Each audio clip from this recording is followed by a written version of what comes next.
Hey and hello there everyone. Welcome to this finale episode. It won't actually be the final episode of Sword and Shield because we'll do post-game and DLC stuff, but in terms of the main story and the main purpose of the challenge, which is to see if we can make the credits roll with teams that a team that you, my lovely audience, have picked for me, this should in theory be the final episode, provided we actually manage to beat everyone. But let's see how that goes, because we know how brilliant Diamond and Shining Power went. What do you mean how it went? We totally beat everything first time. Hello there everyone. Welcome. How are you doing? And if it's your birthday, happy birthday. So let's just say hi to everyone. And then we'll get into things very quickly today and all that lovely good jazz. But let's just say hi to everyone first. Let me just get chat up. Haha. Because we have old friends, new friends, even a bear. But no, so, because hang on, I want to say hi to, where was it? Miss Wannykins. Miss Wannykins, thank you so much. Finally being able to catch one of these live. I hope you have a lovely lunch along with it as well.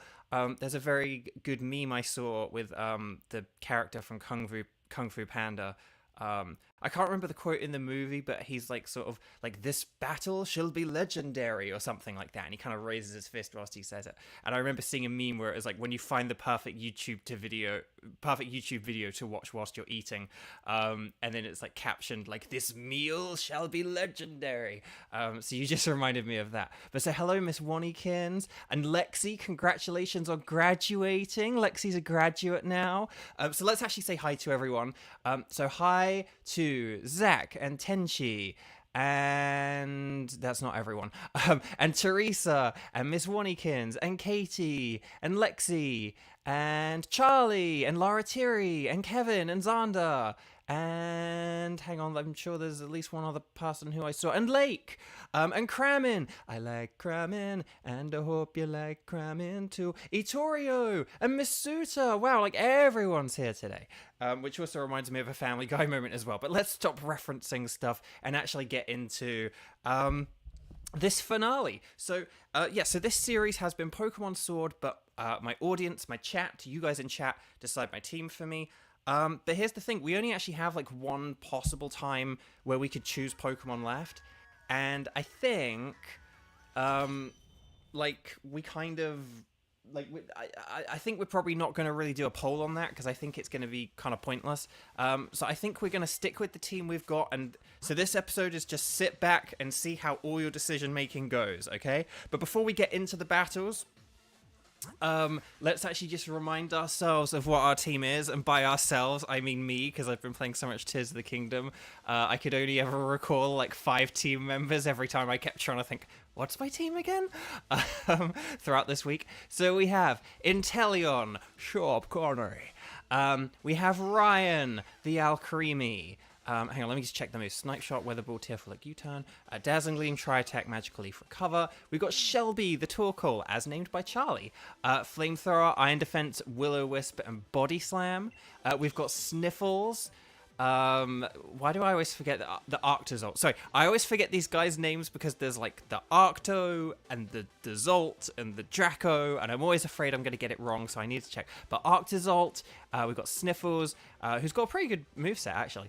I like that. We got Grapploct, the Grapploct. I think Grapploct was the one I kept forgetting. I was like, do we still have Grapploct? So we got Grapploct, the Grapploct, and then we've got Raidon, the Rhydon, who wasn't really actually that rare. We were just kind of silly fools.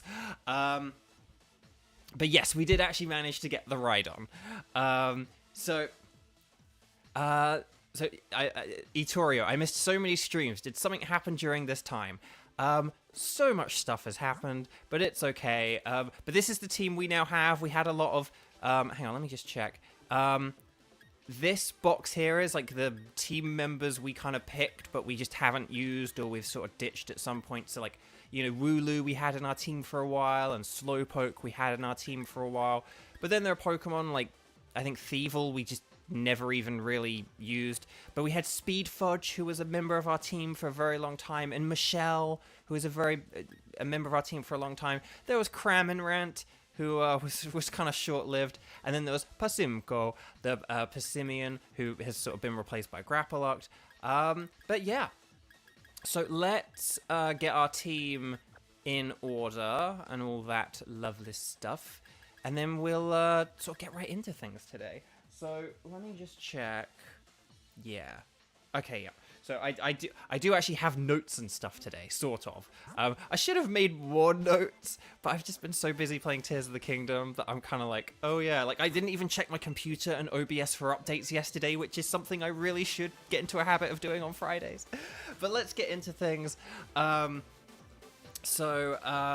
will talk more about Tears of the Kingdom and how I'm enjoying it and stuff like that. But again, this is probably going to be quite a long stream because we are going to go to the credits, baby, unless we lose.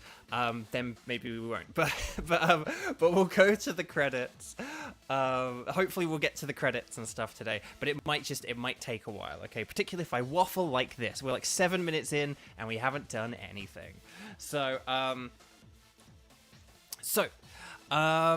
hang on, let me just check. I haven't missed too much in chat or whatever, but I think otherwise we're good to go. If you are in the chat and you've said hi and I haven't said hi back to you, please feel free to say hi again. Like Caitlin! I almost missed Caitlin. You haven't missed much. I'm waffling, doing my intro for the stream. Xander, nothing like going across Hyrule on a flying machine. Yeah, like the traversal in Tears of the Kingdom is fantastic, but again, we will get into all that later because again, this is probably going to be longer than usual, and we normally go a long time here at Bo Video Games anyway.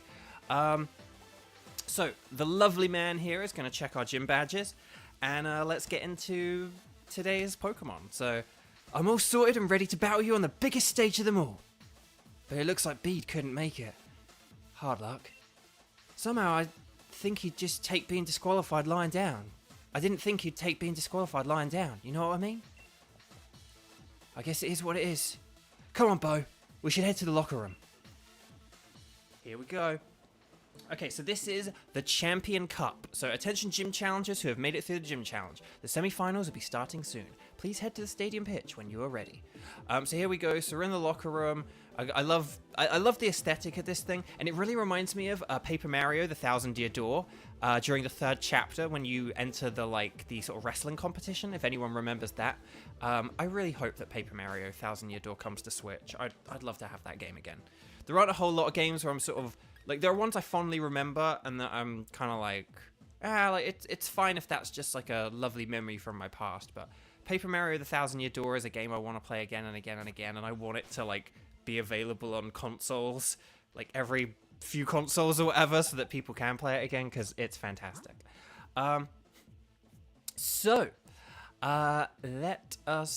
so I think we're ready for our first battle. Now I know what it's going to be.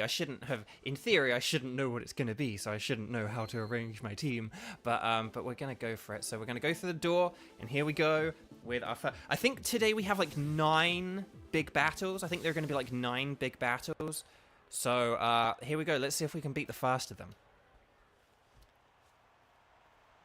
It's Marnie, and she's in her uniform. We've never seen her in a uniform, only in her very stylish outfit where she somehow manages to make black and pink work. I knew you'd get all the badges and meet me here. I know there's been a lot between us. What with my big brother, Team Yao, helping Spikemouth and all that. But the truth is, when all's said and done, I just really want to become a champion for myself. So don't take it personal when I kick your butt. Wow, thanks, Marnie. Platinum, hello. Raxot, hello. Yes, I still have the ride-on that you suggested, and that I believe you were the one who kind of helped name it as well. So yes, okay, right, we're challenged by Pokemon Trainer Marnie. She's using Liepard. So yeah, I picked Grapplockt very purposefully here. So here we go. Oh, sorry, I was reading chat then. I missed what she said. I worried that something was happening there. Right, okay. Oh, she's going with... I thought she was going to go a Fake Out. Oh, okay, well, this is an easy KO. Right, Grapplockt, let's go! Superpower! Yeah, one shot, easy. Easy, easy. I'm not confident about the rest of the stream, but easy. We've got to take the victories where we can, right? Okay. Cramming. Oh man, GameCube Virtual Console would be insane. I know, right? And it's gonna come someday. That's the thing. Technology is gonna get to the point where there's gonna be like, you know, whatever the future equivalent of Nintendo Switch Online is, but with GameCube. And that is gonna be just wow. I don't know what they're gonna do with like things like the Wii and stuff. I mean, maybe they'll just make like a special controller that they'll make compatible with like future consoles or something. Like they'll try kind of future-proof like a Wii remote kind of thing. But we'll see how it goes. Right, Grapplux, you did good, buddy. But time to switch out. And then we got Ryan. Okay, so she's going with Scrafty. Now, Scrafty is ×4 weak to fairy moves. So this should go down with a Dazzling Gleam. There we go! Lovely. Okay, that's 2 down out of, you know, a lot. But okay, there's Raredon, the Rhydon. Okay, so she's now going to use Toxicroak. Now, Psychic is a very good type against...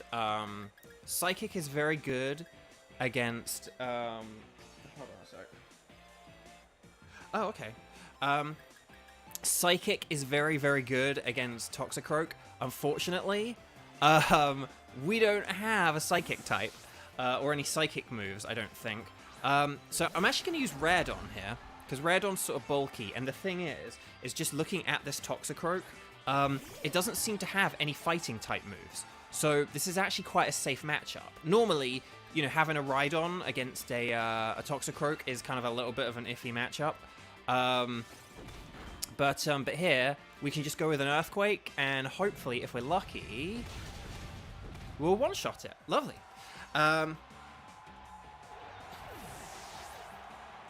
Nightbot is here as well. My good friend Nightbot, who I used to play Super Nintendo with when I was a kid. I would play as Mario, he would play as Luigi. Now, normally, a Rhydon would be very, very, very good against a Morpeko. However, this particular Morpeko knows Bullet Seed, which is not a good move for our Raredon to be up against. So I'm actually going to switch back to Ryan here. And if I'm clever, which I'm not, I have a little bit of a plan / strategy here, but we'll see how this goes. Okay.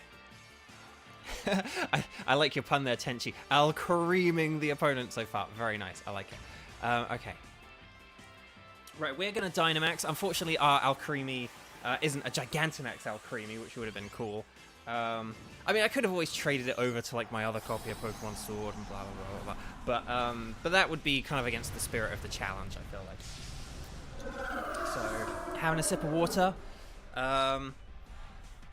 I do apologize, like, for last week. Last week I was, last week I feel like I was like a little bit distracted and my brain just kind of wasn't working properly. I mean, I don't really know how well or not that came across in the stream. I mean, I have to get my energy up today because this is going to be a long one. But last week I feel like I was sort of off my game a little bit. So I do apologize for that. But I feel like, well, I was going to say I'm like more rested this week, but I think I went to bed like after 1 a.m. last night because it's just really weird because we've had like the clocks go forward and stuff. It's a lot lighter outside now until quite late. So I don't feel as tired early anymore. Like in winter, I feel tired at like 10 p.m. But in the summer, I don't feel tired until like midnight often. So, right.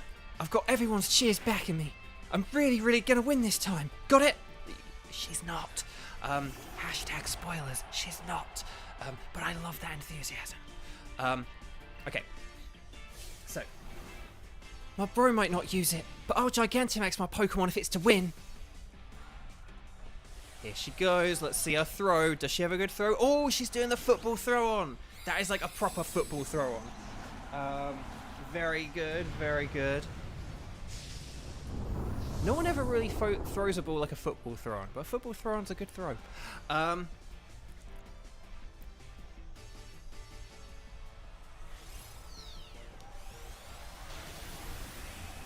But yeah, but like as Kevin says, like right now the sun doesn't set until after 8, and exactly that's the thing. And when like, in the winter, like the sun like sets around like 5. It's one of those things where if you get used to going to bed like say 3 or 4 hours after it's dark, then if the sun's setting at like 8 o'clock, that means you're not even going to be tired until like 11 or 12. So right, we defeated Marnie. That's 1. Woo. Aw, she really thought she was going to win. I don't mean that in a patronizing way, but I just mean, but she really kind of, she didn't think she was going to get knocked out this early. Okay, so I lost. But I got to see a lot of the good points of you and your Pokemon. And there we go. Oh, poor Marnie. The end of her championship challenge is here. She really thought she was going to become champion. She said to Piers in the episode last week that she was going to become champion, but everyone in the stadium was watching us during all that. I heard them cheering for me and my Pokemon. It was nice. I may have lost, but at least we drove the audience wild. Guess that's not so bad. Think I'll join my brother in the stands and we'll watch from the sidelines to see who ends up challenging the champion. Just so you know, I still haven't decided if I'm going to cheer for you. See ya. Wow, thanks Marnie. Again, just way to... Bo! Heads up! I'll be waiting for you in the final match. After seeing the way you battled, I can't accept any outcome besides winning this match. My team is on fire! There he goes, he's running, and then the screen goes to black right before he smashed into the door. Because he was running way too quick. Pardon me. Oh, whoa, this dude is... I know you didn't get a long break, but the match before yours ended more quickly than expected. Whoa. Challenger Hop won quite handily. Wow, so Hop really is on fire. He was not kidding. As soon as you're ready, we'd like you back on the pitch. Okay, so let's, let us get our, stuff back. Okay, so, I am a bit worried. I am a bit worried about what we're gonna do here, but I have plans. Let's actually just, there we go, that's better. That really bothered me that like, Earthquake wasn't one of the top 2 slots in the previous match, because I've like arranged everyone else's moves perfectly, but I'm just thinking, should we do anything with Grapploct? Like, do we really need Stomping Tantrum on Grapploct? I'm not sure. It's just Superpower's like a little bit of an unreliable move. I think I am going to change that, if I can.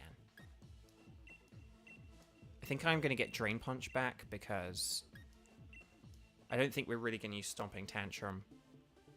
And Superpower's not the most reliable move. So yeah. Okay.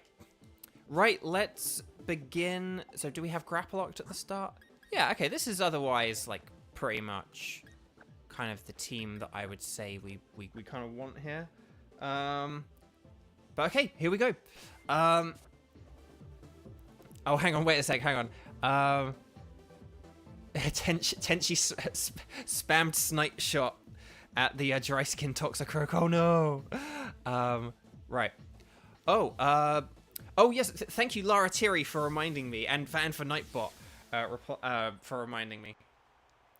So please, this is our big finale. I want as many people to watch this as possible, and loads of you seem to have tuned in for it. Another way you can help, though, is to please hit that like button, that little thumbs up. Please tap and click that now if you haven't already. It really, really helps. Sorry, he wasn't moving up very smoothly there. Hopefully my joystick is okay. But please, and if you haven't subscribed, if you're new here or anything, please make sure to subscribe and ring the bell as well so you don't miss future streams, just so you get that reminder, because I know with time zones and stuff like that, it's not always the easiest thing. Thank you so much. I'll get back to all that later, I'm sure. Nightbot will be telling us that a lot throughout the stream. So, I just had this sort of flashback, you know? Remember? Back when we were still in Postwick? When we got our Pokemon from Lee that day? I never would have dreamed that I'd end up standing here, facing you of all people. But it's time I finish what was started that day. Got it? The one who will become champion is me. I'm very aware that Hop and Marnie have similar voices, and I do apologize for that and the fact that they're back to back. I do have more than just this, like, one voice slightly altered. Okay, it's Hop time, baby. And look, he's doing like the slap on the face thing. He's doing the throw. Whoa! Oh yeah, he got the throw right. Okay, so grapple up. Let's go. Okay. Now, the question here is, how do I... We battled back in the garden, but I'm really fired up for this match in the stadium. So I'm going to go with a superpower, and I'm going to... Oh, no, no. See, this is why I taught Drain Punch, because I was like, is this going to be enough? No. Okay. Oh, we're in trouble now. We're in trouble now. Whoa, we still came with the bow. I knew you'd be aiming for a super effective hit. Whoa, grapple-locked. That thing just, like... What, like... upped its defense by 2.5 times, I think? I think Cotton Guard is like a 3-stage move. So that thing just really bulked out its defense. And like Grapple Lock still one-shot it. Grapple Lock, you are awesome. Oh, I love you. Right, okay. Right, Corviknight is next. Corviknight has lower special defenses. So we could use either Sniffles or Shelby. But Shelby, because it's a special attacker, is going to be the way to go here. So let's get Shelby in. Wow, I really thought that we were going to have trouble with Double there. I know that sounds right, because like Double is like a Route 1 Pokemon. So you'd be like, well, why are you worried about that? But I was like, yeah, but this thing could like get bulky. But like, no, we just one-shot that thing. Blimmin' heck. Loki-chan, hello, hi. If there's anyone who is in the chat who I haven't said hi to, please feel free to say hi if I missed you. Because I am just I'm really in like battle mode today, so I do apologize if I missed chat. All right, a crit. Now we're really getting up to our full speed. That was a crit. I was paying attention to chat. I honestly wouldn't have known. That did so little damage. Right, there we go. Flamethrower, let's go. That is 2 down, baby. So I'm back in baby mode today. Maybe it's because that Futurama teaser was yesterday. How are we feeling about Futurama returning to our screens?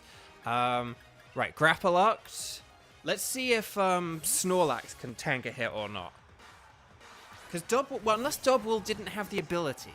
If Double didn't have the ability that like basically doubles its defense, then maybe that's why we one-shot it. So maybe Snorlax will cope better with its like higher HP stat.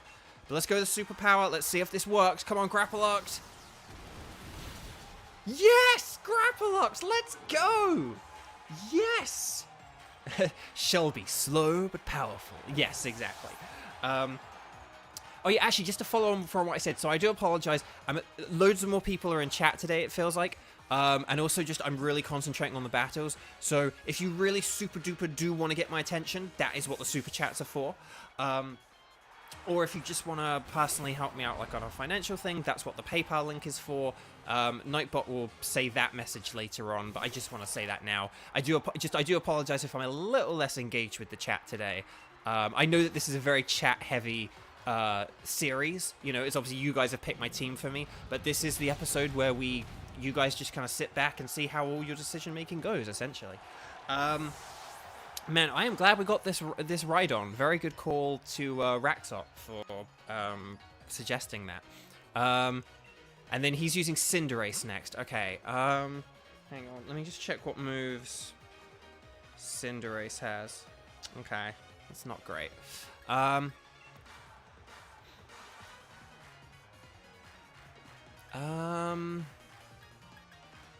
no, we have to go with Shob, but this is annoying because the sun is up. So, okay. It's down to his final Pokemon. Think you got me backed into a corner? No way. This will just make my victory all the... And then you cut off the text. Because, that went way too fast. Okay. So, unfortunately, the sun is out. How long is the sun up for? Yeah, still 2 turns. So unfortunately, we're probably going to have to 2-shot Hop here. But here we go. This is the big moment. We're both going to Dynamax here. So here we go. I'm going to go first. Football throw.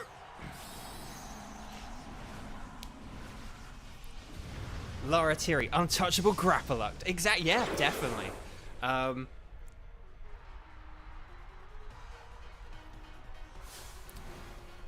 Release all the thoughts poured into my wishing star. Time for a Dynamax. Here he goes. He's going to do his big throw. This is what he's been preparing for. Look, he's going to spin, throw. Oh, he trips a little. It's funny because someone pointed out that, like, he kind of tries to practice his throws like Leon. And he does his regular Pokeball throw perfectly, and it's very much like Leon.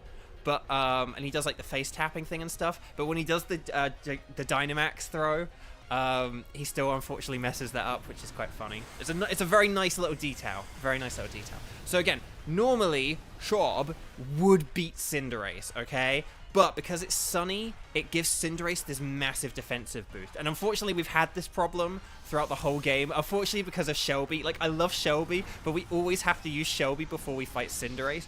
And then usually what happens as well is that Cinderace will use a fire-type move, and then it will do, like, loads of damage because it's sunny. So, oh, like, see, this is a perfect demonstration, right? So we used a water move in the sun. We did about 3/4 of the damage. Now it's raining, and we're going to use a water-type move, and this is going to one-shot it.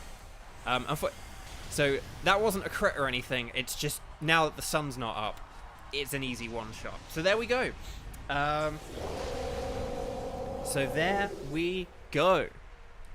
And there were only 4 competitors in this, like, qualification mini tournament. So last time I talked about there's, like, a mini tournament and then there's, like, a big tournament. And this is now, we defeated Hop. Aw, look at him. Again, this is, like, such a good camera angle and such good animation. And Bo, thanks, mate. I'm really glad you were the one here with me. Aww. And there we go. And the victor of the semi-finals, the challenger who has won their way through all of the many hopeful trainers in the gym challenge is Challenger Bo! So there we go. You know, even when Sonia was saying that you and me looked like we could become heroes, I never really felt like one. I really never felt like one. But you, mate, I think maybe you really could do all sorts of great things. Good on you, Bo. And Grapploct and the rest of your team. Yeah, good on Grapploct. Good on Grapploct. So there we go. Here we go. And look, we've got Heroes Welcome with Leon. Woo! Woo, baby. So I think when I was playing Pokemon Sword, at this point, I thought, like, oh, cool. Now we're going to fight Leon. No. And you'll find out why in a sec. But this is really cool. I love that they did this, actually. So, Bo, that was brilliant. That was incredible. Brilliant. Honestly, there were even tears rolling down my face before I knew it. To think that the two of you set out together from the same town, built up the greatest teams, and arrived here at this point to throw everything you had at one another. That burning desire to win. Those moves filled with undefeatable passion. It was battling at its very purest in every possible way. Even though there were some trainers who weren't sure whether you were fit to be endorsed for the gym challenge at first. That was you, Lee! Well then, all the more reason. My team members and I will give everything that we've got in us to defeat our challenger. And the challenger standing before us might well end up being you, Bo. Sorry, I don't know why I'm struggling to read today. I don't always have the best setup for reading, compared to, say, like, you know, in an actual recording booth or something like that. But anyway. But in fact, that's precisely what I'm hoping for. That's right, Bo. The real challenge is what's coming next. And I'm completely exhausted. I just want to head back to the hotel and rest. Best to refill your energy stores first. Why don't we go get some dinner together? I wouldn't say no, but you never care at all what food tastes like, Lee. And not like this deserves more than rubbish takeaway. Takeaway, excellent British reference. So at least pick something good. So, that is the mini tournament done. Hang on, Kramen makes a funny point here. You know, the one thing I always wondered about Gigantamax battles, what happens if an attack misses because it's not like attacks just dissipate if they miss? Yeah, that's what we call a Godzilla-ring. Because yeah, that's a really good point. Kevin, Leon, I'm so glad I never doubted you guys. Hop, yes, you did. But yeah, right, Challenger Bo. Hey, Challenger Bo, got some time for questions? First question, you and Challenger Hop were both endorsed by the champion, making the two of you rivals in a sense. Wouldn't you say? How does it feel to have defeated your rival? It's just luck that I won. It doesn't feel quite real yet. I'm glad I could beat him. That's honestly the truth. I'm glad I could beat him. Right, question number 2. If you wanted to tell Challenger Hop something right now, even though he's standing right next to you, what would it be? Tell him that he was the rival I knew he was. tell him how strong he was. I'd thank him for the great match. I'm going to thank him for a great match, because it was a great match, but, you know, that was way bad. Level with me, kiddo. Your honest thoughts here. Think you can win the finals too? I doubt it, really. Or, I'm not sure. Or, I absolutely do. Chat, I have faith in the team you picked. I absolutely do. Alright, that's enough. Seriously, we've actually been beating these battles pretty easily so far. So I feel very confident. I do feel very confident. Right, okay. Alright, that's enough. Bo's already tired from battle. And you've been asking rather rude questions. They weren't rude, they were fine, mate. We've got ourselves dinner planned with my brother, so sorry, but clear off already, would ya? Yes, I understand. Looking forward to seeing the birth of a new star. Okay, and off they go. But yeah, takeaway. Because here in America, if you like get fast food and you take it out, it's called takeout. But in the UK, if you get fast food and you take it away, it's called takeaway. So there you go. For anyone who didn't know, in the UK you call it a takeaway. Because in America you say, "Oh, we'll get takeout," whereas in the UK you'll say, "We'll get a takeaway." So that's a fun little Britishism. Charlie, man, Charlie, you are just again. Okay, so Charlie is like a queen of burns. That's probably why, like, the Pokemon that she named is the one that knows Will-O-Wisp. But Charlie puts, "Why isn't get good lol an option?" Very funny. Okay, so few famous people sure have it rough, eh? I mean, if sort of 2 years ago when I started to get like a big Twitter following because of Chongyun constituted getting famous, I didn't really find it rough. I just found it very lovely to have a load of people like care about me and take an interest in my life and my work. And on that note, I'm very grateful to all of you who are tuning in today, or have tuned in today, or are going to tune in today, and who tune into all my streams. Like, I seriously do truly appreciate it. Sorry to get real for a moment and take away from the humor. We go from like a really sick burn to like just like a real, you know, touching moment of thank you. But seriously, thank you. I really do appreciate it. I hope Lee gets here soon. I could eat my own arm about now. Several hours later. This is absurd. Even Lee's never this late. Something's not right. He always does what he says he'll do. As a kid, he promised me he'd become champion one day, and he went and did just that. He ought to be able to keep his own dinner plans. Kid sure got hang on, how do I do Piers? I can't remember how I did Piers. I think it was another like Cockney voice. Damn it. Kid sure got a mouth on him, huh? If you were that noisy during battle, you'd unleash a whole new level of power, you know. I'll pack it in, Piers. I'm seriously worried here. So I don't need to see your smug mug looking like you're having a go at me, even though you act like you're giving me good advice. Judging by appearances, no wonder you lost your mate. If you're looking for the champion, I saw him heading to Rose Tower. Rose Tower? Don't know what he's up to, but I ran into him at the memorial platform. He said to tell you that he had something to do at Rose Tower, so he'd be late to your dinner. Why are all the three similarly sounding characters I have talking together today? But why Rose Tower? What could he have to do up there at this hour? Piers, do us a favour. Take us to Rose Tower, would you? Neither Bo nor I know the way. Well, I mean, I actually do, because I've played this game before, but, you know, just Piers, take us. Sheesh, what rude siblings. Always so demanding of others. Though, I suppose, it's a real problem for me too if the finals are held up for any reason. And I don't really hate the two of you little runts. You were good enough to beat me after all. So I think I'll invite Team Yo along, and we'll all have ourselves a bit of fun, shall we? Brilliant! You're the best, Piers! Let's go and make a real ruckus! No, ruckus isn't a very British word. Ruckus, I'd say, is quite an American word, I'd say. Or is it? No, I don't know. I feel like I've always heard ruckus in like cartoons and stuff like that. I'm not sure now, actually. Platinum, Charlie, help me. Is ruckus a British word? Because now I kind of forget. So when you're an immigrant, you constantly play the game of. I think I said this last week, but you constantly play the game of. Is that a universal thing? is it a British thing, or is it a my family thing? Because sometimes you don't know whether something's just like specific to your family, but or whether it's like an actual British thing. You know, like, wait, that's not a British thing. Like, I thought that was a British thing.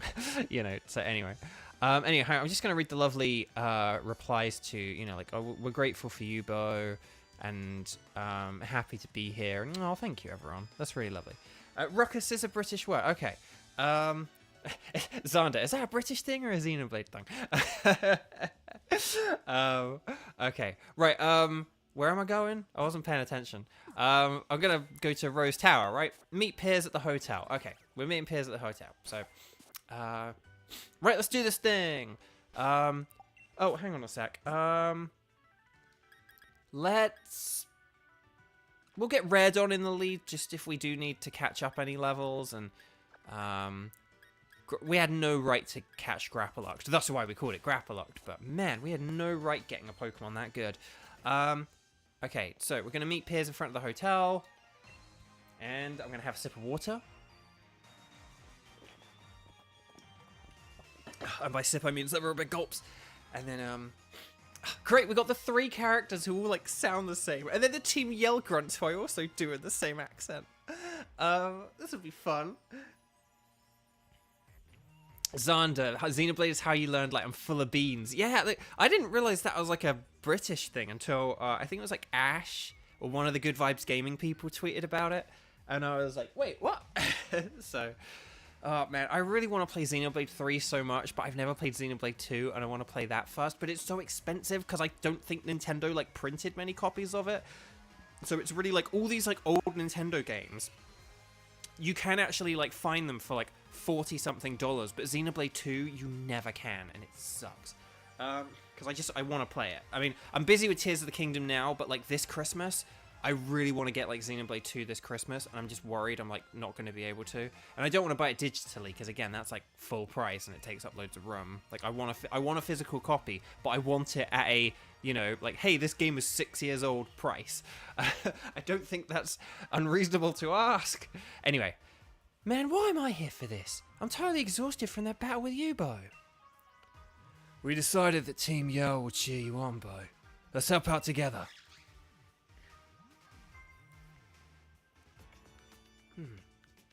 What a beautiful display of sibling love. However, it is entirely unnecessary. Miss Oleana? Chairman Rose is with the champion in a very, very important meeting.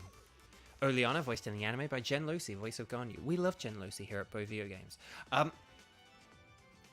There is no way I will let anyone interfere.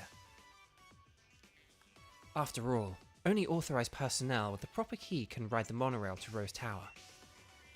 That means as long as Chairman Rose is in the tower, no one can disturb him. I have hand-selected a member of the League staff and given them a key. Chairman Rose does enjoy these kinds of menial games, after all. Do you think you can tell the difference between normal League staff and the one I chose? So let's take a picture of him with our camera, just in case. He's got eyebrows and glasses, or shades. Do you think you can find me? What do you think, chat? Do you think we can find this mysterious man? I think so. Oh, what should we do? Oh, this isn't good. But I've got this one. Bo, Team Yell's yelling will handle this. Vuvuzela, baby.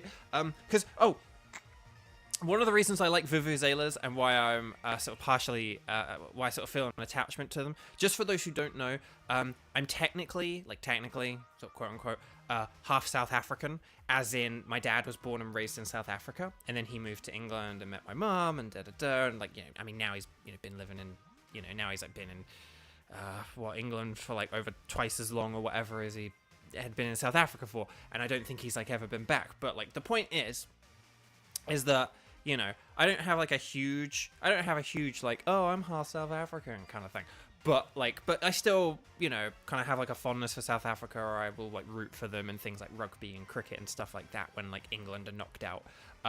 And in 2000, I want to say 2010 was it? Yeah, 2010 was when they had the World Cup, the Football World Cup in South Africa, when they had all the Vuvuzelas. So I just love that this game put Vuvuzelas in, because they were such an iconic part of that World Cup. It was brilliant. It was amazing. People complained about them, but it really just gave that World Cup like a unique, distinct feel. So yeah. Right. No, this is brilliant. I'll search around the front of the stadium. For now, we should try to head to the plaza together, right? Yes. Okay. Alright. Let's all work together and head for Rose Tower. Okay. Oh, one little thing. Chat, with regards to tech issues, I've said before, because, I mean, the stream's working fine and everything from the looks of things, but, visually, if it, like, lags a bit, that's fine, but one thing we have had, like, 2 or 3 times in about the 6 months I've been doing this, I think recently I did have my 6-month anniversary, or stream-iversary, we have, like, had, like, a thing where, like, the audio loops or something like that, so definitely, if, like, the audio loops, like, get stuck on a loop, definitely spam the chat with that, because I like can't tell that, I can't hear that. So if the visual lags, that's like fine. It's only if it's like really, really bad for a very long time. But this like audio looping thing, we've had it like 2 or 3 times now, and I can't tell when it's doing that. I have no way to know it's doing that. Only you guys know that and can tell that. So if that ever happens, like, put it in the chat. 'Cause, like I think last time we did have it, but only like 1 or 2 people put it, and like luckily I noticed 1 or 2 people would put it. But that sounds like a bad thing, and I think I do know how to fix that. So just be like, ooh, audio loop. Yeah. So that one, I will just say that because I really appreciate you guys letting me know that last week, and luckily I was able to fix that.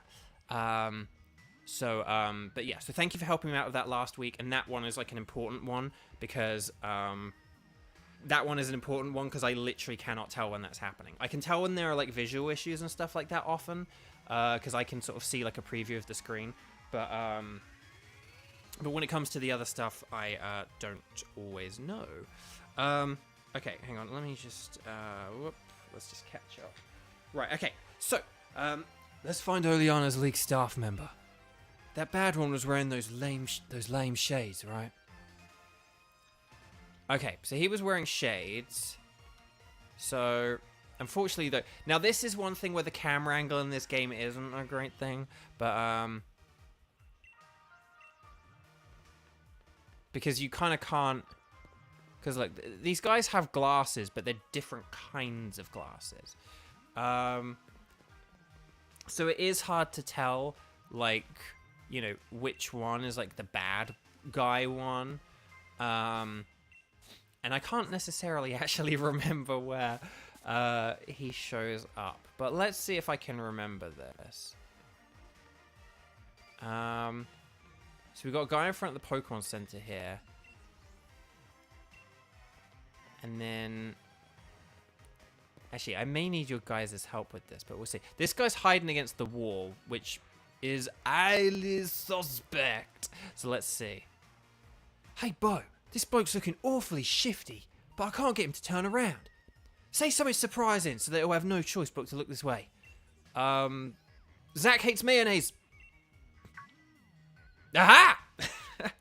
What? Blast, I turned around, and I can't escape. In that case, time for a Pokemon battle. It's Macrocosmos, it's Eric.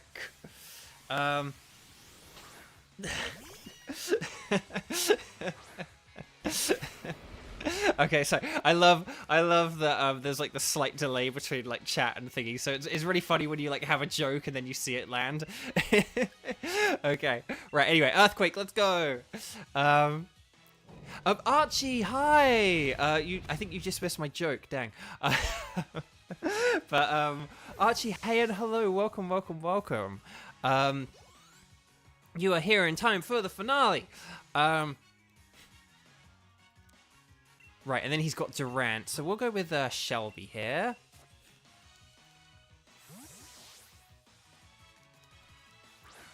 Here we go. But yeah, actually, to go back to my like sappy message from to go back to my sappy message from a couple of minutes ago. Just yeah. Oh, My cheers will really get you going. Oh, well, thanks. Yeah, my Shelby, the really slow Pokemon, had its speed increased. And it didn't make a difference, because that's how slow Shelby is. Oh, we got a crit. Oh, come on. Why is it with Shelby and getting hit by crits today? Oh, Archie went to see your grandparents. Okay, well, welcome. Well, thank you very much for, you know, making the effort and the time to come here if you've, like, you know, just got back and stuff like that. I really appreciate it. Oh, yeah, I was going to say, so, yeah, to go back to my sappy message, like I said, yeah, I can't remember what day I streamed with Koi. I think that was, like, November 13th.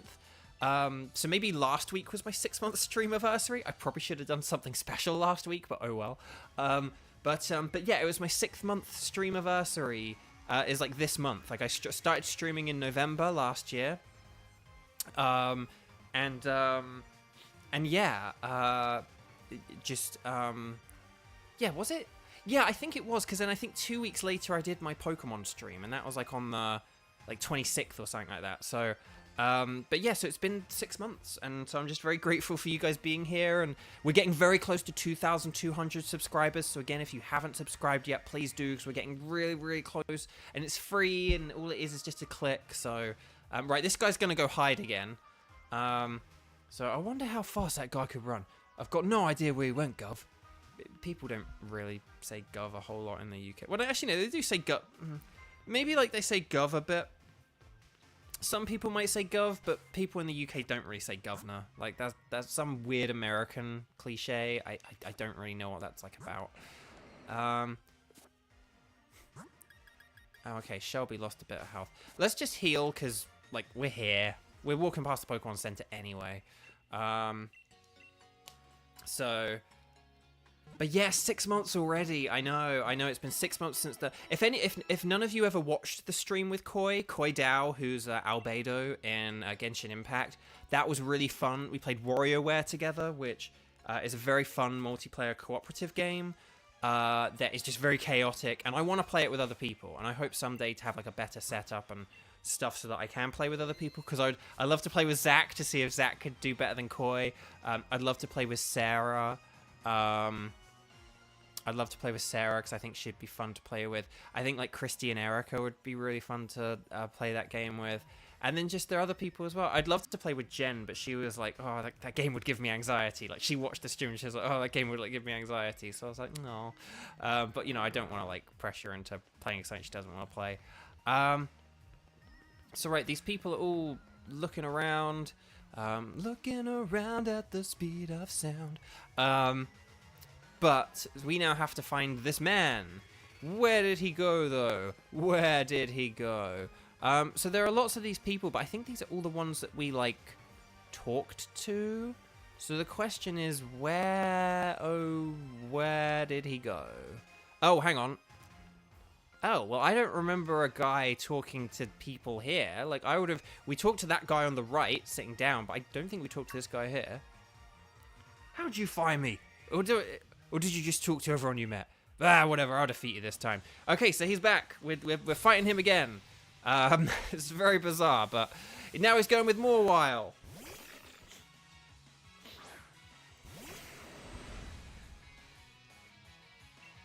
Right, let's go with Earthquake. Oh, this thing didn't have Intimidate. Good. Hang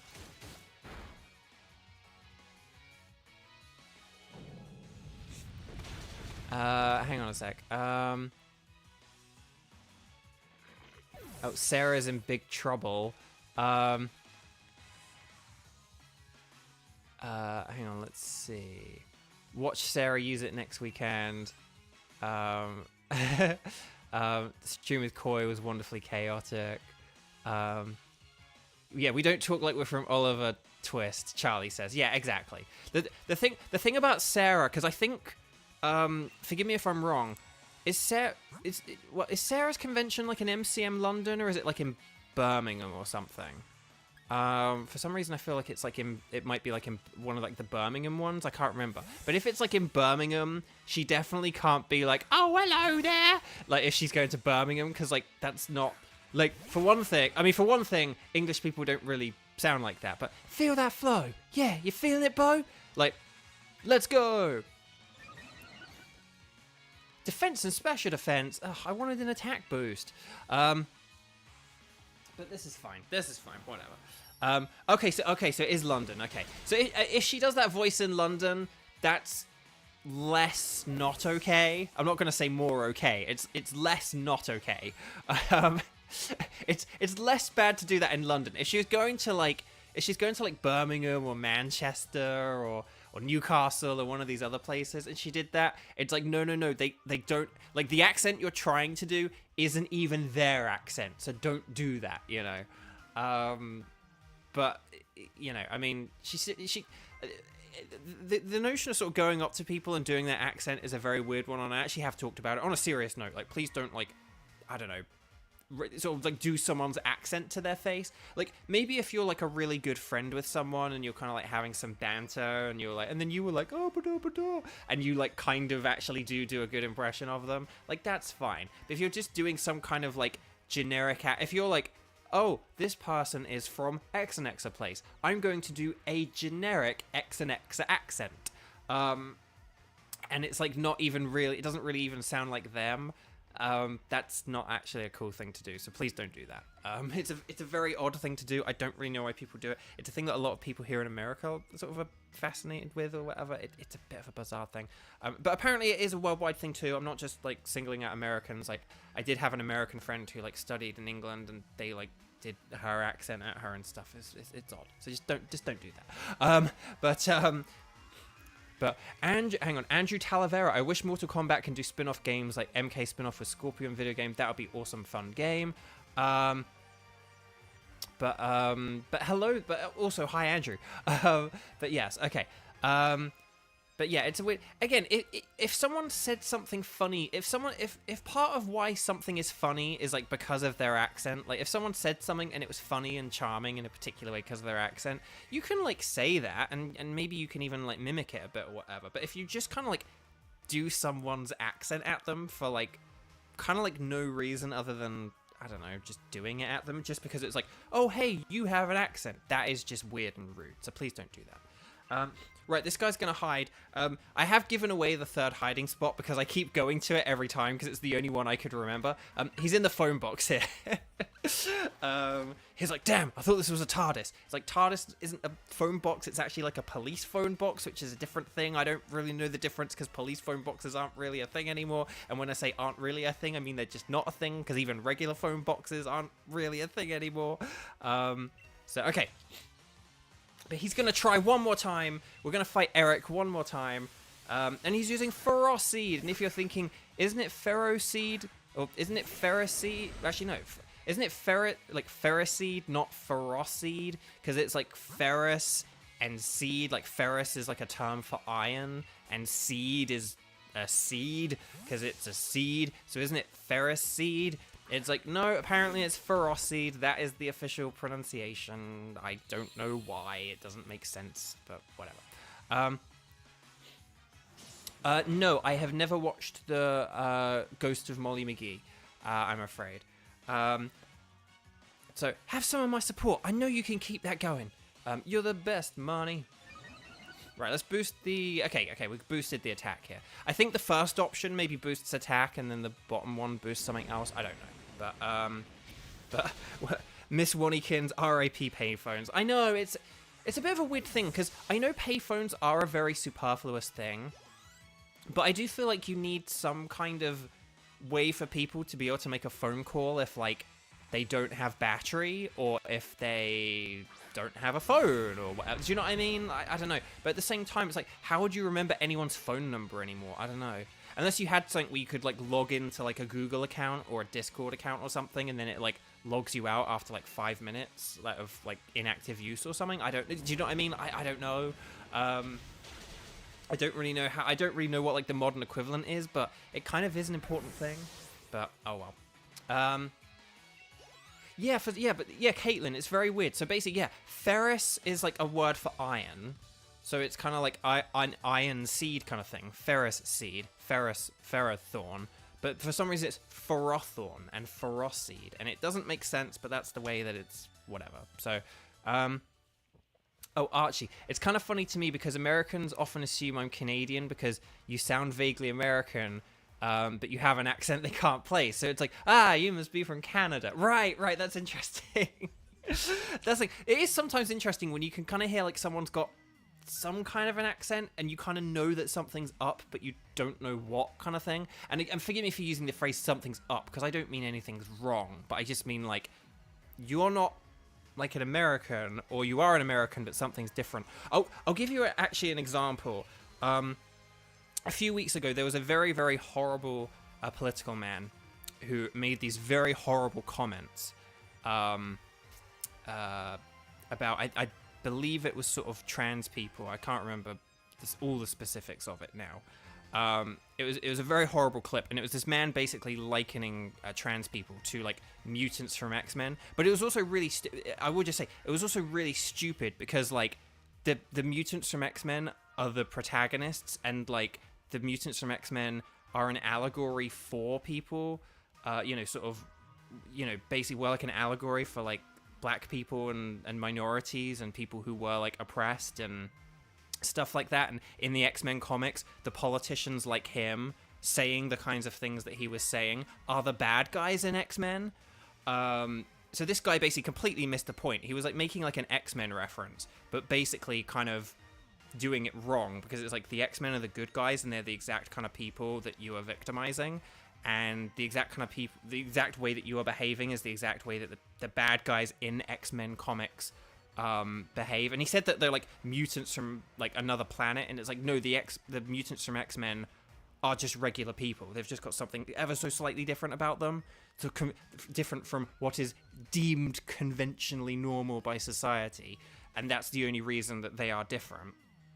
But anyway, it's these horrible comments, and so but if any of you saw that clip, I'm sorry you had to watch it, because it was very horrible watching this man be horrible.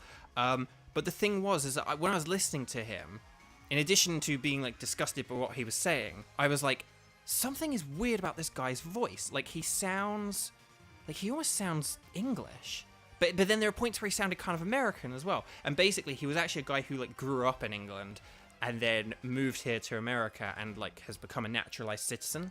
And I think he's now spent more time in like America than he has in the UK. I suppose not dissimilar to my dad, like going from South Africa to England.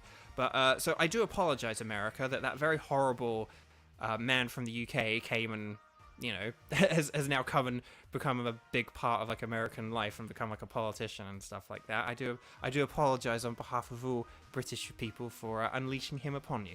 But anyway, yeah. So if you saw that clip, if you didn't see that clip, if you're like a big X-Men fan, it's sort of funny to watch, just because he's so wrong about he's just so wrong about everything on every way. He's so wrong about like minorities, and then he's so wrong about like X-Men. It's like these two parts of your brain are firing off. One, the just being a decent human being part of your brain is like firing off like crazy, and then the other half of your brain is like, and as a Marvel fan, all of this is wrong. Like, it's just, yeah. So anyway, we found the guy, and okay, now he's gonna go to the monorail.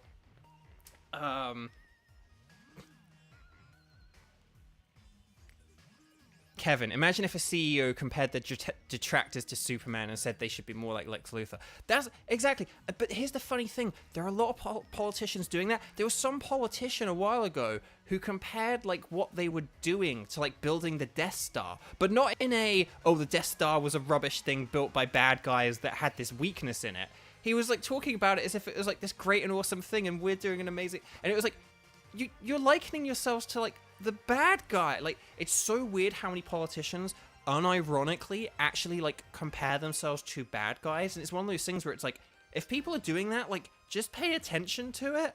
Don't if they are just blatantly saying that they are like the bad guys in media, maybe think, this is a bad guy. Yeah, wild stuff. But so sorry to bring up a very ugly moment there to get into a point about accents. But that was like a random example where I was like listening to this guy, and like all cylinders my brain was firing off, because it was like, yeah, the good person part of your brain, the Marvel fan part of my brain, and then the accent part of my brain were just all firing off, because I was like, oh, this guy is disgusting, and he's wrong about the X-Men, and he sounds like he's English, but then he's also kind of sounds American. Like, it was just, my brain was just going way. So anyway.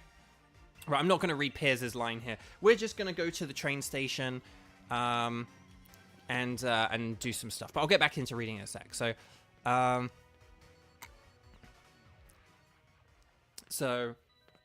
Right, anyway. Okay, so they are creating a blockade, a human blockade, and we can't get past them, even though we could probably actually just walk around them. But yes.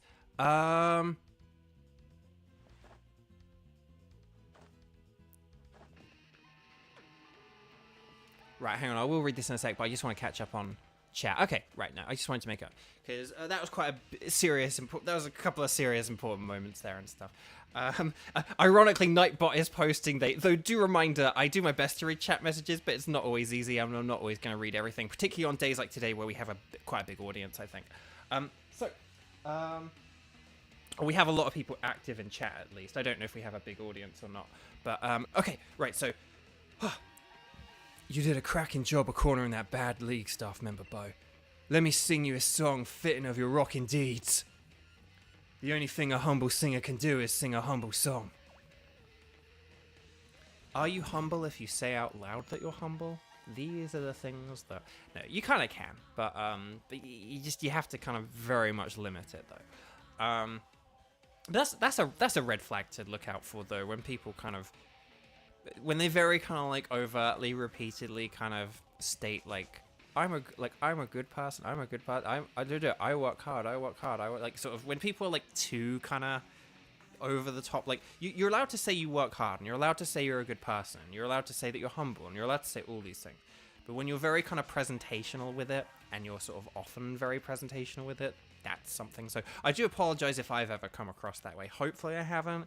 I try not to. Again, it was funny. I did a post about auditions last night, and hopefully those of you who follow me on Twitter will kind of be like, oh yeah, you never really talk about like doing gigs or auditions. And I don't, because one, I don't want to seem braggy, and two, it's actually not good to talk about auditions and gigs as well, because you can give away information that can make people realize things and stuff like that. Like if you take a picture, if you like take a selfie at a particular studio, it can be a real big clue as to like what you're recording for, you know. So don't, do that kind of stuff. Just like post the picture once, all the information is public and stuff like that. Like a few weeks back, I recorded it so-and-so, like do that. Not today I recorded it so-and-so. But anyway, sorry. Let's get back to the scene. Sorry about that. But yeah, Caitlin, very well said. This is why actions speak louder than words. Exactly. Just live your life. Don't talk about your life. So maybe I can't cheer someone on just with the tunes I play. Maybe my songs don't make anyone happy. Maybe I can't help. Is this a song? This isn't much of a song.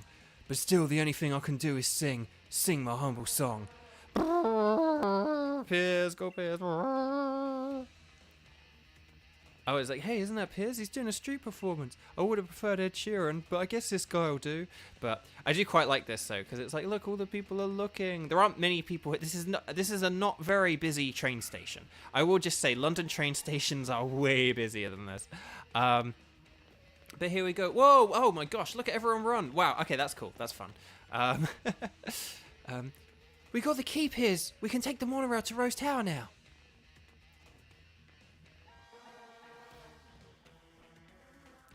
Bo, hop, now's your chance. Go, get out of here.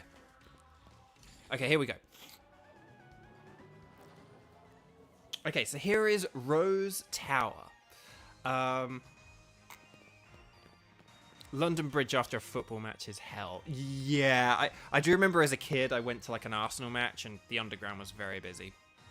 And just like 5 o'clock, just like 5 o'clock on a weekday in like London is very busy.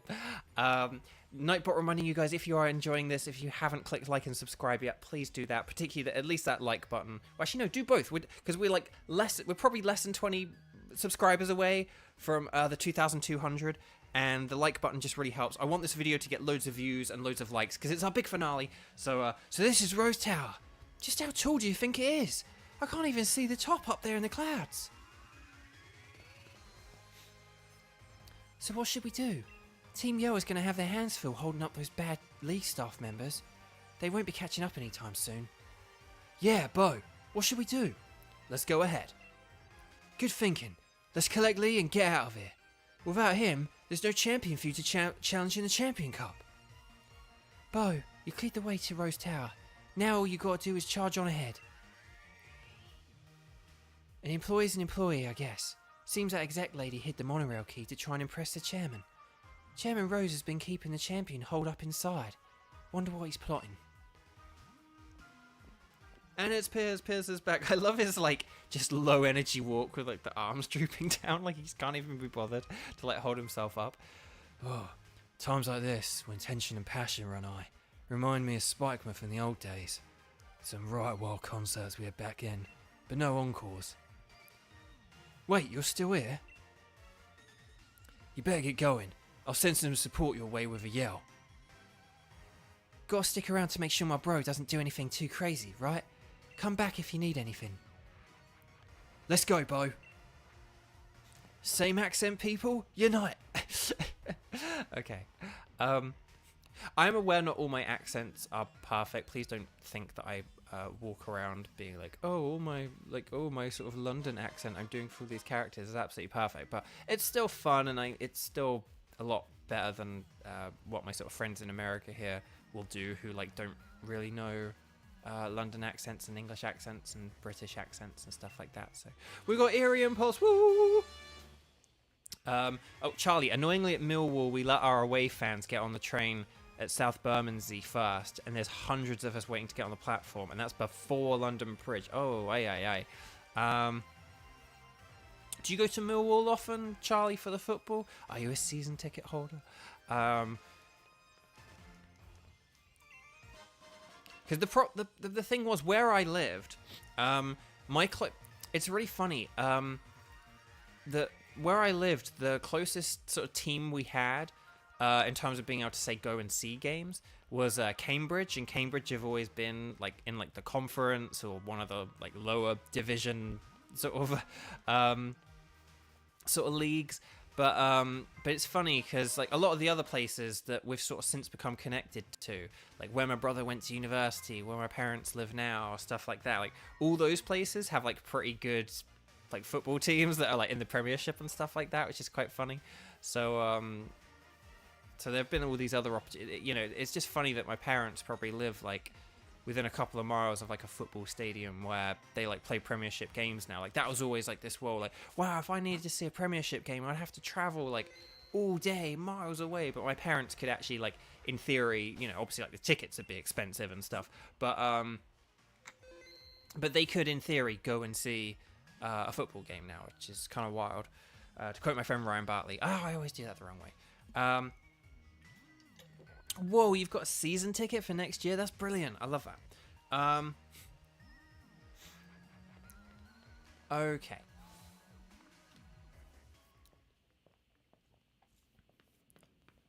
So, whoa, it's huge in here.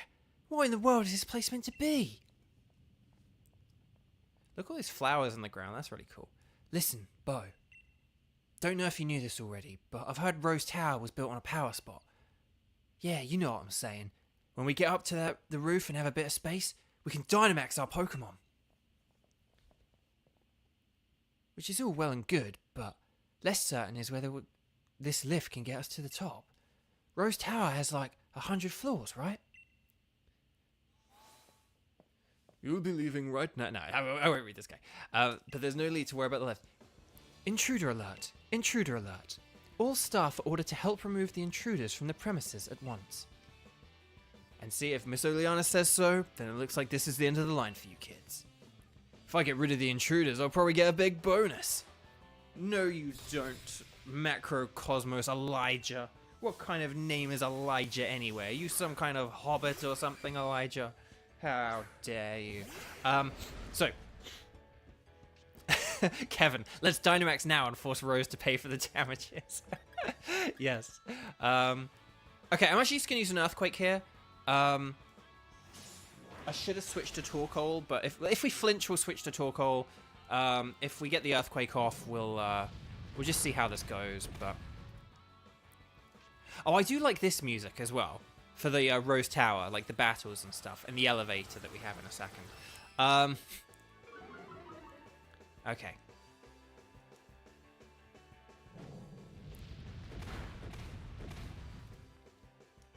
And look, we didn't even need to switch to Shelby. We didn't even need to switch to Shelby. We beat Elijah. Take that, Elijah. Go back to the Shire. Having to give up my pocket money. That's weird to say pocket money. Like, pocket money is more like for kids. Like, an adult wouldn't really talk about pocket money. Because I think pocket money is like a very British phrase. I don't really... In America, you have like your allowance and stuff like that.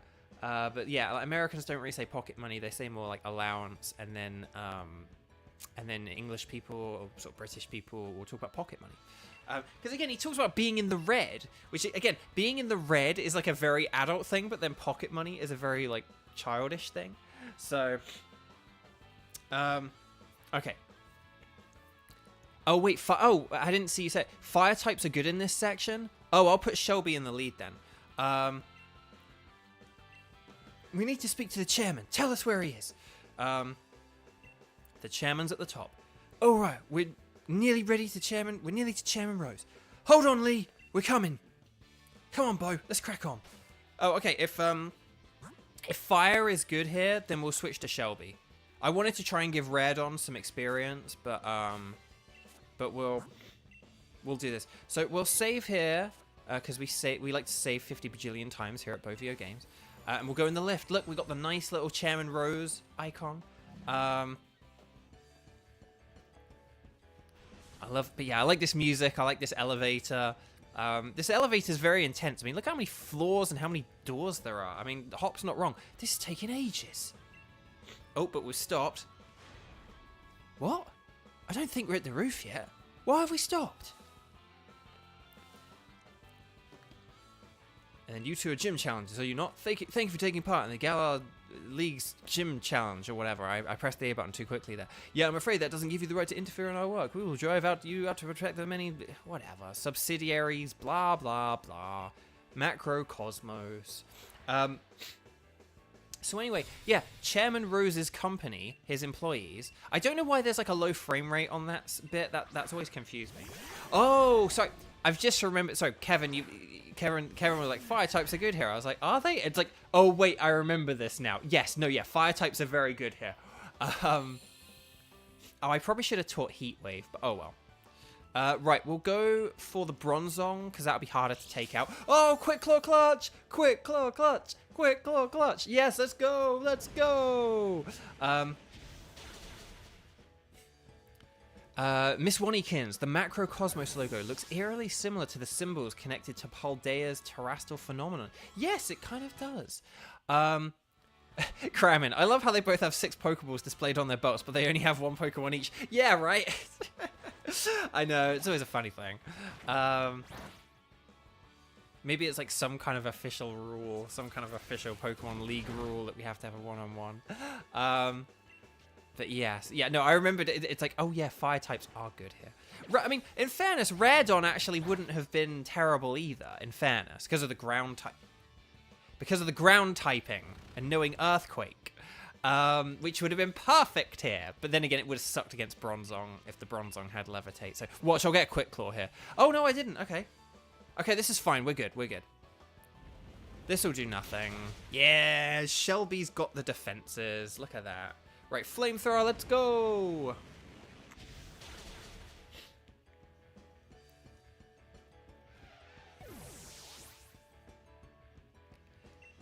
So we're getting these level ups, which is good, because we really do need these level ups in this final episode, because we don't have like a load of XL candy or anything like that.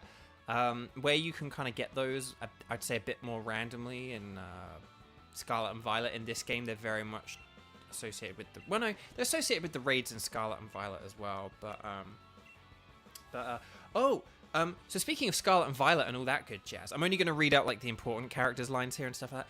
Wait, so the folks working in the tower can stop the elevator from outside at any time? We're just trying to get to the top already. Our teams have been working themselves ragged for us. Let me heal them all up. Let me have a sip of water. Yeah, speaking of Scarlet and Violet, Pokemon Home Connectivity is coming soon. Not May the 24th. Unfortunately, I don't know if any of you guys have followed this story. But basically, so Nintendo, the Pokemon Company tweeted out, "Oh, Pokemon Home connectivity is coming soon, May 24th, which is this week. It's like Wednesday and Thursday, depending on what time zone you're in. It's like it's coming this week, and it's like, oh my gosh, that's so exciting! Finally, we've been waiting for the Pokemon Home connectivity for ages." And then like, I think that was like 2 days ago they tweeted that out, and then yesterday they were like, "Oops, sorry, we didn't mean that. Like, it is coming soon, but not May 24th." So, you know, it's, yeah, they kind of, I don't know how they made that mistake. I don't know how you tweet out this specific thing is coming on this specific day and then being like, oh, we sort of made that up or got the date wrong. I don't know what that was about. But it is coming soon. But I'm perfectly happy playing Tears of the Kingdom, for now. So I'm fine with, you know, not having that connection yet. But it's good that I'll finally be able to, like, unload my shinies into storage, and I'll be able to, like, clean up my boxes and stuff in Scarlet and Violet, and I'll be able to, like, trade over some Pokemon and stuff like that. I'm very excited about that. So, right, let's do this thing. Let's go Mawile first, because I feel like Mawile is more of a threat. Oh, why are you using Reversal? You have full health. Oh, okay, no shift gear. Okay, so Clink Clang is actually a little bit more threatening than I realized, but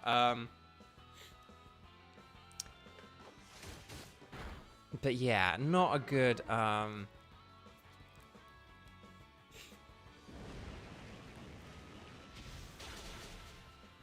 right.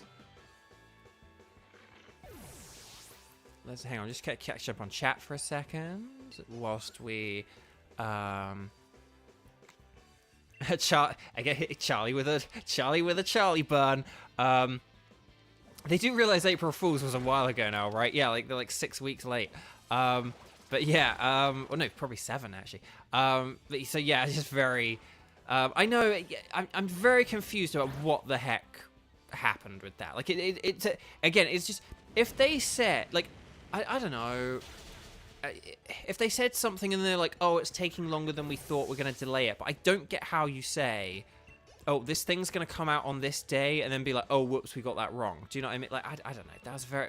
And particularly when it's like only a few days away as well. Like if they said like, oh, actually we meant May 25th. Sorry, there was a typo. Again, that would... I'm just very confused about what happened. Very weird. But yeah, okay. Here we go. Healing up and we're going up. Once more, this music's so like triumphant. I do remember that one stream where I like accidentally had the game music turned off the whole time. Wasn't that the birthday stream? I think I had the music turned off the whole time. I think I like made a couple of comments about the music. I was like, oh, the music in this level is so lovely. Let's listen, and then like nothing's there. Oh, Caitlin, you gotta go. But thank you so much. I hope you're able to watch the rest later because we've got a lot of really good battles to come. Again, we've only had 2 of the big ones so far. But we've only had like 2. But actually, hang on. Let me think. 1, 2, 3, and then 1, 2, 3, 4. So that's 7. I don't know. We've got. I can't remember. I've like lost track now. But let's. I'm kind of worried about Stunfisk. Oddly, as weird as that sounds. Because the thing, Steelix is very defensive, but it just can't really do much to us in terms of, like, attack. But I think Stunfisk could have the potential to be more annoying. So let's get rid of Stunfisk first. Yeah, Caitlin, enjoy. Hopefully you get to catch up on the rest of this stream, but I will see you kind of, like, live another time, hopefully on the next one. So, bye. But let's carry on here. But yeah, see, like, that Steelix did nothing. We are in no trouble here. That is going to do... Admittedly, that Body Slam is doing more than I thought, because Steelix has very, very good defenses, so I really thought that would do literally nothing. But there we go. But yeah, the Steelix was like... I didn't really know what the Stunfisk could do, but I like know that the Steelix can't really do anything. It isn't really a threat, so... okay. So, that is... 3 elevator... things. Elevators are called lifts in the UK, but that's one everyone knows. So we're going to take the lift. Looks as though we're nearly there, mate. Look sharp. Let's do this. Oh, actually, I do need to check my I do want to check my... hang on, I have the... I just want to check one thing here. I need to switch things up on my phone here. Because... let's see.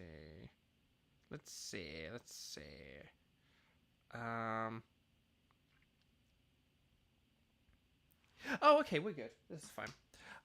Okay. Oh, right, hang on, we're here. So, yeah, I just wanted to check, like, if Shelby was still good for this. But we are now at the top of the tower. To save Rapunzel. And by Rapunzel, I mean Leon. So let's go talk to Oleana. And, like, Jen, I love you so, so much. You're one of my favorite people on the entire planet. So please don't take this the wrong way when I say I must now thrash you. Welcome to Chairman Rose's exclusive space. Here, nearly 1,000 feet above the earth. So, you got through all of the special staff that I had ordered to stop you.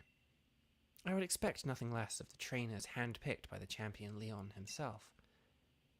But I'm afraid it is now time for you to go home. Oh, this is also one of my favorite bits as well, because as you see, she always has this very kind of like low energy expression on her face. And she's always just been very formal and calm and reserved. Because... I will not allow anyone to disturb the great Chairman Rose. You shall be the first, Beau. If I beat you to pieces, then the champion will have no one to battle and thus lose heart. In that state, he will listen to anything the chairman says. Okay, wow. Sorry, Jen. You are challenged by Macrocosmos. I love her facial expressions. Just queen of facial expressions. Ah!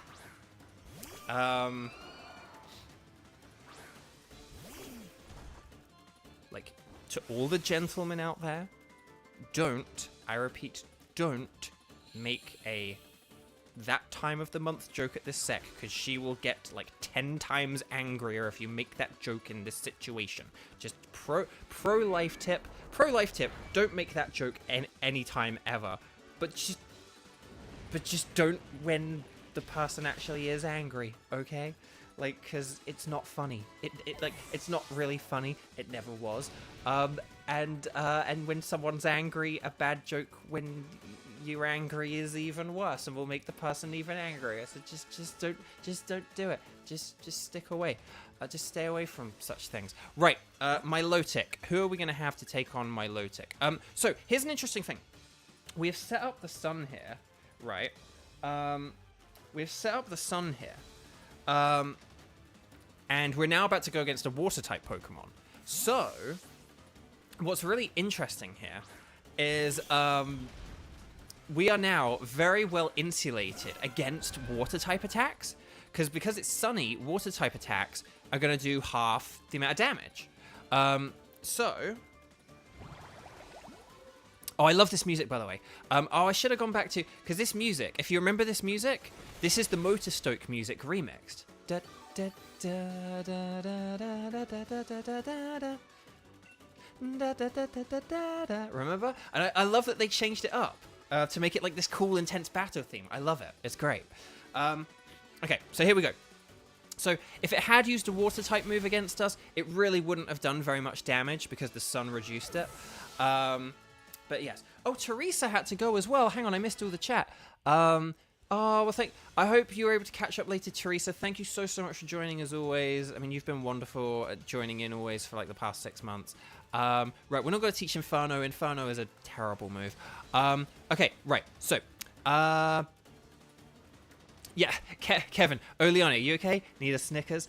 No, we're gonna have a Twix because the wheels on the bus, them wheels on the bus are gonna go round and round, baby. No, okay, let's see. No, Twix and Snickers, they're all part of the same family, so we love them all.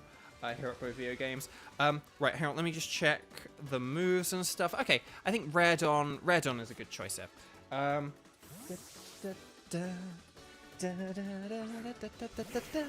love this. I do love this music. This is again a thing I do like in games that I think is a very cool thing is when there is a theme song and then that theme song gets remixed and reused several times within the same game. So Masahiro Sakurai talked about this on his gaming series. I don't know if any of you watches his YouTube channel. Masahiro Sakurai is the creator of Kirby and like the director of the Smash Bros. Series of games. And he does this excellent series of YouTube videos. If you're interested in like gaming and game development, or how to make games, or just interested in a behind the scenes look at like the philosophy behind making games, it's a fascinating YouTube channel. I highly recommend it. He talked about like this exact thing about having a theme. He's like, I like to have a theme song that you then use repeatedly throughout the game. Let me just check if Shelby is good here. Yeah, Shelby should be good here. Hopefully, if this Serena is female, one of the Serena knows attract, but if we're female and it's female, then we should be in good standing here. Hopefully it's female. Yes, it's female. Okay, good. I don't know if Serena's like only female, or whether they're just more likely to be female, or whether it's 50-50, but this is why we have a girl Torkoal, so we don't get attracted. But yes, but Sakurai talked about this. He talked about having... hang on, I just need to check this final Pokemon she has. Okay, so it does have a ground move, which is interesting. See, it's weak to Psychic and Ground, so Radon is good, but I'm just a bit worried... Okay, she's... Hang on. Okay, that was a really long pause there. I don't know why that took so long. Let's get Radon in. Let's hope its defenses are good enough here. But we might lose Radon here. I'm a bit worried we're going to lose Radon here because we have taken quite a big hit, but this is my last Pokemon? Seriously?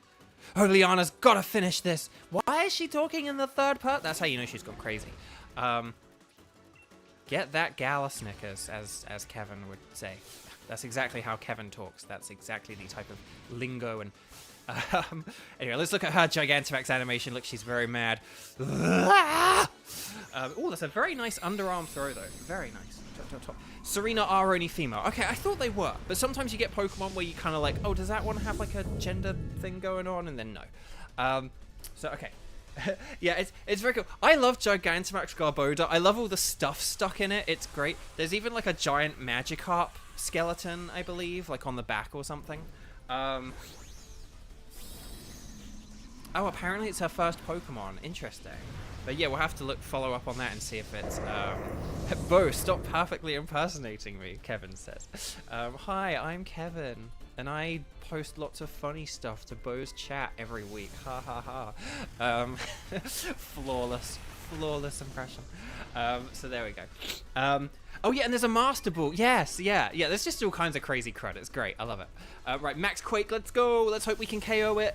We might not be strong enough. Oh, just shy. Oh, so sorry, I'm talking about Sakurai, aren't I? Sakurai. So why weak armor? Well, whatever. Okay, right, Max Quake, let's go. Wait, hang on, do I have enough health left? I didn't check.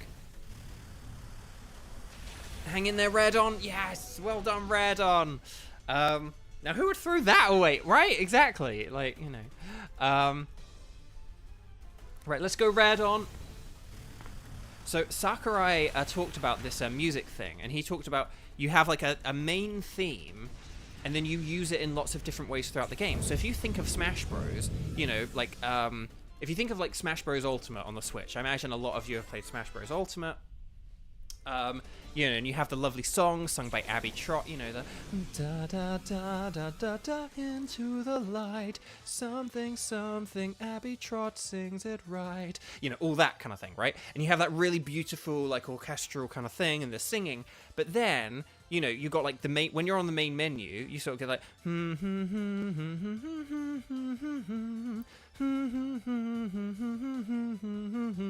so it's not, like, orchestral, but it's, like, different. But then, like, when you're on the menu and stuff like that, like, if you're in the, like, the classic mode or whatever, you know, you get the, like, dong, dong, dong, dong, dong, dong, dong, dong, dong, dong, when you're, like, selecting the difficulty mode. And, like, when you lose a life or whatever, and it's, like, game over, it's, like, sad. And it's just, so, and it plays around with, like, different pitches and different instruments, and it's a really cool thing. So I do like when they're cleverly able to reuse music within a single game. Sigh. No. Sigh. No. Sigh. I wasn't able to win. Oh, Liana, you really are a hopeless woman. Quick mental health note. Please don't use like superlatives, like hopeless, useless, meaningless, you know, things where it's like very black and white language, where it's like the utmost extreme, either all or nothing type language. Like hopeless. No one is hopeless. There are ways that we have less hope, and there are ways we have more hope. There are ways that we are good and useful, and there are ways that we're less good and less useful. But no one is useless. No one is hopeless. And if you talk to yourself that way, and if you think about yourself that way, you're just setting yourself up for like depression and anxiety. Like, so please don't do that. And I know sometimes I do hear in the stream, we'll say things like, "Oh, Bo, you're an idiot," or whatever. But I'm trying to do that less, because it, like, I'm okay doing that because I know this consciously, and I know that I'm just playing around with myself and I'm just having fun. But I don't want to talk to myself that way publicly, because I don't want to like be a bad influence to you guys, or to make you guys think that it's okay, because you guys like won't understand that it's like a joke the way that I understand to myself that it's a joke. But yeah, don't call yourself hopeless. This is inexcusable. What was I thinking? Any gym challenger who's made it this far would be no pushover. Under normal circumstances, I would have tried to delay you further. However, all the wishing stars have been collected. Do as you wish. There's nothing to be done now. Typical Bo. You and Torkoal are unstoppable. And her name is Shelby, as Charlie will say. But like Life Like Bo Bridger remix. Oh, and Xander. I think the main theme plays in Final Destination's theme at some point, but it's played in reverse. Oh, interesting. That's really cool. Anyway. Platinum, we in the end game now, huh? We are in the end game. We're in the end game now. So there we go. No, we're not quite there, although we're not quite there yet, Platinum. So just don't say too much. But we're not quite there yet. But but like Kevin, that's Queen Shelby to you, Hop. Charlie, again with another sick burn, Loliana. Everything I did to further the chairman's own goal. Sorry, I keep saying champion instead of chairman. Right, here's the cutscene. Here's a big cutscene. Look, they animate. Well, they sort of do like all this really pretty artwork. I don't know why they do this, but I love this. Leon, we've discussed this 100 times already, and you still fail to understand what's at stake. You, who's supposed to be our champion. I think I understand well enough. What I don't understand is why we ought to cancel tomorrow's tournament in order to solve a problem that's 1,000 years away from affecting any of us. What difference is one day going to make? My duty as champion isn't this. This madness is to carry out that championship match.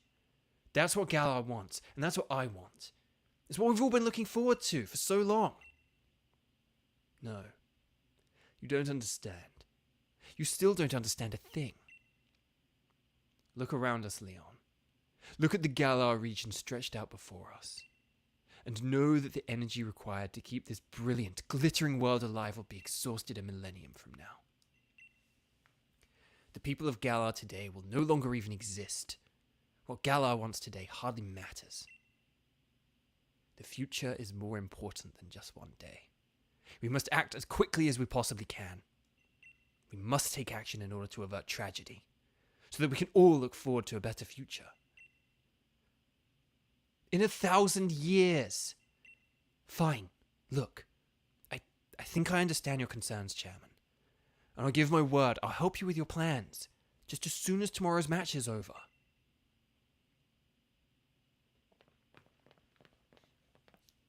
Lee, you never showed when you were supposed to, so I got worried that something had happened.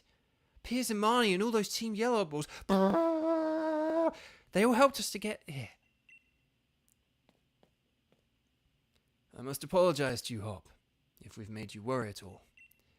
There are times when adults just can't seem to have an honest discussion with one another. Sometimes our pride just gets in the way. Never mind any of this, Hop. Bo, let's head back to the hotel, and we'll all grab dinner together, yeah? It's on me, so you can order whatever you fancy. Look at that determined face. We are determined to beat this game today. That is my face right now, as we are determined to beat this game today. If you'll excuse us, Chairman Rose, and I do hope you'll watch tomorrow's match. It's sure to be one for the history books. And off we go. One for the history books. You still don't understand, young champion. I am going to change the course of history. Ooh, so again, I've said this repeatedly. I think the story in this game is fantastic. The next evening. I think the story in this game is fantastic. And, this is it. Did you get enough sleep? You and your team are the ones battling. But I had butterfree in my stomach since I've had butterfree in my stomach since I woke up. I like butterfree instead of butterflies in my stomach. It's a very cool little touch. But Challenger Bo, the finals will be starting shortly. I'm here to escort you to the stadium. What's all this? Didn't you learn your lesson? Didn't learn your lesson yesterday? If you need any... Oh, hang on. Sorry, I had a hiccup then. Or burp. If you need another helping to hop in his trusty Cinderace, I'll happily give you one. No, wait, please. I'm not like those other league stuff. I'm a good one. I may say so myself. So that's like, that's okay for her to say she's a good person. Just as long as she doesn't do it like too overtly and too constantly. I heard about what happened yesterday. Miss Oleana can be a little extreme in her desire to assist the chairman with his goals, I'm afraid. It seems she was cultivating her own group of league staff in secret to be deployed for, well, things like that debacle last night. But you've no need to worry about today's stuff. All of us are here for the right reasons. Well, that's what she says. I guess we trust her then, yeah, Bo? Let's go. I can't wait another minute.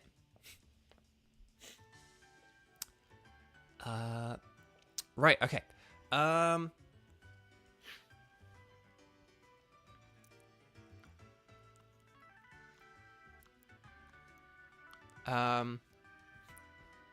Oh, see, Kevin, hate to be negative, but you hate Rose's motivation. It makes him, and by extension, environmentalists seem overly worried.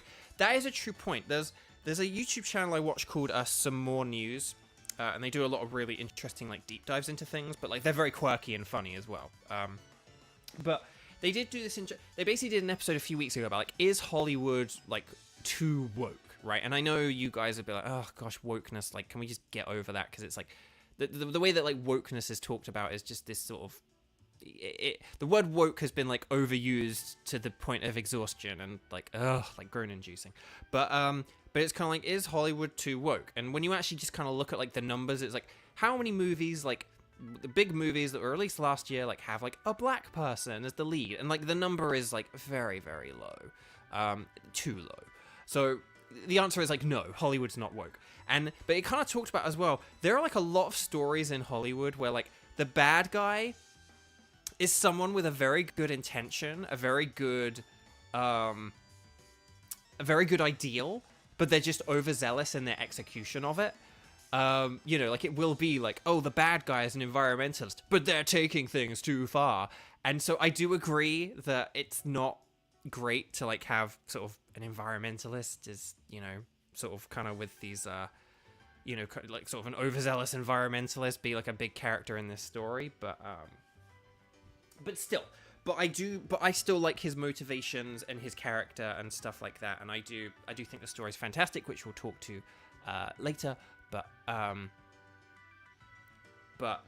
I do understand that it's like, well, if it was something that was sooner than 1,000 years, but I kind of like that in a way. I kind of like that it's someone overzealous about, because it's kind of like, say, like, a day will come where we might need to, like, leave this planet, where, like, the planet could die before us. Like, if we're lucky, we'll outlive this planet. But if we outlive this planet, it means we need to go find another planet. And so things like space exploration and stuff like that, it is costly, but it is something we kind of have to do at some point. So it's kind of like, it's this weird, I don't know, like, do we just accept that one day we're all going to be gone, or do we try and continue to survive? And it's like, well, if we do try and continue to survive, it means we do need to do things like space exploration. So it's a weird one, but and that's it's a very distant, far off problem, but like, you gotta get working on stuff at some point. So, yeah. Oh, Kevin loves some more news. Yeah, it's very funny. I like Cody's excellent, and he does such long takes. I'm impressed by how long he goes without making a mistake. Very. I don't know if they like rehearse it or what, but I'm very impressed with like just how long it is without edits, and and like how few mistakes they make and stuff. You do like the staff's Pokeball holders? Yeah, me too.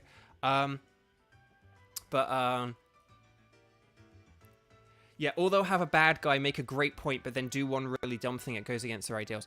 But see, can I just say, that is a real thing, though. There are people who get so fixated and stuff about... I mean, sorry to use this example, and again, I'm sorry to... But there are a lot of people who, like, say they're Christian, but then they, like, do a load of hateful things. And it's like, well, all Jesus ever said was, like, love people and like be nice to people, essentially. Like that is basically Jesus in a nutshell. And it's like, but there are people who do all these things that are so not to that. So there are all kinds of people, and again, sorry to use that example, and I'm sorry to like get talking about like things like religion. I know that's a big thing and a big deal, and I'm not saying that like Christianity is bad. I'm a person who actually believes in God and Jesus myself, funnily enough. So that's not so I'm not saying that to criticize, but I'm just using that as an example. I mean, but there are a lot of examples of people who they try and do things and they try and prevent things that they are afraid about, but in doing so they actually ironically cause the things. Like if you have someone who's like an overly protective boyfriend or something like that, sorry to kind of like blame men here, but usually it's more like an overprotective boyfriend than girlfriend in this situation, unfortunately. I feel like just because of the sort of power dynamics that there are between men and women in the society we have. But you get these like sort of overprotective and controlling boyfriends who are like, I don't know, they're afraid they're going to be broken up with. But it's like, but by being controlling and like by being like too controlling and trying to like hide your partner away from like other people and other things, it just then pushes them away. By trying to pull them in, you're actually like pushing them away. So people do stuff all the time that is very antithetical to the thing that they want. That is a very human thing. So again, it's why I like Chairman Rose. He's like this guy with this ego and this very kind of like this very sort of irrational belief, but where there is like a semblance of rationality to it. Anyway, sorry, the screen just went dark because I have not been playing this game for a few minutes. So, but sorry, we do get into serious topics here at Both Video Games occasionally. But yes. Kevin, I now want a sitcom titled Jesus in a Nutshell. But there we go. So anyway, so that's why, and I don't get me wrong, I still think there is a sort of a little bit of it's like the thing with Rose, it is a little too dumb. I do see that, and don't think I don't recognize that, but I do think that this idea of like, oh, it was a person who's kind of going against their thing, yeah, because like people do that. There are some people who kind of like in life who they will say things because it's the right thing to say, but deep down they don't believe that thing and they're actively working against that thing. Like it's a very sort of like sort of deliberate hypocrisy, I suppose, to coin a phrase. But then there are other people where they will do things and they will believe things, and completely unironically they will be, kind of actively going against the thing that they kind of believe or that they're trying to accomplish. And it's a really sad thing. And it's kind of like, how do you help people like that? And sometimes the answer is very difficult, and sometimes the answer is you can't. And I don't know. And it's a sad thing.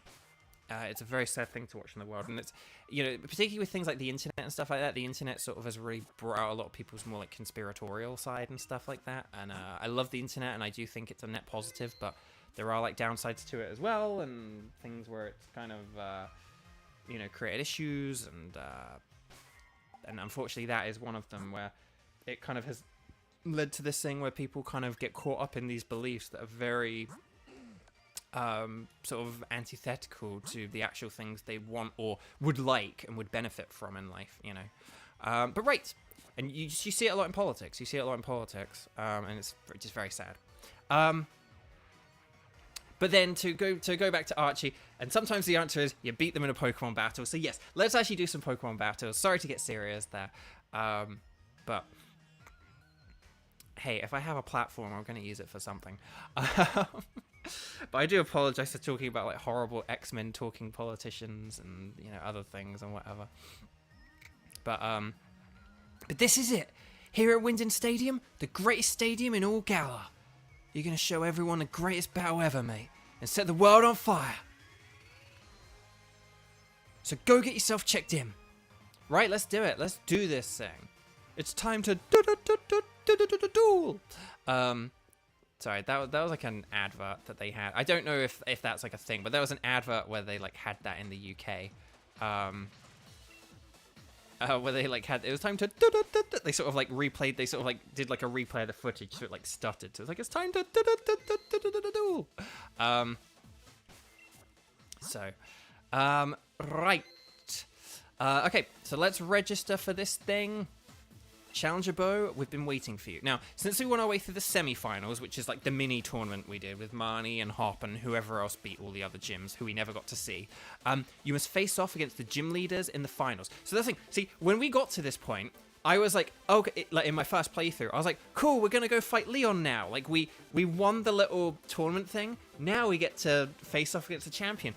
But I kind of forgot the beginning of the game does show like Raihan versus Leon. And that's what they're doing. They are participating in this tournament that we're now about to do, the finals. So now that we're in the finals, they won't be holding back.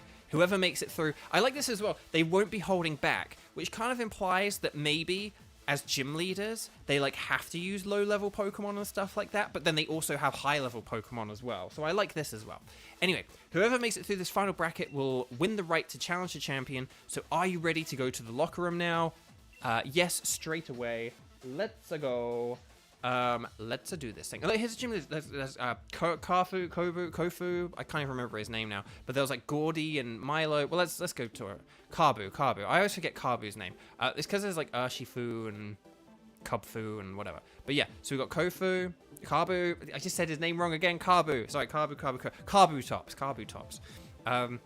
Right. I'll always press on and challenge myself so I can go on as a gym leader for as long as possible. As long as you continue to push yourself, your brilliance is never fade. But we've got Gordy and Milo. And then we've got Milo. Oh, Milo's up against Raihan. Oh, no. Oh, well, yeah, you're going to lose that, mate. No offense. But we've got B. If this was Pokemon Shield, though, that would be Alistair. Or Alistair would be in here somewhere. We've got Raihan. He's going to win his way through. But will he reach the final again? Or will we reach the final? That is the question. Here we've got Peas. I'd say I aim to win this thing, but I'll do it without using Dynamax to help everyone in Spikemas reclaim their pride. And to see him smile once again. Oh, and Gordy obviously wouldn't be here. There'd be Melanie. I don't know if Melanie talks to Milo. I actually can't remember now. But then we got Nessa as well, who's just standing on her own, which is a shame. Long time no see. This would be the sort of battle you're facing in the gym challenge. Those are basically tests or whatever. So let's just check the... oh, we can't check the team matchup thing. Okay, but let's go. I don't know who are first. The opening ceremony should be starting soon. So let's go. Let's do this thing. Clarity's reunion. Hello. Can you use an Alakazam? Was Alakazam... Alakazam was in the DLC, wasn't it? So we don't have an Abra... Oh, no. I can't remember if it's in the main game. I feel like it's in the DLC, though. But I actually can't remember. We don't have an Abra or an Alakazam. We haven't, like, caught one or anything, I don't think. So the answer to that question is no, just because it's like we don't have one. But we do have lots of other Pokemon, so it's fine. It's not a problem. I wish we got to see more. Oh, hang on. The chairman is tied up with some business, so I hope no one minds if I'm gonna... In order to lead you all to greater heights as Pokemon trainers of the Galar region, the time has come for you to battle it out until only the greatest challenger remains. This text is going by way too quick. So on behalf of the chairman, allow me to say, let the final matches begin. Finals matches begin. Gosh, why was he... And then why is that final bit of text so long? Like, all those other bits of text. So, anyway, Chairman Rose would normally be here, but he's not. So Leon is taking over. Bit weird, but whatever. But yeah, so we actually have to face the gym leaders before we face Leon, which is cool. Danny! Oh, Danny boy. Welcome back. I'm glad you're able to make it this week. Do you have Psychic-type Pokemon? No, we don't have any Psychic-type Pokemon on our team, and we don't have any Psychic-type moves either. Earlier on, we had to face a couple of Toxicroaks, and we had to use our Rhydon instead of a Psychic-type, even though a Psychic-type would have been way better. So I do apologize if there's any extra noise. The air conditioning has kicked in because it is hot today. It was actually getting quite hot in here, so I'm kind of glad the air conditioning's on, in all honesty. But anyway, a mysterious voice is calling us. Who's that? It's Bede, and he's in a fairy-type uniform. What is Bede doing here? Well, let's read out his lines out loud and find out. Oh, whoops, I pressed A. But it's Bede, the challenger who was forced to withdraw from the gym challenge. Bede, the challenger, endorsed by the chairman Rose himself. And he has a score to settle. There he is. I'm aware this is against the rules, but he must ask nonetheless. So, Bede wants us to battle him, and he'll stake his career as a challenger on this battle. If he loses, he will retire from being a trainer. What an unexpected turn of events! I've got to try and do like a Tracy from Pokemon Stadium 2 impression. Like, wow, it's knocked out! Or whatever, kind of thing. Like, do that kind of a voice to the commentator. Former challenger Bede has come for one last battle. We're currently debating what to do with Challenger Bede. To all our viewers, both here in the stadium and at home in front of the telly, great use of a British word, we ask that you please be patient. It is ridiculous of you, Bede, but that's why we love you. That's why we love you, my dude. Oh no, we've like made his life worse. No. But yeah, Oleana asked him to gather wishing stars but then the chairman disowned him. And then the strange old lady comes out of nowhere and drags you into a boot camp. But that was a good thing, wasn't it? That sounds good. Oh, covered in pink, dealing with quizzes and battles of fairy-type Pokemon every day. Wow, he is one unhappy chappy. We've reached a decision, ladies and gentlemen. The champion himself has accepted Bede's sudden interruption. Is the champion showing his love by giving every trainer a chance to grow? So whatever. Is it a trial for challenger? But whatever. So okay. But right, hang on a sec. Oh, Charlie, thank you. Charlie says Nightbot has done reminders a few times, but there's way more viewers than likes on the stream so far. So let's all give Bo the best support. Yeah, if there are more people watching than there are likes, please hit that like button. Please do hit that button. I really do appreciate it. Right, okay. So his will. So let's face off against Bede. Here we go. It's Bede, baby. So I'm doing the baby again. Don't know why I'm doing the baby again. Oh, hang on. I need to. Okay. I need to bring up my notes. My notes. And by notes, I mean a tab on Cerebi.net. Why did I say I had notes? Like, that wasn't true. Why did I say I had notes? Like, I haven't made notes. I've just got a tab open. Okay, right. Shelby, get in there. Okay, so Mawile really shouldn't be too much of a threat to us. Oh, we got the Quick Claw Clutch! Quick Claw Clutch! Quick Claw Clutch!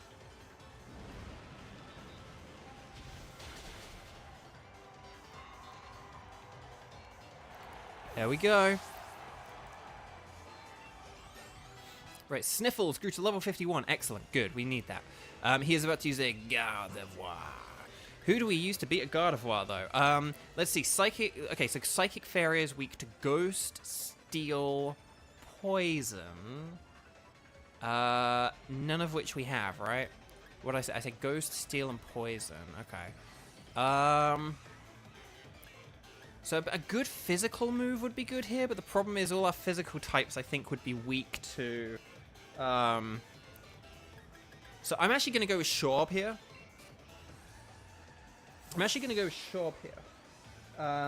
Because I feel like Shorb could actually do quite well here. So right, Gardevoir. This Gardevoir might be like the biggest problem, I would say. I don't know. Well, no, the thing is the problem is we don't really have... Oh, and it's weak to Bug as well. Actually, that's a funny thing. It's weak to Bug as well. I'm going to go the Weather Ball here. I'm going to hope. Because this is a fire-type weather ball here. Boom. Come on. Oh, that was a crit. Oh, dang. Okay, right. He's using Wish. Okay. Right, and then we're going to use U-turn. Ah, crud. Should have seen that coming from a million miles off, but... We're going to use a U-turn here. We'll see how much damage this does. Oh, no, because Bug is... Oh, no, Bug is resisted by Fairy, so Bug's not super effective. No, it is just Ghost, Poison, and Steel. Yes, okay. Who do we...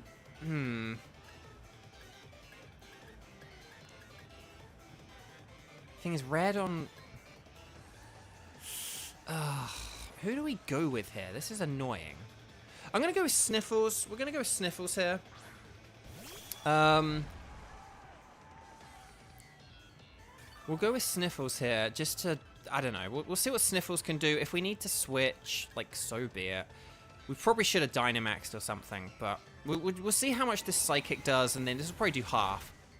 Okay, that did a little bit less than half, so we'll see how this goes.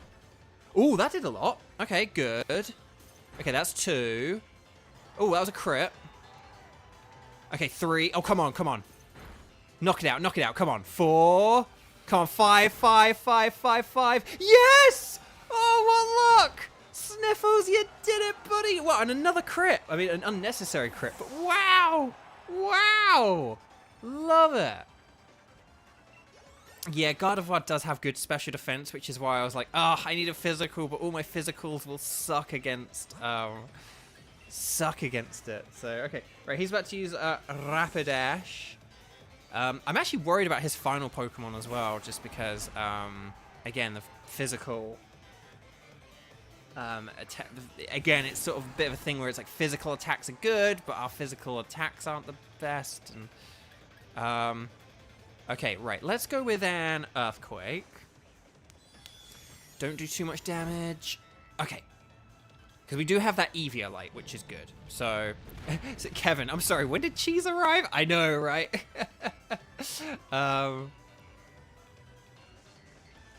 Right. Okay, he's using Dazzling Gleam. Ah, crud. I should have Dynamaxed there. I should have Dynamaxed there. I don't really know if I have this written down in the rules, but I will just say, because it's something I've kind of mentioned before, but I'm not really going to comment about like what I think about my characters, because just personal things about characters is very much in the hands of like the company that made and sort of, you know, just made and designed the characters and everything. So if you ask me personal questions about like the characters that I voiced, I'm like gonna ignore those questions, I'm afraid. I do appreciate the enthusiasm, but I just want to know, I'm like, sometimes if I do see questions, I might like deliberately ignore them rather than, I have genuinely missed a lot of chat today, but I just want to make sure that, like, you know, questions about characters, like, I don't really, do you know, if you're like, would this character be friends with this, and do you think this character is this, like, I don't know, and I'm not going to answer because I'm not a representative of the company, and nor am I going to pretend to be. So, okay, let's...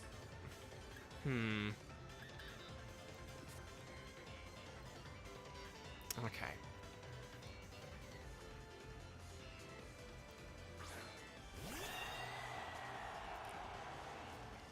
Okay, so let's... we're gonna Dynamax here, and we're gonna use a Max Quake. Again, I should have used this. I should have done this against the Rapidash, but but we'll see how this goes, because then I would have got a special defense boost against the Hatterene, but we'll see how it goes. Okay, so it's time for a truly great pink. Here we go. Ryan, hello, welcome, welcome, welcome. Glad you were able to make it for the finale. Oh, whoa, that was a nice little underarm throw there. Very nice. Okay. So here is Gigantamax Hatterene. Doesn't look all that different from regular Hatterene in all honesty, but I like how it's kind of like a little person and a big costume rather than a big person who fits their costume. Right, we're going to go with a max quake here. We're going to get a special defense boost. Again, it would have been better if I could have got a special defense boost against... Whoa, critical hit. Would have been better if we could have got this boost against the Rapidash so that we were set up for this attack, because now he's using Max Mindstorm. Hang in there, Redon. Oh, no. No. Dang. Okay. Battlefield got weird.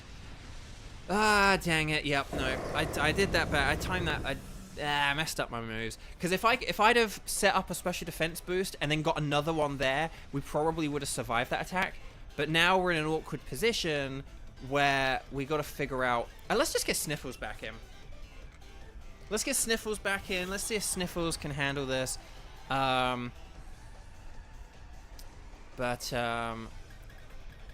the question is, do we go with an Icicle Spear or a Thunder Punch? I think we're just going to go with a Thunder Punch and play it safe here. Hopefully this does enough. No! Oh no, he learned this from the old Gran, and now he plans to make it his own. No! Gmax Smite? Smite? No!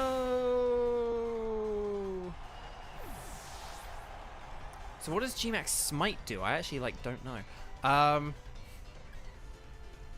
Let me just check some stuff. Hang on, I want to check speed here.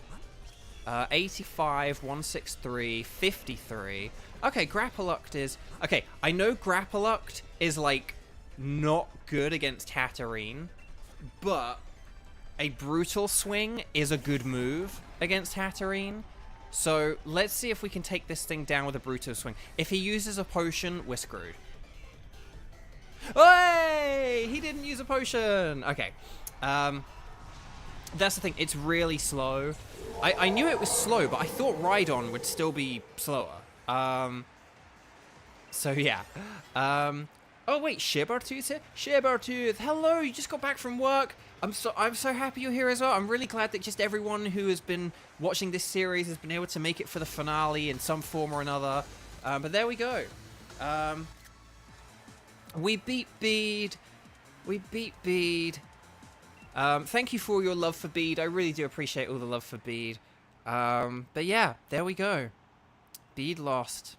And the commentator looks like Bede was no for Bode, but the audience seemed to have enjoyed... Did you guys enjoy the battle with Bede? The audience seemed to have... Do we think Bede should retire? Chat, let me know if you think Bede should retire. They're just telling him to just restart his career. But it's not what he planned. If he was able to defeat us, everything would have been fine. But it wasn't fine. And he was going to retire as an excuse to get away from Opal, which is really funny. But now he's got to continue training as the Fairy-type gym leader. And with his talents, he'll be able to overtake her in no time. Oh, I didn't realize that was Bede's final line. I didn't realize that was Bede's final line.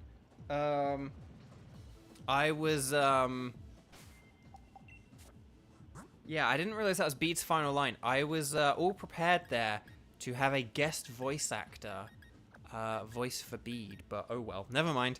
Never mind, we shall have to carry on anyway. But yeah, okay. Oh, Diane! Diane, so lovely to... Hello. Welcome. You're going to try your best because English is not your first language, but you're happy to be here. Hey, that's no pressure to chat or to use the chat. If you want to just watch and be a viewer, that is totally fine. But honestly, your English there seemed amazing. I mean, you even used the abbreviated version of because, which is a very good English thing. The BC, because, that's very good knowledge of English if you know that. But yeah, okay, and Natalie, hi, hello. So I think, again, if I've missed anyone who is here, oh, Skeleton Toes, hello. Wow, we got loads of people coming in and saying hi in the chat. Again, if you are in the chat and, I haven't said hello to you, please say hi. I love saying hello to people when they enter the chat, and I don't always get to see everyone. I don't know if we've been raided. I know raiding isn't a YouTube thing, but speaking of raids, you know what's not sponsoring this video? Raid Shadow Legends! Yeah, they are not the sponsor of this stream. There is no sponsor of this stream. I don't have sponsors for the stream. Unless Twix want to sponsor this stream for reasons that will become evident later on. But let's get into our battles. So it's time for the first round of the finals. Does this board have anything? No, it's purely aesthetic. If you do the Galar Championship, the Galar Champion, the All-Star Tournament thing, you actually do get to look at the board. But and I think like in the post game, when you get to like do the tournaments and stuff, you can look at the board. But right now we can't. It's a dreadful shame. But okay, right, let's run through this corridor. Oh yeah, and just for the new people, who've like entered the video and entered the chat, if you could click like and tap that little thumbs up button on this video, I would hugely appreciate it. I'd love to get as many likes as possible and as many views as possible, and also subscribers as well, since subscribing is free. On this video, this is like my big finale for this Pokemon Sword series. So just if you're new and you haven't clicked that like button yet, then please do it. But anyway, the finals are about to begin. The two trainers to face each other in the first battle of the first round are a trainer endorsed by the champion himself, Challenger Bo, and his opponent is the Raging Wave, the master of water types, Nessa. It's Nessa. We're playing. It's Vanessa. No, just Nessa. So I can tell you've grown far stronger since you faced me in Holbury Stadium. I've got to hand it to our undefeated champion. He's got a proper eye for talent too. But you're not the champion, and you'll never become the champion either. Do you know why? It's because I, Nessa, am going to defeat both you and Leon. I'm not going to underestimate you again. I'll use Dynamax to wash you out to sea and beyond the horizon. And now, hashtag spoilers, she's not actually going to use Dynamax here. Or she's not just going to use Dynamax here. She's actually going to use Gigantamax. Because when we faced Nessa the first time, she had a Dreadnought, but she only Dynamaxed it. And she didn't get to Gigantamax it, despite the fact that a Dreadnought has a Gigantamax form. Yeah. Right. So, Sonya might be disappointed, but that went by too fast because I was looking at my notes. No, we're just going to go with Thunder Punch here. We'll see what happens. We'll see how much damage this does, and then... Okay. Okay, not the best start, unfortunately. Oh, aha, but we got the emergency exit. Yes! Yes, we did enough. We did enough. Oh no, I made Zach choke on his cookie because of the Raid Shadow Legends. Okay. Hang on, let's just check something here.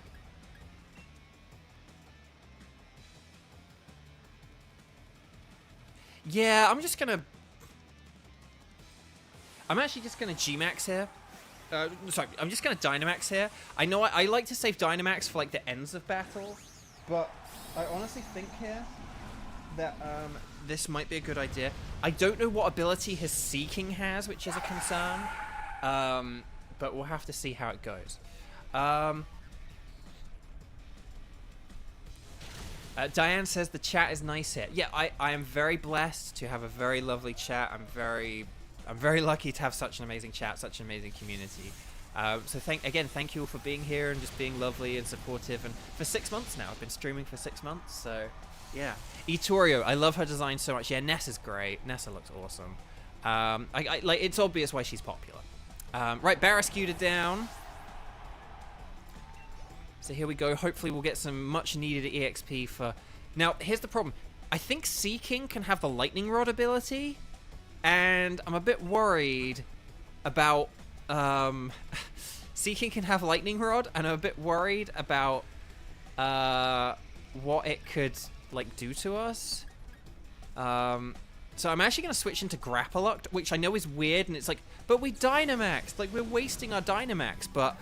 I think this is what we have to do. I'm worried. I think it can have Lightning Rod, and I don't want to like power it up or anything. So I know that sucks, but if it doesn't have Lightning Rod, then I'm an idiot, you know. But then, and again, that's an example where it's like, don't call yourself an idiot.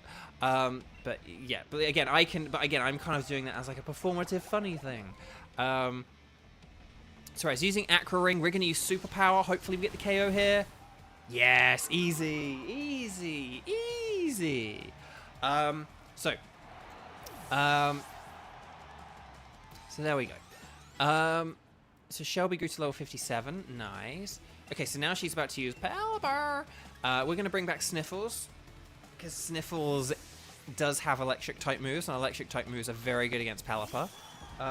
If Pelipper made it rain here, that would be kind of fun. In fact, if Pelipper made it rain here, that would be awesome. That would actually be really good. Does it have Drizzle? Yes, it has Drizzle. Okay. This can actually work in our favor. Right, is it going to be fast? Okay, no, we're faster. Good. Go, Thunder Punch. Let's go. Yes, well done, Sniffles. I think Sniffles must have, like, a low experience thing, because it's just been, like, constantly under-leveled. And I know it was lower-leveled than everything, but still, I feel like it should have caught up by now. Right, we're going to keep him... Sniffles for Golisopod, or, sorry, hang on, Golisopod, sorry. I always have to think twice about Golisopod's pronunciation, because it's like Goliath and then whatever kind of pod it is. But yeah, it's kind of like Goliath, and so it's Golisopod. But there we go, right, we're almost at level 52. Okay, so she's about to use Dreadnought. Okay, I'm just thinking here. Hang on, let me just think. 75, 1.5, 2. So that's like 3 times. And then... But then... Snipe shot. Just thinking of, Hang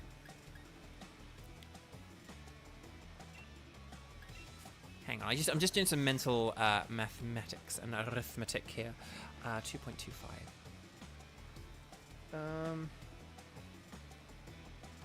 No, we'll keep Sniffles in here. I'm not sure how much Sniffles is going to be able to accomplish here. We might lose Sniffles here. Because it is... Oh, crud, actually, shoot. I should have switched out Sniffles. Yeah, I should have switched out Sniffles, but that's okay. That's okay. Because basically, what she's going to do here... So she's about to Gigantamax. Oh, we got the music. The crowd are cheering. I love it when the crowd cheers.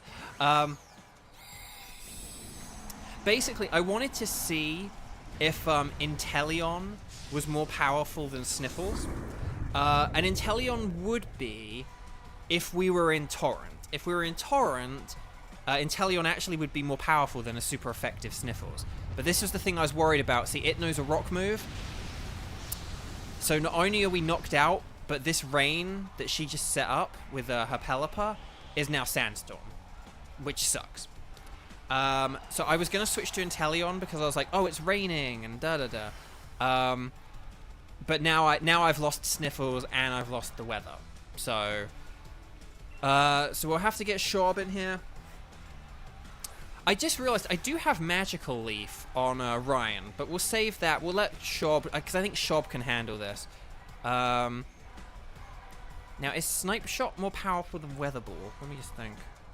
No, I think Snipe Shot's the better way to go here. So let's go with Snipe Shot. Hopefully this will be a 2-hit KO. Nope. Okay, is it a 3-hit KO? Might even be 4.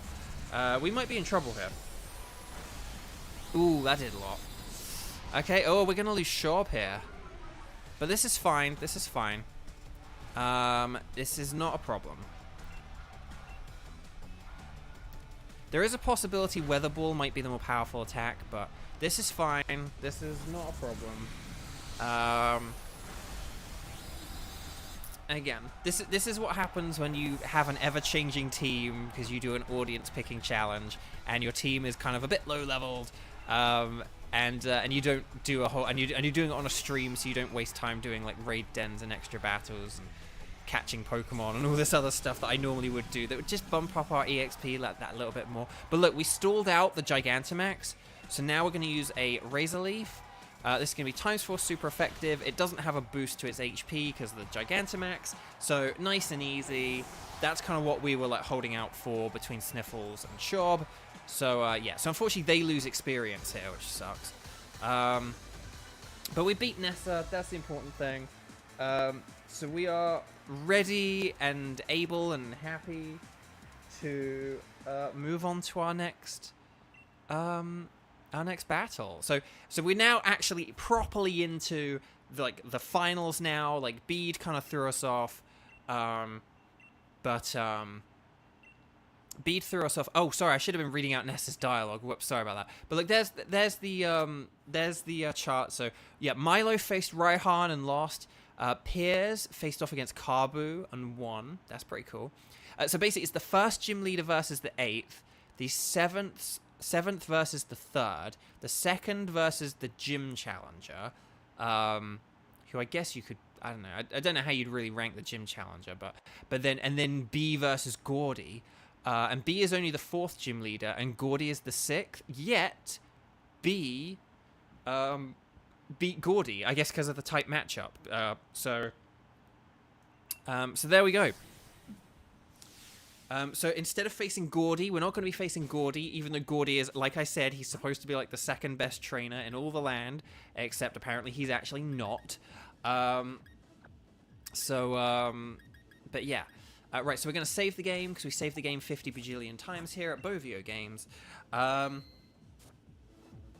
here we go. But we're going to go right into our battle with B. I'm sorry that I kind of skipped past Nessa's text there. I kind of forgot we were, like, you know, doing characters that have voices. But right, okay. Let's do this thing. I haven't talked about Tears of the Kingdom yet. I said I was going to, and we've been going for like 2 hours, and I've talked about like politicians and what, I don't know, what makes a good and a bad person, but I haven't talked about Tears of the Kingdom.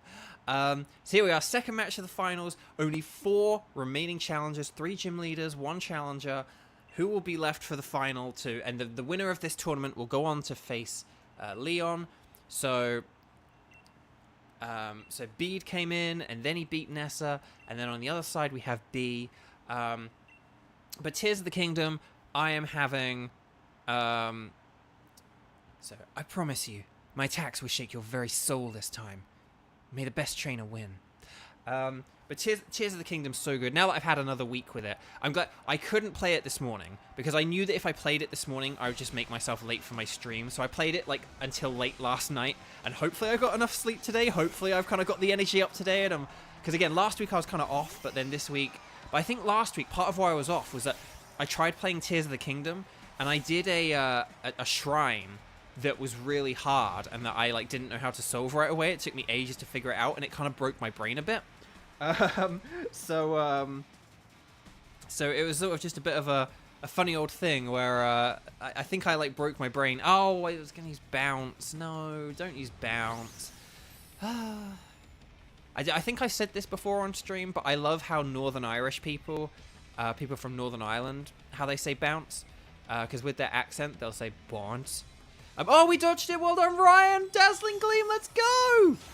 Yes. Love it. But yeah, there's kind of like, so, and like words like flower, power, shower, in Northern Irish accents, they're like floor, pour, shower. It's just great. I love it. And it kind of, and then like bounce as well. Like there are some people who say bounce, like I could bounce for hours. And just, yeah, I love it. It's great. So that's a thing where like sort of doing an accent is kind of okay, because I'm kind of talking about, oh, there's like this cool and interesting pronunciation and it sounds like this, but I'm not just going up to a Northern Irish person and being like, oh, you bounce, like, or something like that, you know. It's like, what? So yeah, just throwing back to an earlier topic. But yeah, I think last week I like broke my brain before the stream, and I like really wanted to play Tears of the Kingdom, but my brain was kind of frazzled from this kind of like kind of type thing. So okay, hang on. So we got grapple locked. Okay, I'm actually going to Dynamax here. I think we're going to try and get a Ryan sweep here. Cream sweep, not a cheese sweep, but a cream sweep. Hashtag cream sweep in the chat. Cream sweep. But no, I think the game kind of broke my brain last week, so I think I'm in a better place for the stream this week. I'm more kind of geared up and like ready, and this is like the big finale, so I'm like more geared up for this one. But here we go. The Gigantamax Dazzling Gleam. Oh, Natalie, just back from drawing Chongyun. Oh, awesome. Oh, Demon Anastasia. Late to the party, but you're here. Hello, welcome, welcome, welcome. Lovely to have you here. Welcome back. You are in the middle of our semi-final. Well, so there's the semi-finals, which is a mini tournament, and then there's the finals, which is the big tournament, and we're in the semi-final of the finals. So basically, we're in the big tournament now, and we're in the semi-final of that tournament. So we're in like the gym leader tournament now. So we did the mini tournament where we faced Marnie and Hop, and then we had to go. Leon went missing, so we had to go to Rose Tower and face off against Oleana. But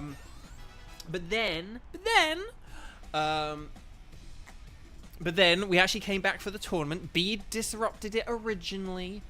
So it's time to dig in our heels. I'm not giving up, so neither should you. She's going with Machamp. Gigantamax Shiny Machamp looks awesome. It's like this brilliant shade of green. It looks fantastic. We are not going to see it because she has just a regular one.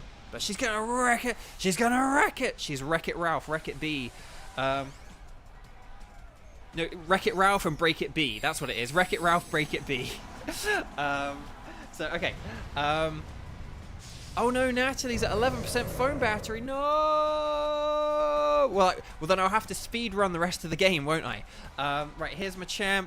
And we're going to use Max Starfall one more time.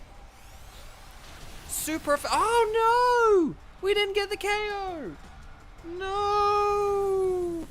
Hang on, what move did it just use? Was that Smart Strike? Or was that the normal type one? Speed? If the speed's down, that was the normal. Okay, yeah. Okay. No! Mike! Hey, Mike! Mike's here. My buddy Mike. Like IRL.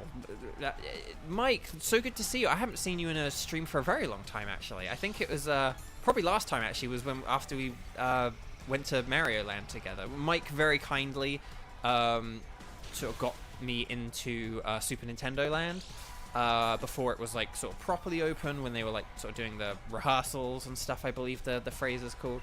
So that's how I was able to go to Super Nintendo Land, because I wouldn't have been able to without him. So we love Mike here at Bovio Games. Everyone say hi and thank you to Mike, and give Mike all the love.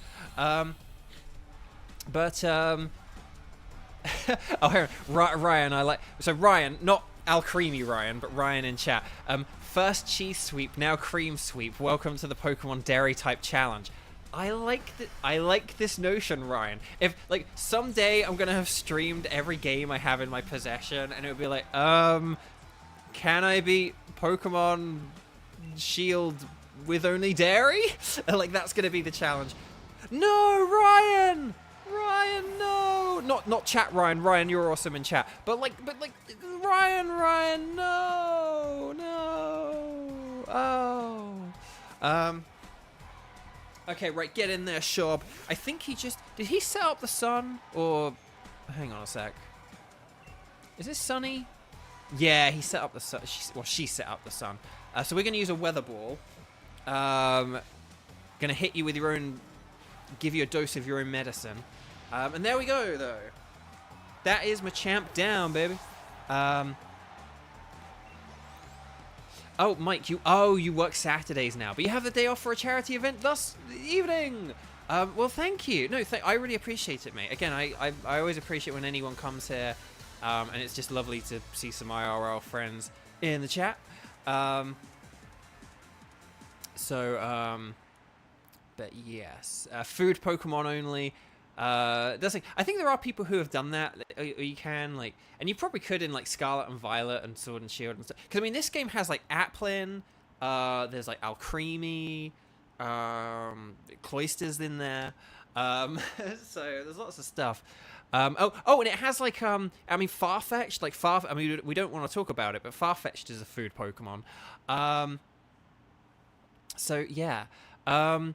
Did you ever do the only with beads Pokemon? No, and there's a specific reason for that, right? there's a very interesting Archie, a different Archie from the other Archie, but Archie Kelleher. Hi, welcome. Is this a Nuzlocke? No, thank goodness. Otherwise, we'd really be in trouble. So that's why I'm playing a little bit more. I like the idea of not having a Nuzlocke because then I play a bit more aggressively. If I was playing in a Nuzlocke, I would play more defensively, and I'd just be like switching stuff up and you know, or like leveling up my Pokemon more cautiously. By having it not as a Nuzlocke, it means the stream is a bit more efficient and kind of goes at a faster pace and stuff like that. I say goes at a faster pace, even though I like waffle every chance I get. So yeah, no, luckily not a Nuzlocke. I don't know if I ever will do a Nuzlocke. I'm a bit afraid of them. But hang on, what was I going to say? Was it about Mike or was it about I can't remember if it was about Mike, whether it was something. Oh no, the bead challenge. I am just gonna skip past B here because like she's upset but refreshed. Good for you, B. Good for you. Nourishing spirit. Blah blah blah. Okay, so look, we're gonna be in the final against Raihan himself. We love Raihan here at Bo Video Games. Yes. Okay. So, hang on. We'll do some voice acting here, but just. Sis, you shouldn't be forcing your way in here. I love his walk, man. It's so funny. Sorry, Bo. I thought my bro could get revenge for me, but he lost to Raihan. You look so sloppy out there that people are going to think we're both weak because we're related. You got it wrong, sis. Raihan's just that strong. But I was able to show everyone in the audience how amazing a proper battle is without using Dynamax can be. Like in Scarlet and Violet, or Red and Blue. Alright, I get it. But that's exactly why I wanted you to win. I still thought it was a brilliant battle, though. I'm counting on you to win, Bo. Got it? I'll be cheering for you. I know she said got that, but... Got that? I'll be cheering for you. But I thought got it would sound better. Oh, chinwag. Chinwag is a great British phrase. Oh, sorry to come in for a chinwag just before the final match. Raihan's waiting for you on the pitch. We're looking forward to a right good battle. But no, so there's a very interesting reason that I'm not going to do the bead challenge, and here's why. So Bead has 7 different Pokemon canonically in terms of the game Pokemon Sword and Shield. There are 7 Pokemon that we could use. I can't remember them all off the top of my head right now, but basically it's like there's like Solosis and Gothita. And then there's like Solosis and Gothita, and then he also has the Ponyta. And then, and he has Hatterene as well, right? So that's like 4. And then, hang on, Solosis and Gothita, Hatterene, and Ponyta. And Mawile. And he has like Mawile as well, Mawile. And so... and Gardevoir. Yes, that's it. So, and then it's like, it's Ponyta and Mawile. And then there's Gardevoir and Sylveon, right? He gets a Sylveon in, like, the post-game. So, hopefully I've just named, like, 7 Pokemon there. And it's like, well, yeah, just use those 7 Pokemon. Here's the interesting thing. Solosis and Gothita are version-exclusive Pokemon. So you can only get one of them. And it's like, well, okay, just do the challenge with 6 Pokemon. But here's the thing. Ponyta and Mawile are version-exclusive Pokemon. And so you can only get one of them in the game. So whichever game you pick, you can only have 5 Pokemon. And it's really annoying and it's really frustrating. And so it's kind of one of those things where it's like, well... I'd like to use all of them. So maybe eventually someday, if like I can get a full team of 6, I will do it. But the thing about Sword and Shield is, that there's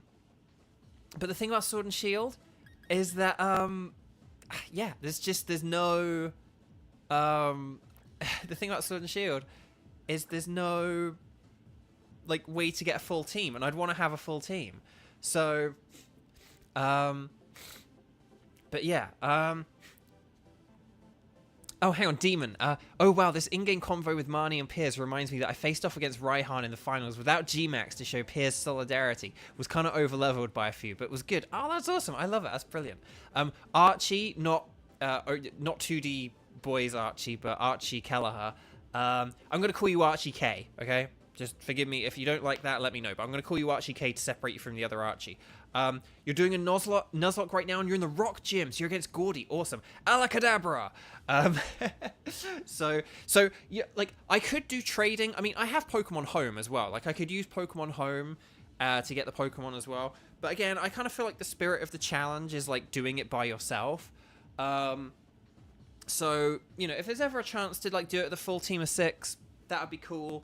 But you have to trade to get a full team of 6. You have to do, like, you need to utilize some kind of shenanigans to get a full team of 6. And so that's why I'm not, it was one of the first ideas I had, Tenchi. Like, when I was like, oh, I want to stream, what kind of different ways can I play Pokemon?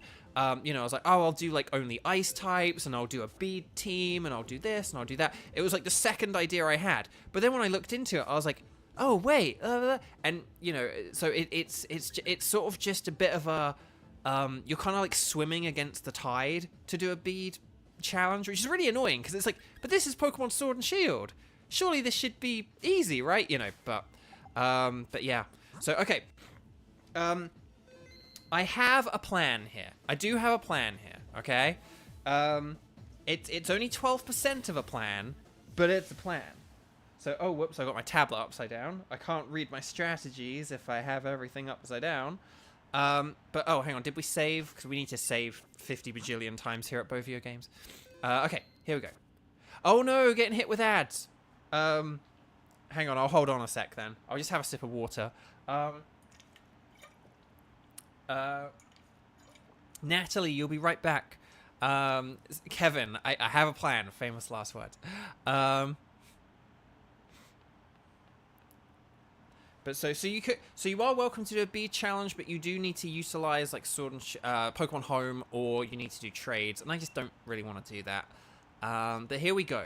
So whoever wins this will get to face off against Leon. Will it be us, Brilliant Rising Star, Challenger Bo, or will it be the only trainer that Leon calls his rival?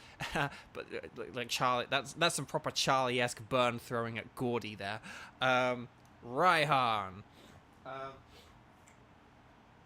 Because, like, Gordy considers himself, considers himself, like, up there with Raihan, and it's like, nah, you're not. Okay. Do you have Isle of Armor? Yes, I do, but we're going to do that post-game. That's for next week. Okay, so, well, actually, no, not even next week, like, week after next, I think. We'll see. Okay, here we go. So, you're really something else, kid. Sorry, I got hiccups, hang on. You're really something else, kid. You made it all the way here. Sorry, the way I said kid sounds American both times. I think it's because I'm congested. Hang on. I'm gonna get this as a backup. Hang on. Okay. Guess that's why the champion himself endorsed you, yeah? Leon's my rival, and he chose you. So I've got to first prove I'm better than you if I'm to beat him. I've reworked my whole team, and now we're all geared up for one-on-one battles. You might be thinking that you beat me once already, but if you think I'm the same Rohan you faced during the gym challenge, you'll soon regret it. Here we go, my favorite gym leader, who has now changed his team from double battles and has reworked it for singles. So here he is, the man, the myth, the legend, Raihan. I love that curled throw as well. So awesome. Right, he's using Torkoal. So here's the thing. He's changed his team. Before, he was a Sandstorm guy, right? He was like, leave me alone, I'm a Sandstorm guy. But that's Drought. It gets the sunlight burning real harsh. But here's the thing. We might not be able to KO it in one here, but we're going to beat Raihan at his own game here. He thinks he can change his team to a Sun team instead of a Sandstorm team. But we're going to change the weather to rain. So... hang on. Oh, my jaw. Right, okay. Max Geyser! No, Max Geyser. Max Geyser! Oh, we one-shot the Torko! Love it. Tenchi, I love how he's dragon-like in battle. It's a really cool detail. Yeah, he's got a sort of, I don't know, like he's like the way he sort of bares his teeth and stuff. Yeah, it's kind of like almost like reptilian or something. I love it. Like he's so cool. He's so cool. Right, he's about to use Gudra, which is a good idea. We're gonna try and use Ryan to. Oh no! Wait! No! Wait! No! I should have gone with Sniffles. Oh well. Should have gone with Sniffles. Now this Gudra is very weird because it seems to know Surf and Muddy Water, and like Surf and Muddy Water are almost effectively the same move, so it's a bit of an odd choice. But we're gonna go the Dazzling Gleam. Hopefully we can two-shot this. Thing is, Gudra has really good special defense, which is why I was like, oh, I should have gone with Sniffles because Sniffles has better, you know, has like physical attacks, but don't have the attack. No. I was going to say, don't have the accuracy drop. That's the one difference between the moves. Muddy Water is itself less accurate, but it can cause inaccuracy in you. Oh, come on, Dazzling Gleam. Yes! Well done, Ryan. You did it. You did it. Oh, Shelby's arch nemesis. So yeah, Demon, yeah, that's the thing. So, Muddy Water, well, I think Muddy Water nowadays might be a little bit weaker as well. Back in the day, they used to be, like, kind of, I can't remember if they were ever the same power or not, now that I think about it. But, okay, right, Turtonator, okay. Hang on a second. I'm just thinking... Turtonator is weak to Raredon, but Shob... No, I'm going to go with Shob. I'm going to go with Shob because I think Shob is the better way to go here. The other thing about Shob is we have Weather Ball, and Weather Ball is actually more powerful than Snipe Shot. I think Snipe Shot might have a slightly higher critical hit chance. I can't remember. But otherwise, Weather Ball is actually a more powerful attack. Because although it said only base 50, because there are the weather up, it actually is power 100. And we've got the stab on it. So basically, Weather Ball is like super powerful. Like in this reign. Raihan has helped us tremendously by allowing us to set that up. Right, Flygon.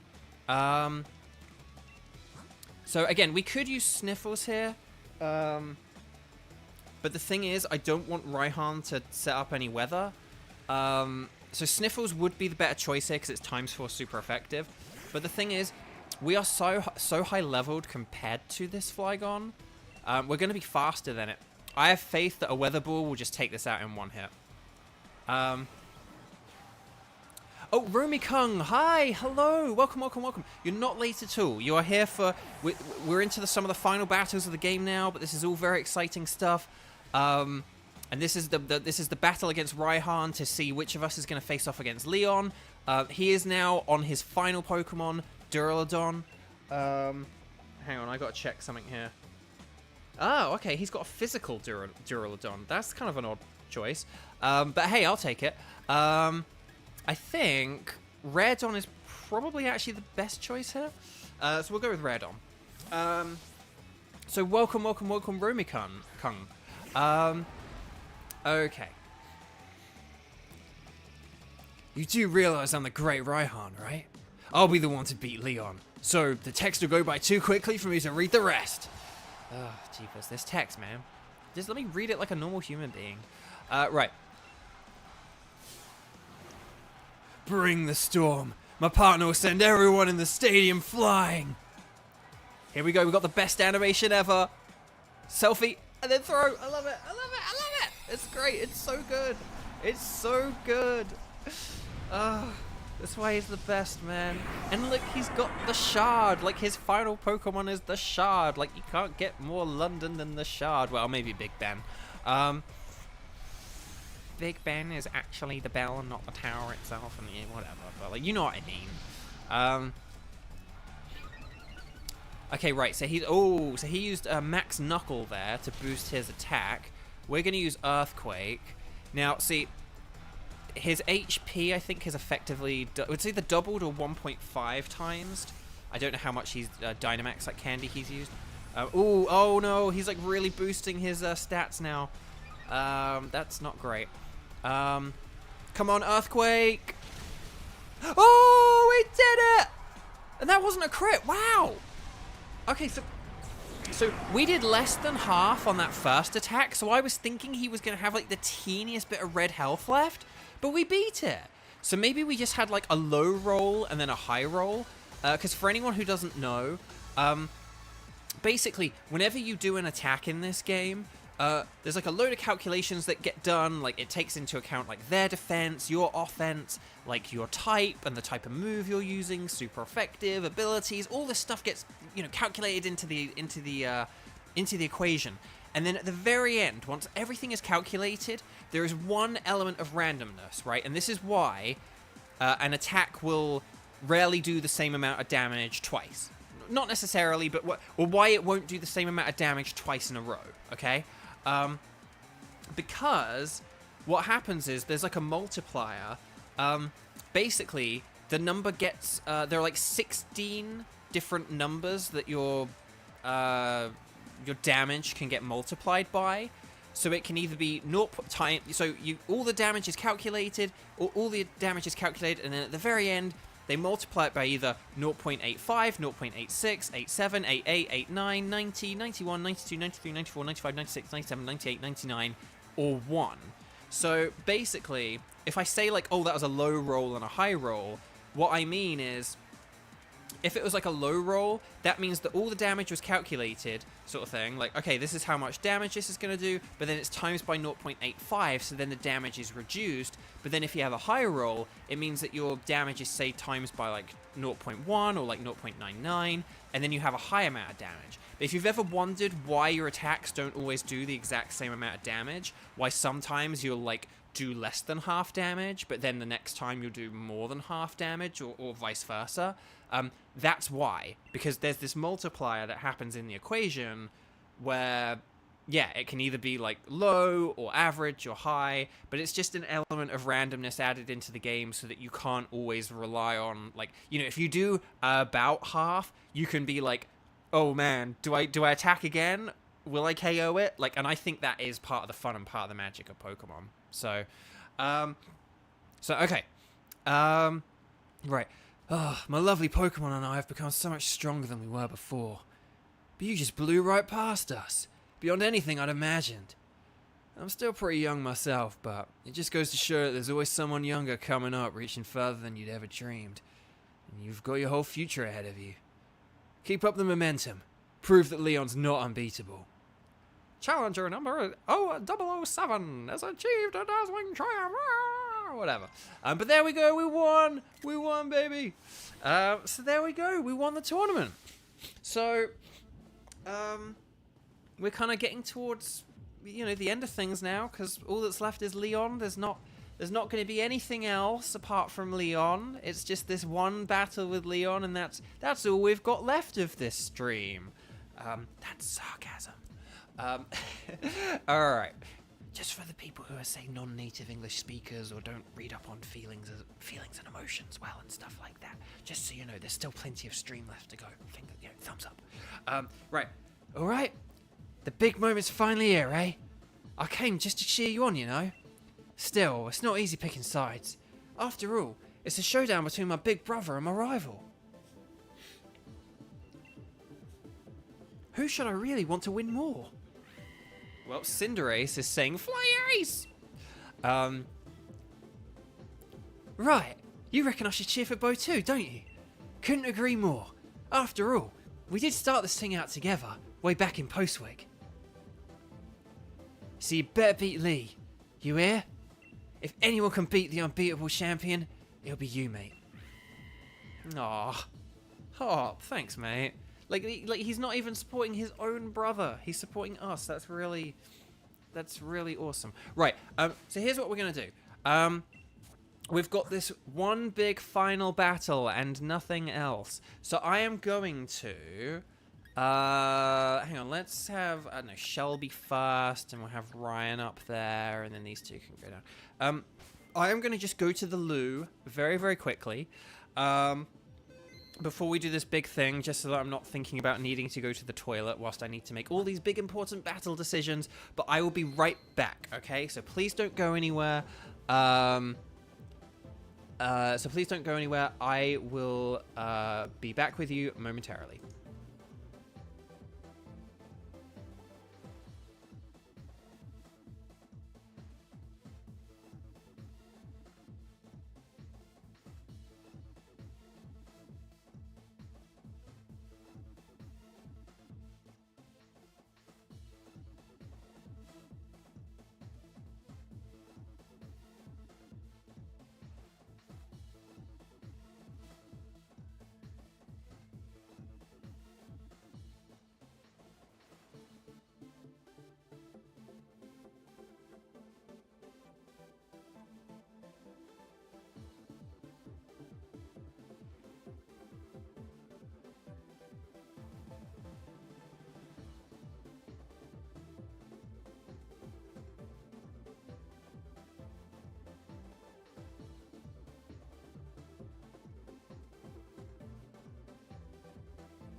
I need to actually unmute the mic because that's what voice actors do. Hi everyone. So let me just check the chat just to see what people have been talking about, and then we'll kind of catch up from there. So Archie's back, so we got Archie K, and then we've got other Archie. I now don't know how to call. I only date 2D boys. We got Archie K, and then OG Archie. No, or Archie Mod. I could say Archie Mod. Or Mod Archie. But Mod Archie, I always forget Cinderace's name is that in English because in Japanese it's Aceburn, and Go had one in the anime. Oh, interesting. I always felt like it sort of should have been Cinderace because it's like furnace, or Cinderace because it's like furnace, but rather than going for like but I suppose it's because like the football ace thing. I don't know, but yeah. So let's just check. Oh, hang on, I'm scrolling the wrong way. I'm scrolling up instead of down. Break dances aggressively from Romikung. Let's see. Oh, Kramen doing the mod duties there, checking on chat. Thank you, Kramen. Archie's playing Star Rail on the side. Archie, how could you betray Genshin Impact? No, I am kidding. There's plenty of Hoyoverse to go around. There's plenty of love to go around. And don't forget, I made a very helpful guide on Twitter for anyone who can't tell Genshin Impact and Honkai Star Rail apart, because I know you might look at some of the aesthetics and maybe you can tell them apart, maybe you can't, maybe it's a difficult thing, and that's completely understandable. But Genshin Impact is the one with Hoot Owl, and Honkai Star Rail is the one with Owlbert, a Hoot Owl. That's how you tell them apart. So there we go. Okay, so. Rumikung, no, oh, you're not used to watching YouTube streams. This is new for me. I'll admit, I don't watch a whole load of YouTube streams either. I've watched Sarah a couple of times, and that's kind of it. So I'm as new to this as you are probably. But let's see. Abby, hi, playing Star Rail and lurking in the background. Thank you to the lurkers. You are the MVPs of the stream, and then. No, not really, because the people in chat, I suppose, bump up the engagement and probably do more things to the algorithm. You're all MVPs in my heart, is the point. But Xander's playing Tears of the Kingdom, catching... How many shrines... For anyone playing Tears of the Kingdom, how many shrines do we have? I have, like, 70-something, but there are, like, so many things in the game that I've, like, missed, and, like, blatant things. And I won't go into spoilers, but, like, basically... I went in... there's like a little side quest which is like a really good tutorial for the depths that you can get, and it's like right at like the sort of first sort of area you touch down in Hyrule. Like in that area there's like a nice little sort of tutorial-y side quest for the depths, but I like went into one of the random depths and it was just like, and I had to figure out all the stuff it literally, like all the stuff it tells you right away in that side quest is like the stuff I had to figure out for myself. When I just landed in the depths, I was like, where do I go? Everything's so dark. Like, and then as well, the geoglyphs, just for anyone who doesn't know this, you sort of find a geoglyph and you're told like a clue about it or something. I thought it was almost like a map to something else. Like I was like, oh, later on, I'm sure I'll encounter something that this is giving me a big hint about. But it's like, no, the geoglyph isn't just a clue, it's the thing that you need to interact with. Like, the geoglyphs themselves are, like, interactable, so, like, walk around on them, in them, on them, through them, and just look at the geoglyphs, like, don't just look at them from above, but actually, like, walk along them and interact with them, and there's some stuff there as well. But I missed that as well. There are all these things I missed, and I promised I'm like good at this game and know stuff about this game, but there's all this stuff I missed, even though I have all these shrines. I have all these shrines, but there's all these things that I have like not tapped into or missed, and there's even like a couple of useful items. I know that like the sensor thing is back, the what is it called, the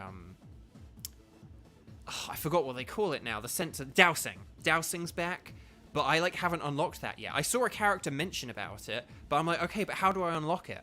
So yeah, but let's see, Charlie waiting for Star Rail to come on PlayStation.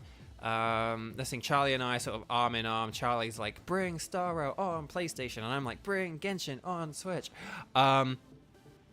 But let's see. Kevin is playing Battle Network. Nice. Excellent. Hang on a sec. What am I... oh, hang on. Like, chat are adding to chat as I'm catching up on chat. Yeah, hang on. I think there's, like, too much chat for me to catch up on, and I want to get back to battles and stuff like that. But let's see. Hold on. Hang on, let's see. If there's anyone mostly caught up with Genshin, it's Archie and Xander. Let's see. Hold on, let's see. I just want to catch up because there's a lot of nice chat here today. Hang on. Flying around on something that is just made with 2 fans and a steering device. Yeah. Oh, I don't know. Xander, did you see my tweet?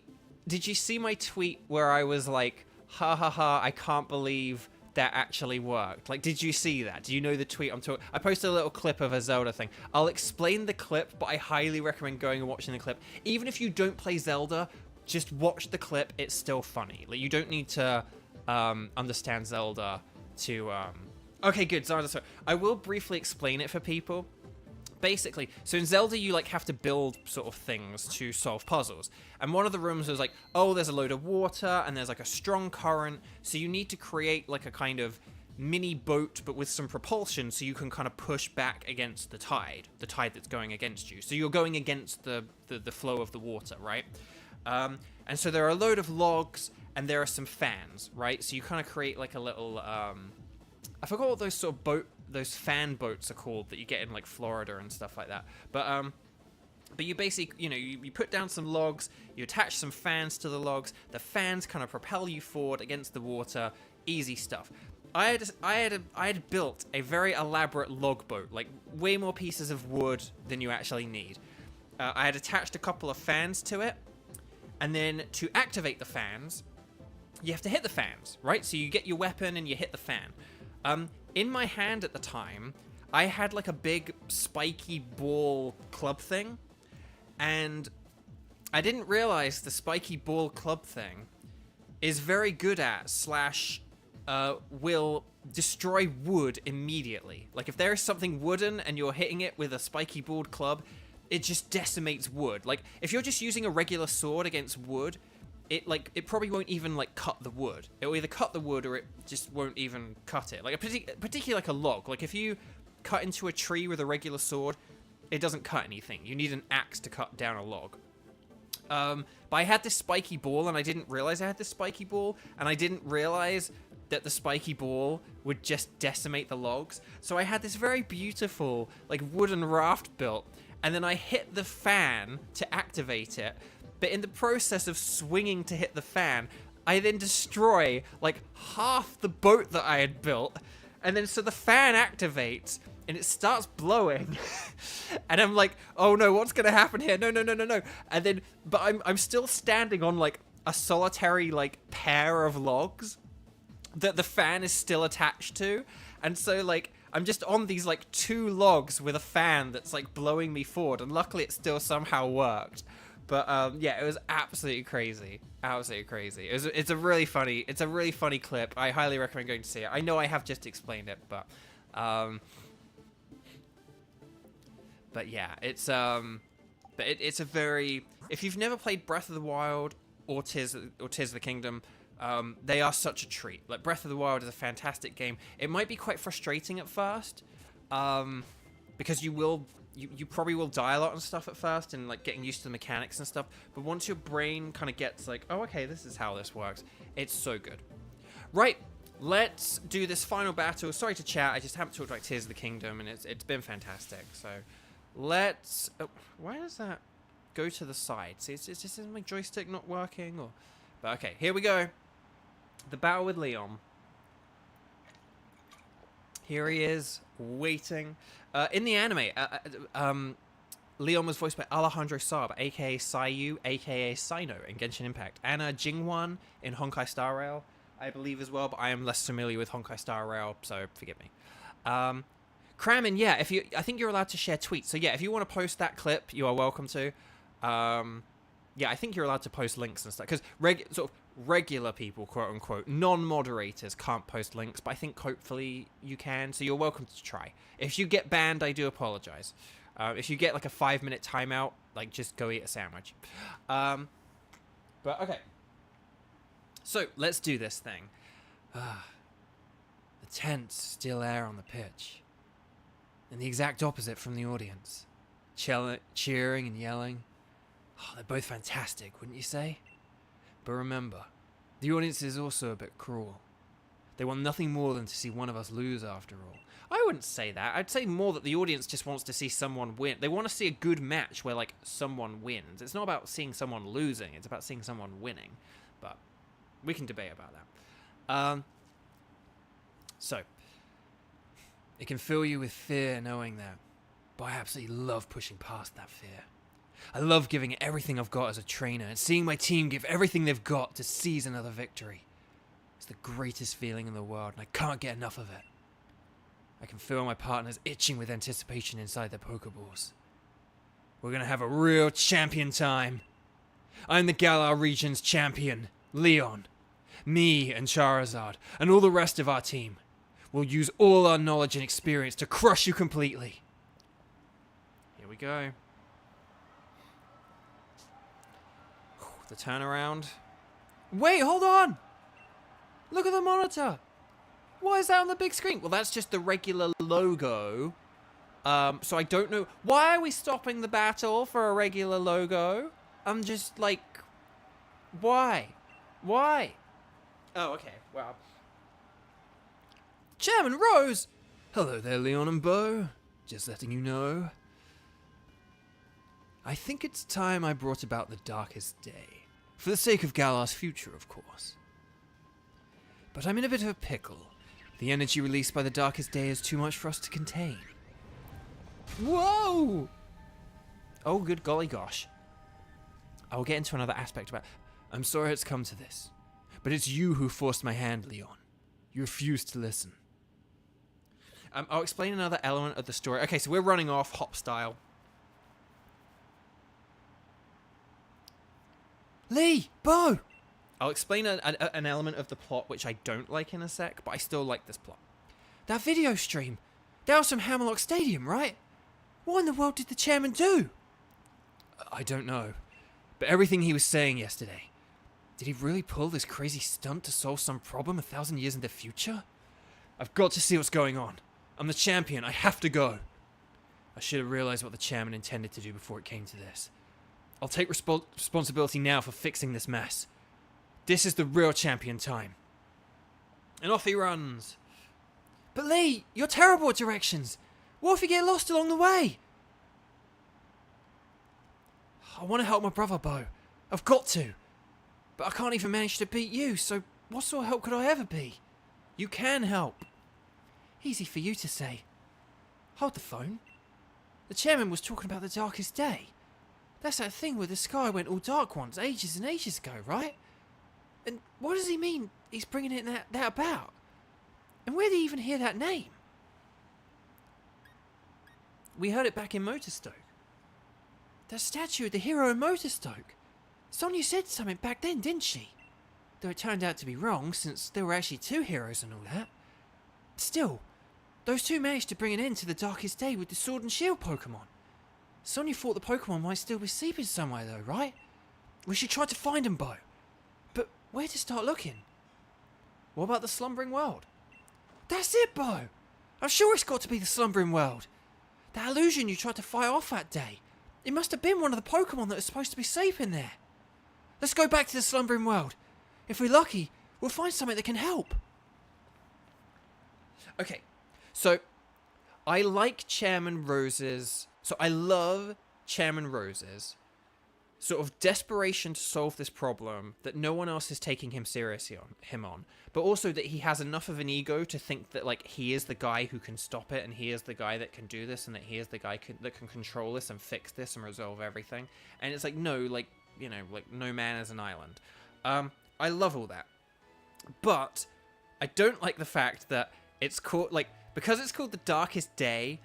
It just sounds so stupid. It does sound kind of silly having someone being like, I think it's time to bring about the darkest day. It's like, no, that just makes you sound like evil or whatever. Like, it's a bit silly kind of thing.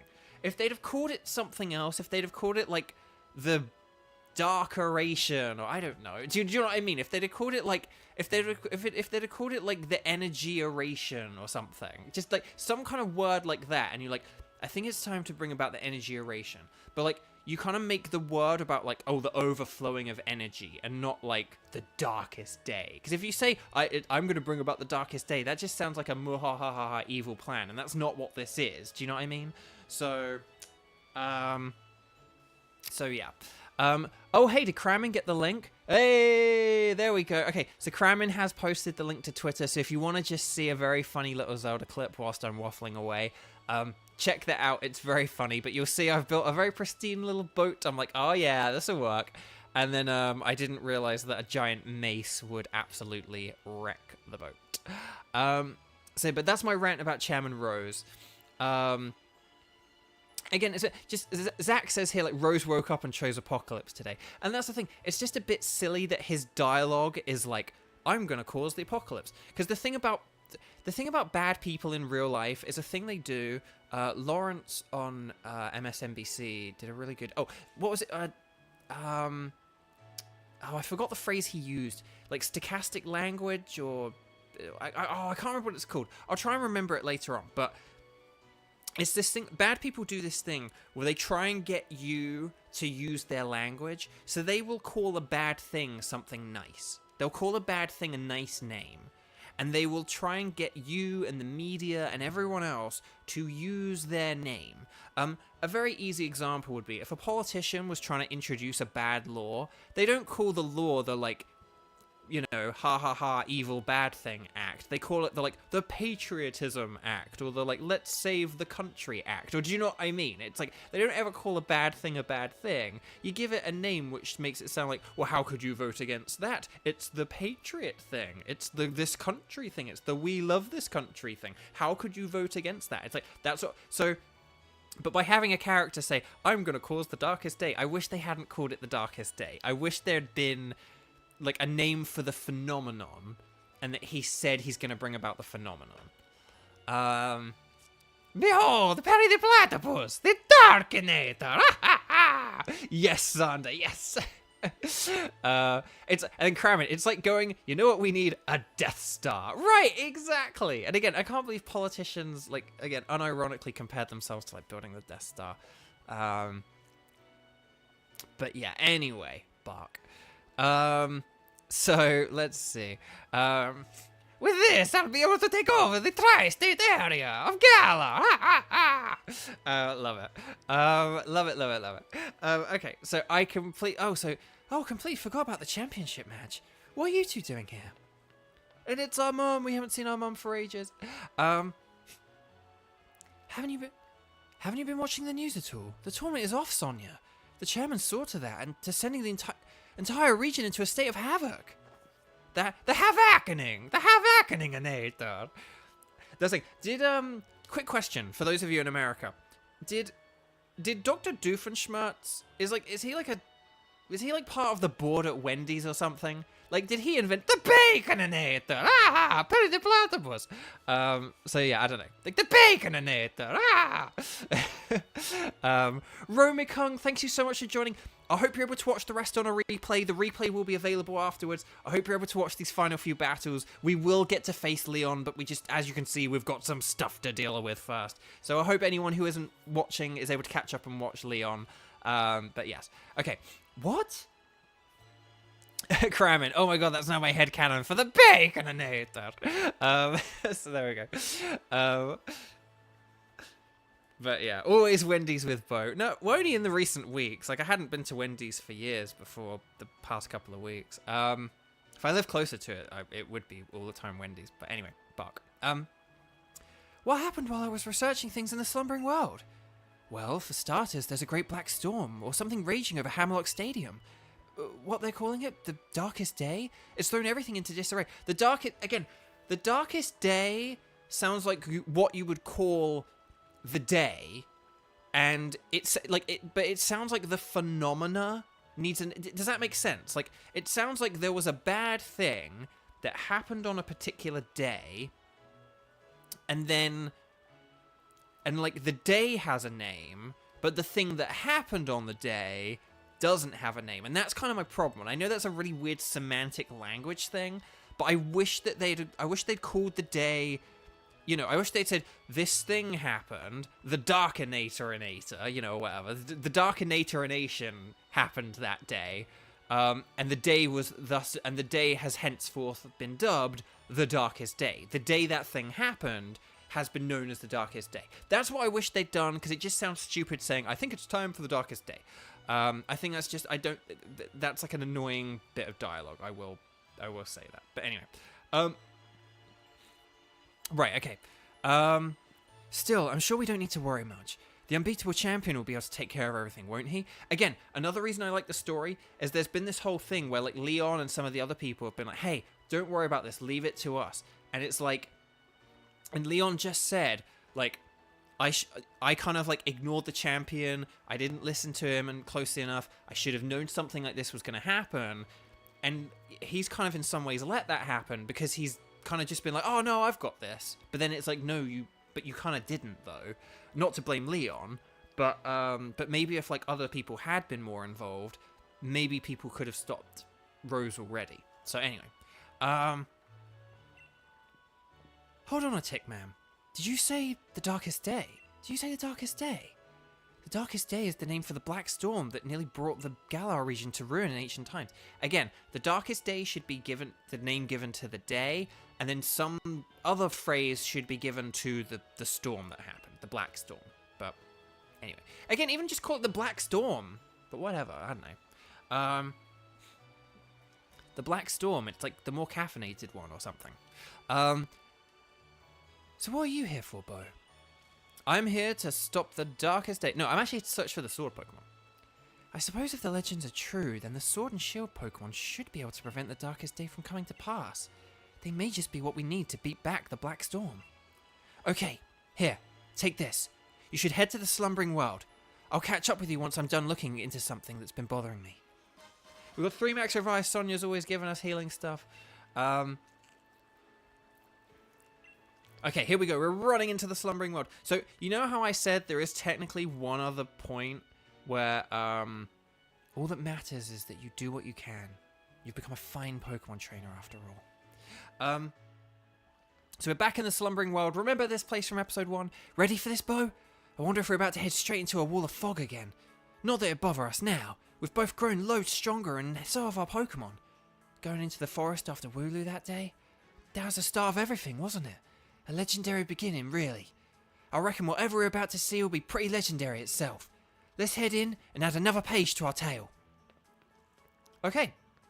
So I said there is technically one more place we could catch some Pokemon, and it's here in the Slumbering World. And we will, we can catch some Pokemon, but I don't really think we're going to want to add any of these, like, to our team. It's just a bit superfluous and pointless, and it'll just put us at, like, a massive disadvantage for the sort of battles we've got coming up ahead. So I kind of don't want to do that. Oh, I love this music. It's creepy music. Ooh, very mysterious. Ooh. Ooh.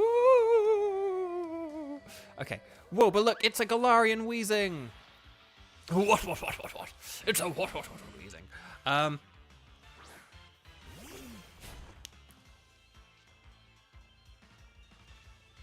Ooh, it's got neutralizing gas. Right, okay. It's level 4. Because that's the thing, look, this thing is level 45. Oh, here we go, quick pause. This thing is level 45, so this would just be, like, really rubbish and not helpful for the final battle we've got coming up. So, as much as I like Galarian Wheezing, and as fun as it would be to add to the team, we don't really even have anything to, like, replace with it. Like, why would we replace, like, all these, like, level 50s and almost 60s with, like, a level 45 for, like, 2 battles? It's just kind of like, it's sort of just very inefficient. It's just, like, inefficient team building. So I am sorry to, like, not even give you guys a choice on that, but I'm pretty sure that most of you in chat are like, yeah, no, like, I like the team we've got. We're obviously going to use the team we've got for the rest of the challenge. So let me know if you disagree, or let me know if you agree. Let me know in the comments. Let me know in the chat if you're okay with that decision. But yeah, I think that it's a silly decision to make. If the Pokemon were good, but again, like, that Weezing is not going to be better than, like, anything with, that Weezing's not going to be better than anything we've got on our team already. Even the lower level things like Redon and Sniffles. Redon and Sniffles are already, kind of carrying their weight and doing, Redon and Sniffles have been fantastic in this stream. I mean, who have we... I think everyone has been really good so far. Like, even Grapploct. Even Grapploct was fantastic. Like, Grapploct is the one I would say we've used the least. And even Grapploct has been absolutely fantastic. Like, really pulled its weight. I think I've gone the wrong way here, but I'm not sure. Oh, there's a Muna. Hello, Muna. And I do believe it's Muna, not Munna, even though it's spelled Munna. But, oh, hang on. There's a Pokeball there. There are some items and stuff here. And, hey, that was a... Smoke Ball. Well... Why do I want a smoke ball at the end of the game? That's useful at the beginning of the game. Oh, hiya. Right, okay. It's hop time, baby. Hang on, let me just, Okay. We'll save the game, we'll talk to Hop. Here we go. What's with this fog? It's even worse than the first time I came here. I love the Simpsons moment. Guess I forgot to put the fog lights in. For anyone who knows that. Anyone who knows that reference. Right. Oh yeah, if we got a shiny, that would be a whole different kettle of fish. But, whoa, look, it's the doggos! It's the doggos! Leonard! No, Leroy. Garfield! No, Garude. They really are here. The Sword and the Shield Pokemon. I knew it!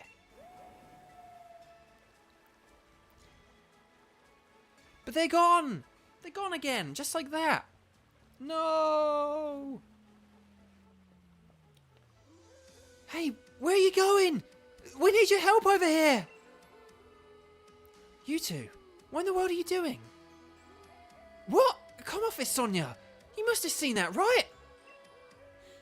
The Fog Dogs! Yes, Demon Anastasia! Yes, Fog Dogs, I like it! I like it! I like it!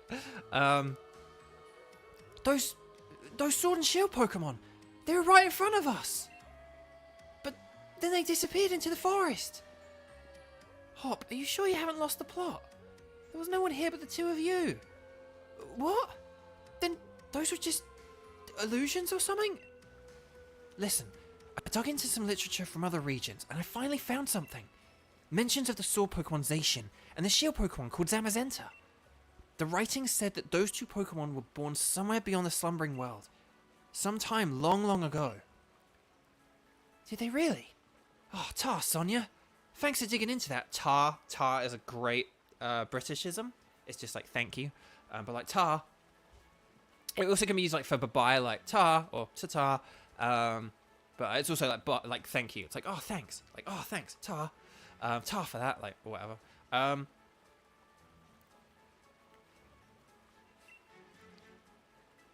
Even if it's just an illusion or whatever, we did manage to find that Pokemon again. Maybe the sword and the shield that those two used to carry are still here too. I'm gonna run off into the fog.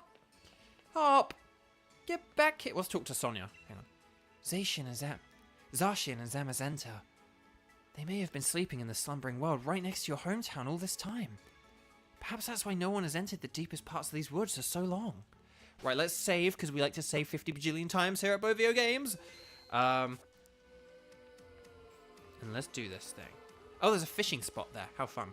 But look, in the spirit of things, box 31, we'll put Wheezing in there, because I'm pretty sure you guys would have chosen Wheezing.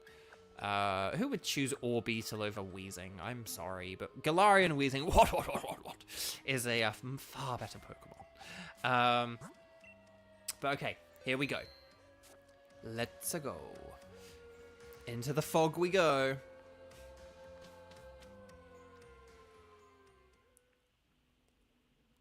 Oh, look at it. It's so great.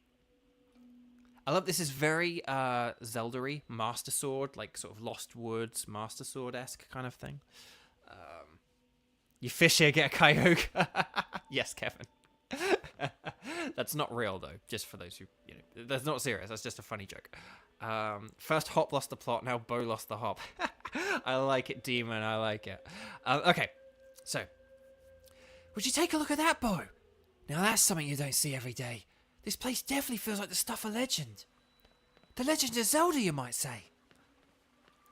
Please make sure to like and subscribe and ring the bell so you don't miss future notifications, because I have lots of streaming plans coming up after this series.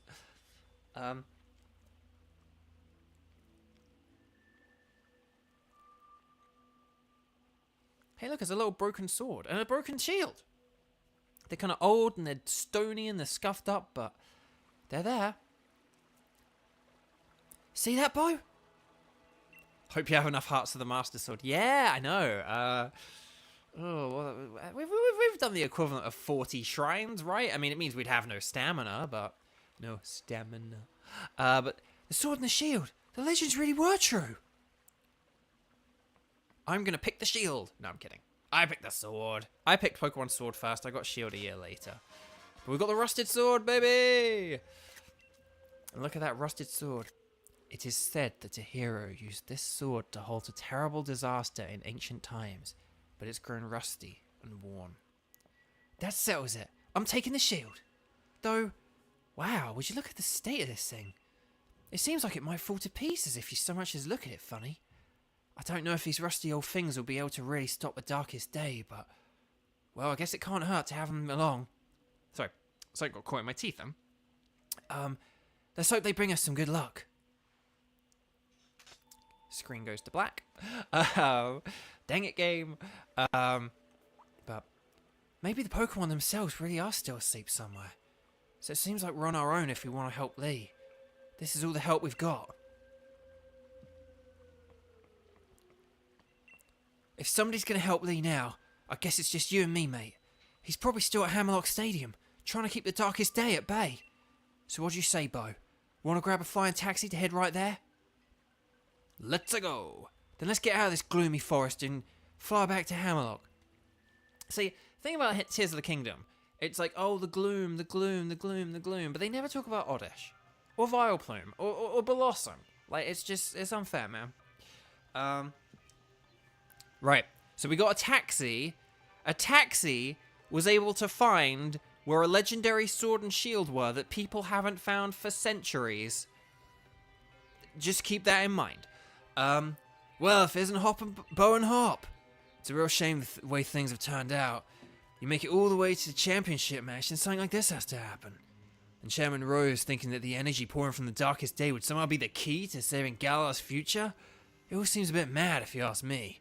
I can't follow at all how that's supposed to work. Well, I don't care if I'm up against the darkest day or the chairman or whatever. I'm gonna go ahead. I'm off to help my brother. Hop, don't run off for the bajillionth time. And he's gone. Oh, that Hop never changes. Always in a rush about something, isn't he? The key thing is that no one's been harmed. We gym leaders work together with the city's Pokemon and we got everyone evacuated. And you fixing to help our champion? To save everyone in the Galar region? That's where I'm going now. Our greatest ever champion and the greatest ever challenger, along with his fiercest rival, all teaming up against the darkest day. I almost feel sorry for it. Go on then, our great challenger. Into Hammerlock Stadium with you. Into Hammerlock Stadium with you. Sorry. Okay, let me just check my notes, because I just want to check. My notes.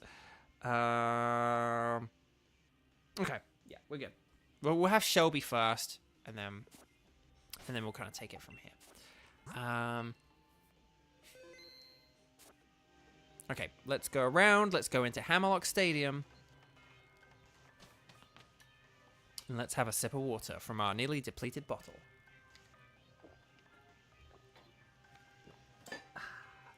Okay, it's Oleana. It's not Jen. It's Jen, but not Jen. Look, she's impatient. She's pacing. Gym Challenger, you must help me. I mean, please, help me. My Pokemon suddenly Dynamaxed for some reason and started running amok in the stadium. Mr. Raihan, was able to subdue the Dynamax Pokemon in the stadium, but if other Pokemon also Dynamax and go on a rampage, the underground power plant would collapse. Mr. Rose is down there right now. I know this is selfish of me, but I must beg your assistance. I want you to head into the underground power plant and stop Mr. Rose. Mr. Rose has wakened a Pokemon known as Eternatus. Apparently the energy emitted from its body is what causes Dynamaxing. At this rate, all the Pokemon in the Galar region with Dynamax will go berserk. If that were to happen, please, you must save Mr. Rose. You can take the lift over there to reach him. Lift? Great British word. I've enlisted the help of the champion's younger brother too, but who knows what's going on? Poor Oleana. She just really cares. She wants to protect him. But, like, this isn't good. What was I about to say? Dynamax Pokemon. Oh, so a thing I love about this story, right? Again, another thing I love about this story. So we've just heard about Eternatus. Eternatus came out of nowhere. Like, Eternatus was, like, a real left field thing here. And I love that, like, we've kind of been learning about these, like, these sword and these shield Pokemon and this, like, mysterious bad thing that happened. And then it was like, no, there's, like, a Pokemon, like, a big Pokemon that, like, has all this Dynamax energy. And, like, oh, boy. It's a big, scary Pokemon. So, okay. So we're going to go in the basement. This is the energy plant. Okay, so another thing as well, why this story is great. We're about to see a great cutscene here, and it's very well animated. The expression on the characters' faces is fantastic. I really do love it. So here we go. Oh, Kevin has to go. Bye, Kevin. No, he's going to miss the end. Well, I hope you're able to catch up on the replay. But here we go. Look. Oh, wow. Everything. This is, like, destroyed. Hop, what's up, buddy? What is all this? We need to help Lee. Oh, here we go.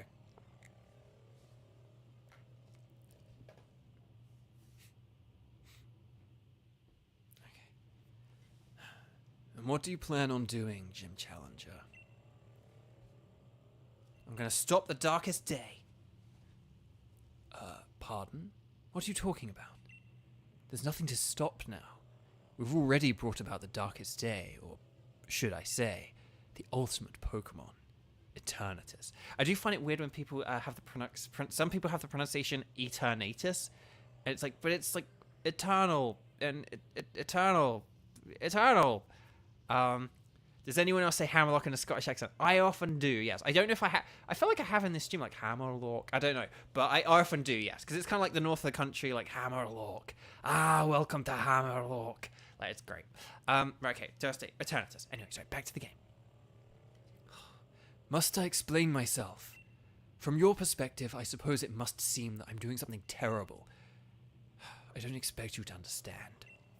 But I must provide the Galar region with limitless energy to ensure everlasting prosperity. Everlasting, eternal. It is my purpose, my duty, my destiny. That's why we've been giving the wishing stars to Eternatus. Surely you remember the red light that caused the ruckus around Hammerlog. That was all part of our experiments to reawaken Eternatus, or awaken Eternatus. Sorry. You must understand. I can't let you interfere with my plan to protect the future of Galar. Look at the expression on his face. I love it. This is great. He's like, it's great. You're challenged by Macrocosmos' Rose. But again, he truly believes what he is doing is right. And is it overzealous? Yes. Is the general principle of what he's doing good though? Like, yeah, I mean, really, like, there's an energy crisis, you know, and yes, it's a long time away. But that's kind of the thing. Okay, let's go. Quick claw clutch. Oh, we're actually faster than a Pokemon for once. Wow. Go Shelby. Woo. And yes, and this theme is amazing. This music is great as well. I'll try and shut up a couple of times. You're pretty tough. Yes, entirely too tough. Do you think that's unfair? I don't know what he said there. I went too fast. And we got like the... It's great. It's great. It's great. It's great. Okay. I'm not even going to check my notes here for Clink Clang because I'm not worried about Clink Clang. Oh, this music, this singing. Right, Wild Charge. This won't do too much. Clink Clang is not that powerful.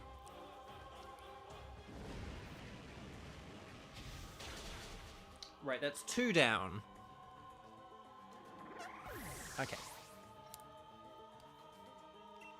Let's see. Shelby, 59. Grapploct is level 60. Excellent. Okay, Ferrothorn. Or Ferrothorn. It should be Ferrothorn, but it's Ferrothorn.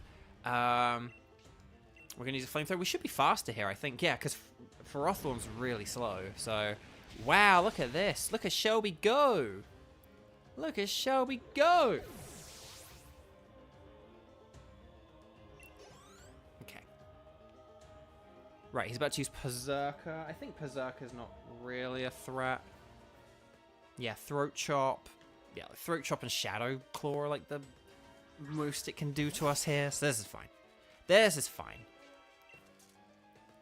Okay, right, he's going to use Throat Chop. This is okay. We're not using sound type moves. We're just using Flamethrower. Ah, there we go. Ah, yes. I started to click my jaw. My jaw was like needed to click really badly for ages. I gave up on it. Right, sure up is level 61. Okay. Right, and then Coporaja. I think for Coporaja, let's just keep Shelbium. Oh, down to my last Pokemon. This isn't looking good. Okay, here we go. Right, Dynamax, and then we'll do a 130 Power Max Flare. Hopefully this will be enough. I'll show you a move that'll hit so hard you'll be speechless. Here we go. Does he have a good throw? Oh, he's doing the football throw. He's doing the football throw.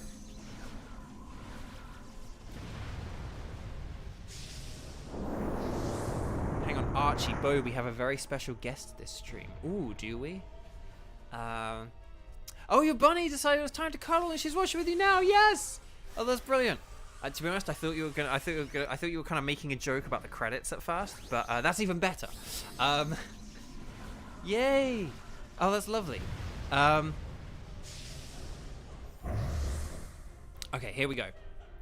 Let's see how this goes. It's Big Turtle versus Big Elephant. All right then. Hopefully this move will turn things around for me.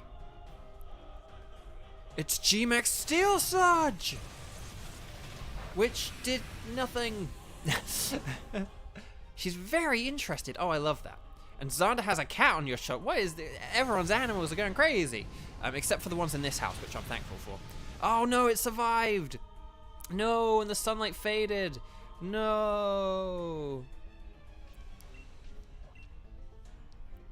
Right, and we have the little face-off screen there. I love that little animation. Again, the seeing the like me versus Rose head on. Oh no! No, Shelby! Shelby, no!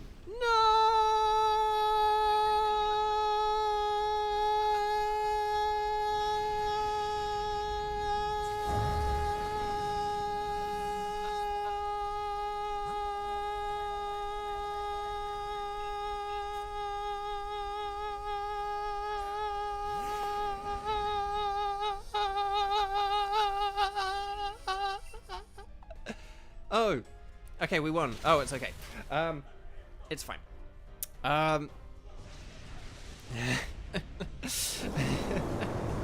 Breathe, mate. Miss Wanigan says. It's fine. Who needs to breathe? Shelby, I'm sorry. Shelby, I'm sorry. But there we go. Macro Cosmos's Rose is defeated. Yeah, that wasn't bad, given that I didn't plan that.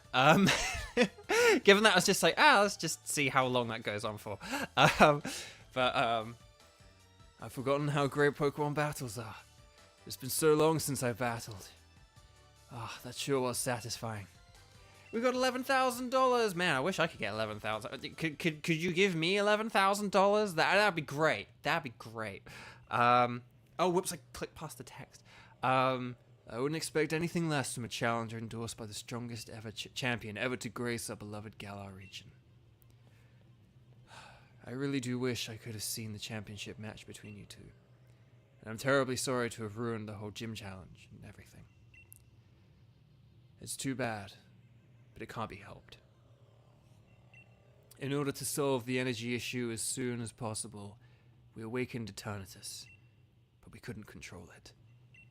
The champion came to aid me, even at the cost of abandoning the match. Indeed, just like a knight in shining armor coming to rescue a princess from a dragon.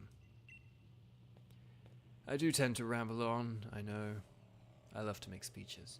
I love to make speeches here at Bovio Games as well, so don't worry, my dude, it's fine. But I think I can stop talking now. I can't, because it's a stream, and that's kind of the whole point. I have to just keep not shutting up for hours and hours and hours. I think the champion should have captured Eternatus by now. If you're curious, you could take the lift up. And I trust you'll be going too, right, Hop? I certainly hope losing to me didn't discourage you too much. Wait, Hop lost to the champion? Go on now, both of you. Go see how our champion is doing. Discouraged? You don't get it, do you, Chairman? Neither me nor my Pokemon are anywhere near giving up. We've learned how to be strong thanks to the gym challenge you organised. And now I'm running off! Okay, thanks. Of course I won't stop you. Head up via the lift if you wish. Right, okay. We need to heal. I don't know if we get an automatic heal here, so I think we probably need to heal. I'm just thinking who's like the... let's go with Red. Let's go with Red on. We'll have Sniffles and backup, and then like Grapploct and Ryan and Shelby and all that good jazz. And then maybe Shorb might need to come in, but we'll save the game because we beat Rose. Again, I'm actually not used to losing this many Pokemon, but this is what happens when you kind of have a team that is like ever changing. You know, when you have a Pokemon that's level 10 and you bring it in like after like 5 or 6 badges, but then you don't take extra time to train it. When you catch a Pokemon on the route, like literally before the final gym or whatever, or like after the final gym, and then when you have one that actually no, these 4 I kind of have no excuse for really, but that's why these ones are all high leveled and then these 2 aren't. And again, as well, I would kind of usually make sure there's like some more balance or whatever. But that's why this challenge has been fun, because it's like, well, how do I work around the imbalance of it all?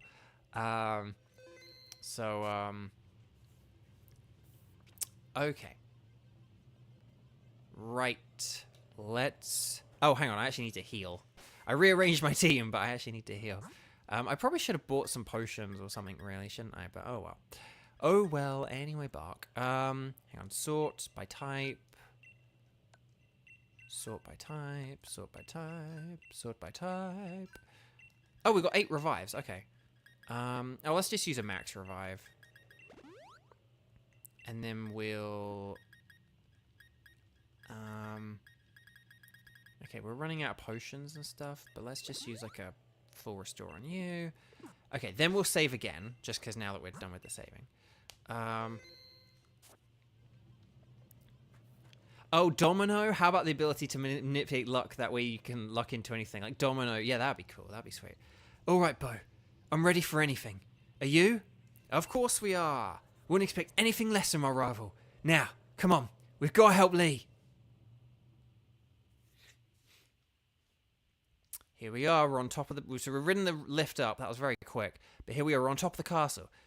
Must be the reason why I'm king of my castle in Hammerlock.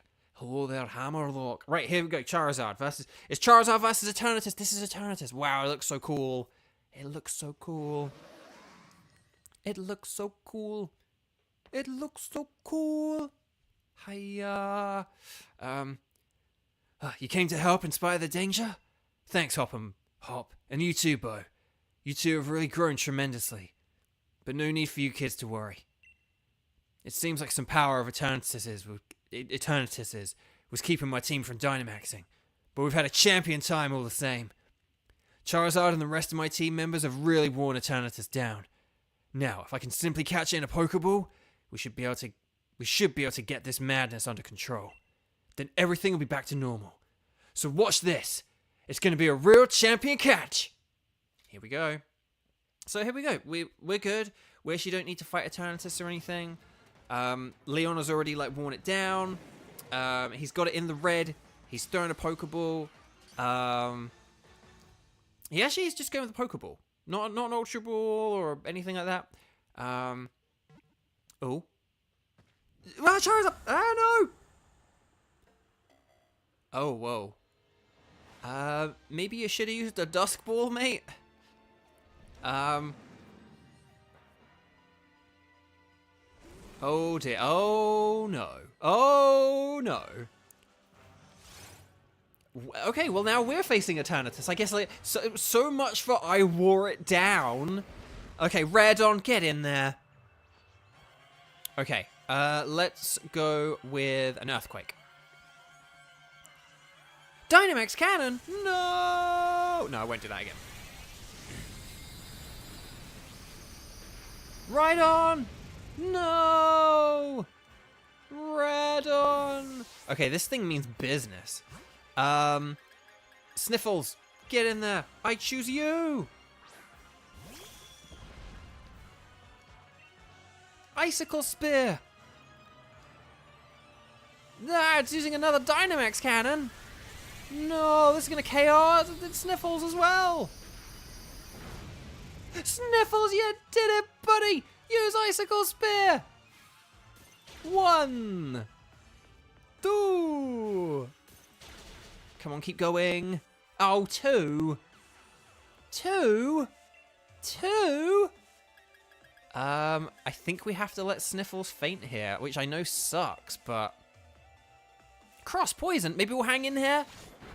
Oh, Sniffles, you did it, buddy. And the static. Let's go. Come on, let's do it. Let's do it. Icicle Spear, let's go. 1. 2. Did we get poisoned? I actually can't remember. I don't think we got poisoned, did we? Okay, that's 3 hits. But look, we're going to be faster than it now. Come on, Sniffles. You can do it. You can do it, Sniffles. Sniffles. Sniffles, everyone over. Yes. Sniffles. Sniffles. Sniffles. Yes. Yes. All right. Yes. I'm going to switch up my water because to celebrate that we beat Eternatus. So now we just got to catch this thing. Fantastic. Okay. No. Eternatus. I just want to fill up my water bottle, Eternatus. What? I beat you. I got you down to 0 health. Is this what Leon was talking about? Oh, dear. Oh, dear. I love this, though. It's so cinematic. It looks so cool. It's great.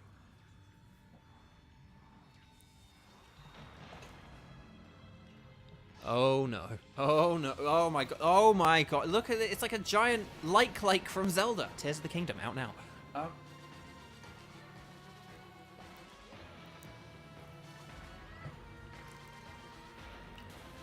Whoa, look at that thing. It's Eternatus' is true form. Then we've only got a Radon and a Wooloo, a Double. Sorry. Wow, it's huge. Let's take it on together, Bo. Okay. Hop, don't take this personally, but I'm going to KO you with Earthquake here. Wait, hang on, we can't use moves? What? What, I can't use any moves? Yeah, you said it, Hop. Like, what's going on? It's storing energy. Like, I forgot. We found the sword and the shield in the slumbering world. Well, then get them out, you fool. Bo, use that sword. It might be old and rusted, but there's got to be some use to it. Oh, look at that flashback to the slumbering world. That was pretty cool. I got it. Okay, let's get the sword. And hey, that was the sound from the menu. Do you remember the menu sound? Look, there's the slumbering world, the lost woods.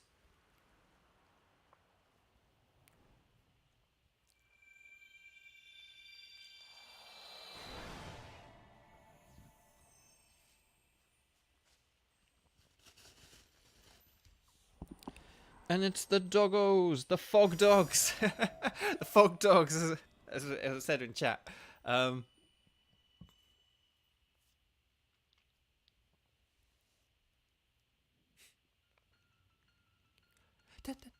This music's good as well.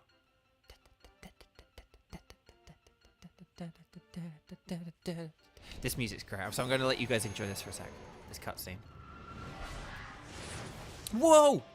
They saved us! Man, when I first played this, I was like so excited. I thought it was just like the coolest thing ever. I still do. But look, there goes the shield. There goes the sword. I guess this is one of those Eventide Island type deals. Whoa, the sword and the shield! They're fusing!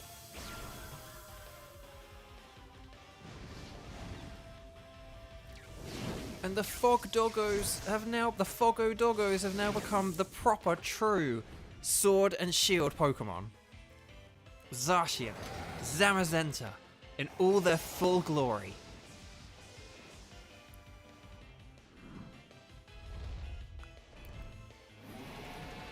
Alright, time to fight this thing for real now. Leon beat it, we've beat it, we couldn't beat it before, but Zacian and Zamazenta are now going to help us out. Can I just say, this is like one of the coolest things ever. Again, why do people like dislike this game? This is like the coolest thing ever. It's like a 4-on-1 fight where you're teaming up with the legendary Pokemon and like you're battling against this is so cool. Right, Zacian's using Howl, which is cool because that's going to boost all our stats. Oh, I love this music as well. Da, da, da, da, da, da. Oh, it's just great. I love it. I love it. And Zamazenta's going to set up a light screen. So we're bulked up. Our defenses are high. So, okay, it's using Max Wormrind. And look, even before that, Dynamax Cannon was like taking us out. But like, oh no, what? Our stat went down. Oh, the attack went down. No fair. Oh, now he's using Double Edge to try and knock himself out. Hop! Hey, looks like we can use our moves now. Thanks to Zacian and Zamazenta, that is. Right, let's use Earthquake. Let's go. Okay, we knocked out Double. And we almost knocked out Zamazenta as well. Oops. Oops. Oh, no, actually, no. Was it Zacian? Oh, we might have nearly knocked out Zacian. Oh, Zacian's the one we, need.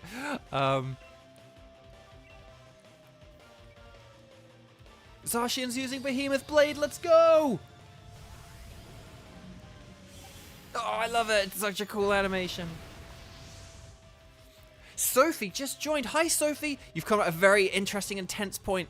Zamazenta's using Behemoth Bash. Platinum's asking who let the dogs out. That is the question. Apparently the answer is, what is it, us or was it Eternatus? I don't know. Ah, no. The stat changes and abilities were nullified. No. Oh no, we're about to KO our partners. Red on Earthquake. Did we just knock out Zacian and Zamazenta? Oh dear. Maybe they come back. I don't know. High horsepower, let's go! Well done, Hop. Well done for using... Oh, I love that the stadium appeared in the background there. Okay, well, we knocked out the doggos. This is, this was unprecedented. But don't worry, Snorlax will save the date. We're about to knock out Snorlax. Oh no, it just raised his special attack. No, Radon! Platinum, no! You gotta see the end of this battle at least, Platinum. You have to see the end of this battle at least, Platinum.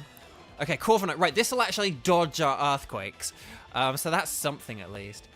And we're running... Oh, crud, it's got the pressure ability and we're running out of earthquakes. Crud. And it's nullifying our stat changes and... Right, Max Wormrend. Oh, Radon, no! No, Radon! Oh, and it's lowering the attack. No, no, no. Okay, well, there goes the ground type immunity. Oh, but the scary face. We're lowering the speed. I just realized we could have given Sniffles a King's Rock, couldn't we? Oh, well, that would have been fun. Who needs teammates? Exactly, Zach, exactly. Right, Icicle Spear, let's go. Let's do this thing. Oh, for the love of pizza. Oh, and there was Stow on side in the background there. It's using Max Wormrend. Oh no, wait, this is going to lower our attack. No! In my original Pokemon Sword playthrough, I beat this quite easily because I had like a Galarian, I had a Mr. Rhyme that was very good and I was able to take this on. But we're in a little bit more of a pickle here.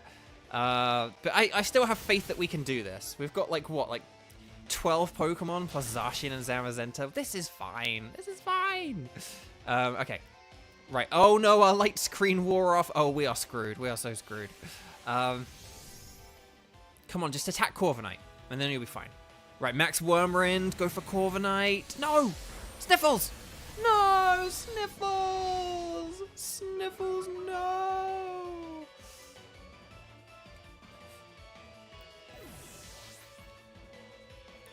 Oh, Demon, you did mono bugs. Oh, awesome. I bet that was fun.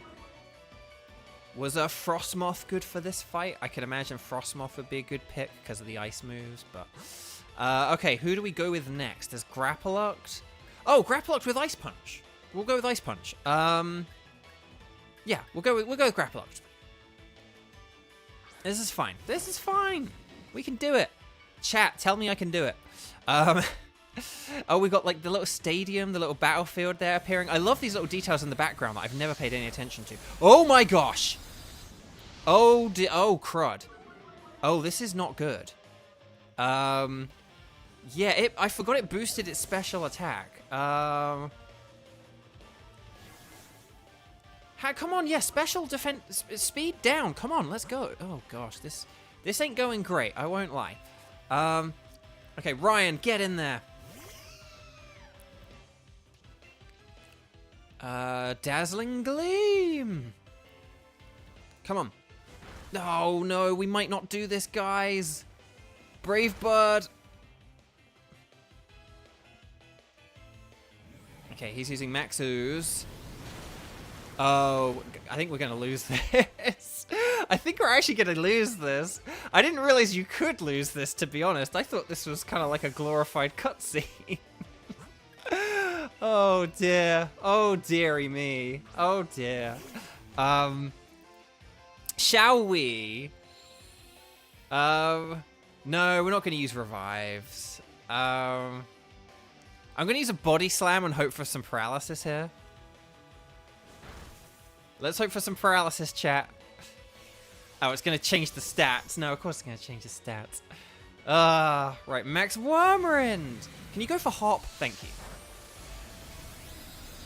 I mean, you are about to lower our attack, which means this body slam is going to do nothing. We don't use revives here at Bovio Games. Come on, paralysis. Ugh. Okay, we're just gonna go Flamethrower. Wait, is this like his final Pokemon? Or is he just using Cinderace because it's like, that's the thing to do? Oh, if Hop is done, we're toast. Sophie, I have zero idea what this game is about or how it's played, but it seems very entertaining. Oh, well, thank you. Good. I'm glad that this is fun. Basically, this battle should be fairly easy, but this is like a big boss battle, but it also should be kind of like easy. But yeah, it's kind of proving to be kind of a challenge because I goofed up. But okay. Don't worry. If we have to redo this, I do know how to. I do know how to like rectify this, and that like we'll definitely win the second time. I promise you. I do know how to fix this. Zing zap! Can you paralyze it? Can someone do something? Right. Okay. Shob, get in there, Shob. Okay. Is it still sunny? Okay, sunny for 2 more turns. Right. Let's use a weather ball.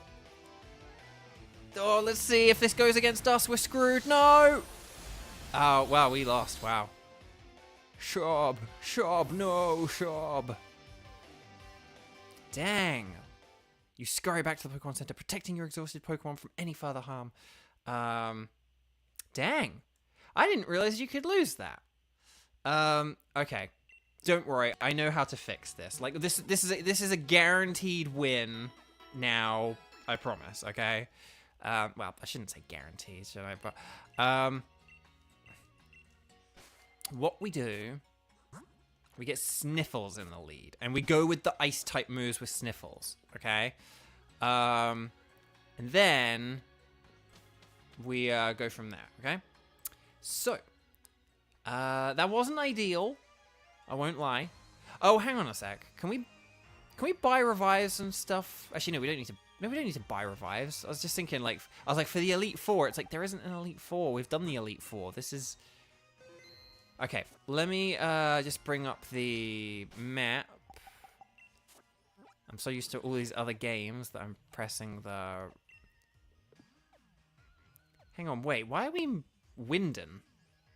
I guess Winden was like the last Pokemon Center we went to. Unless we've like been taken so far back that like now we have to do all the championship stuff again. But no, head for the roof of Hammerlock Stadium. Okay. No, I actually do know how this plays out. Funnily enough, if you lose, but I guess that is how you lose.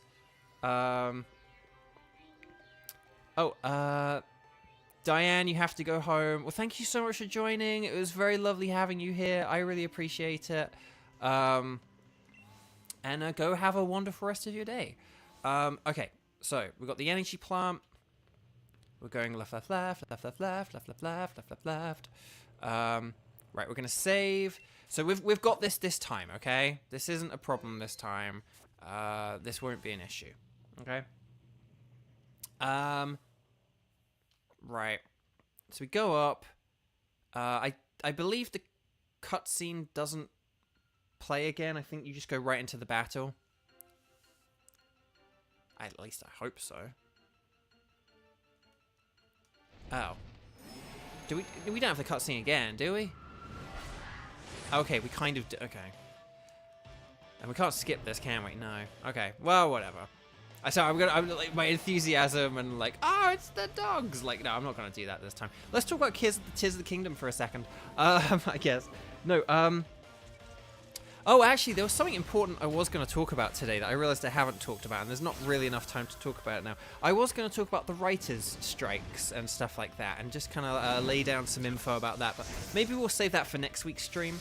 But just about why, you know, these strikes are important and why writers, and soon probably actors, are doing this and why. And like, we do apologize for like the disruption that there might be to like some of your favorite television shows and movies and things you're excited about, but there are bigger, you know, there are more important things, unfortunately, and the people who make all this stuff like deserve fair compensation and rights and dignity, and you know. So okay, let's do this thing. So we're gonna go with an Icicle Spear first. Right, Zacian's using Howl, so we're going to get the attack boost, which is good. but we're not going to attack our fellow teammates. Okay, that's the rule number 1. Just don't attack the legendary Pokemon that are the strongest Pokemon on the field, and you'll be fine.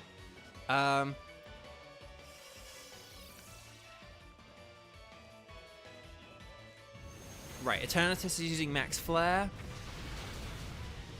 Oh, jeepers, that did a lot, man.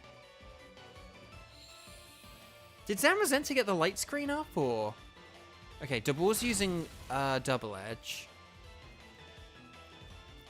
Hey, looks like we can use our moves now, like we did before. Deja vu, innit?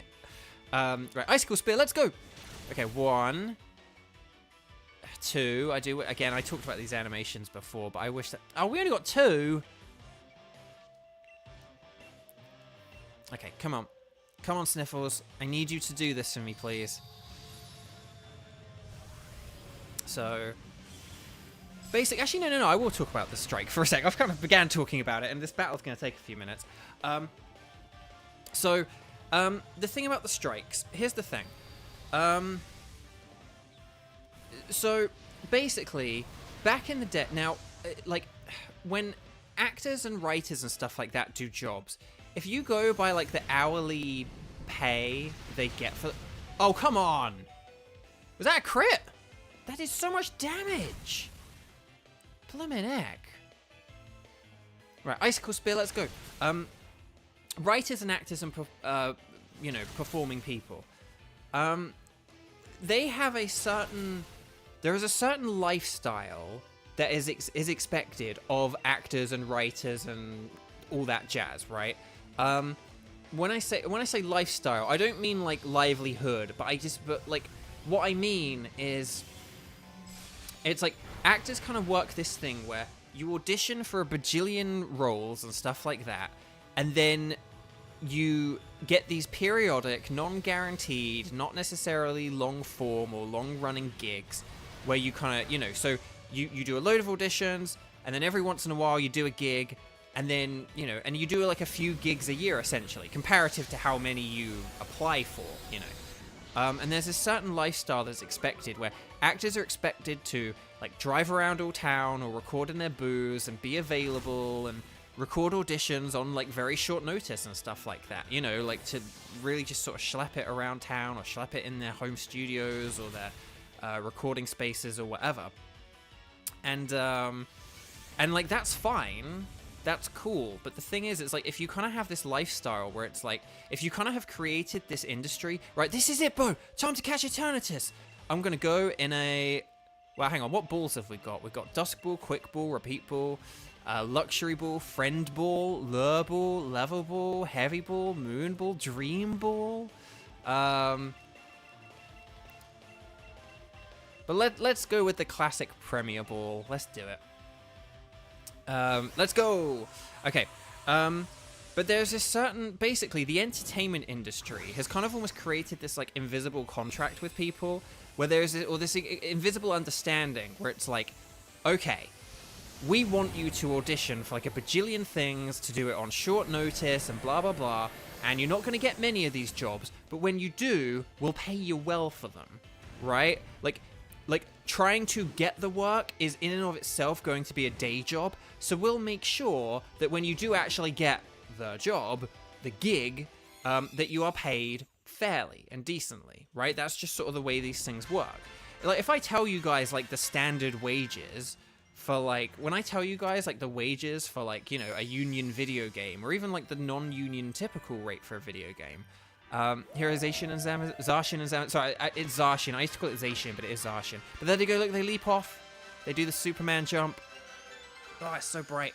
And there we go. We saved the day. We got Eternatus, and we did it. But I'm talking about more important things. So, but basically, so if I tell you, like, the basic hourly rates or whatever, and it's like, oh, you get, like, a couple of $100 an hour or whatever, you'd be like, wow, that must be nice. And it's like, it is nice. It's a brilliant wage to get. Like, getting paid, like, hundreds of dollars in an hour is a brilliant and amazing thing. I love it.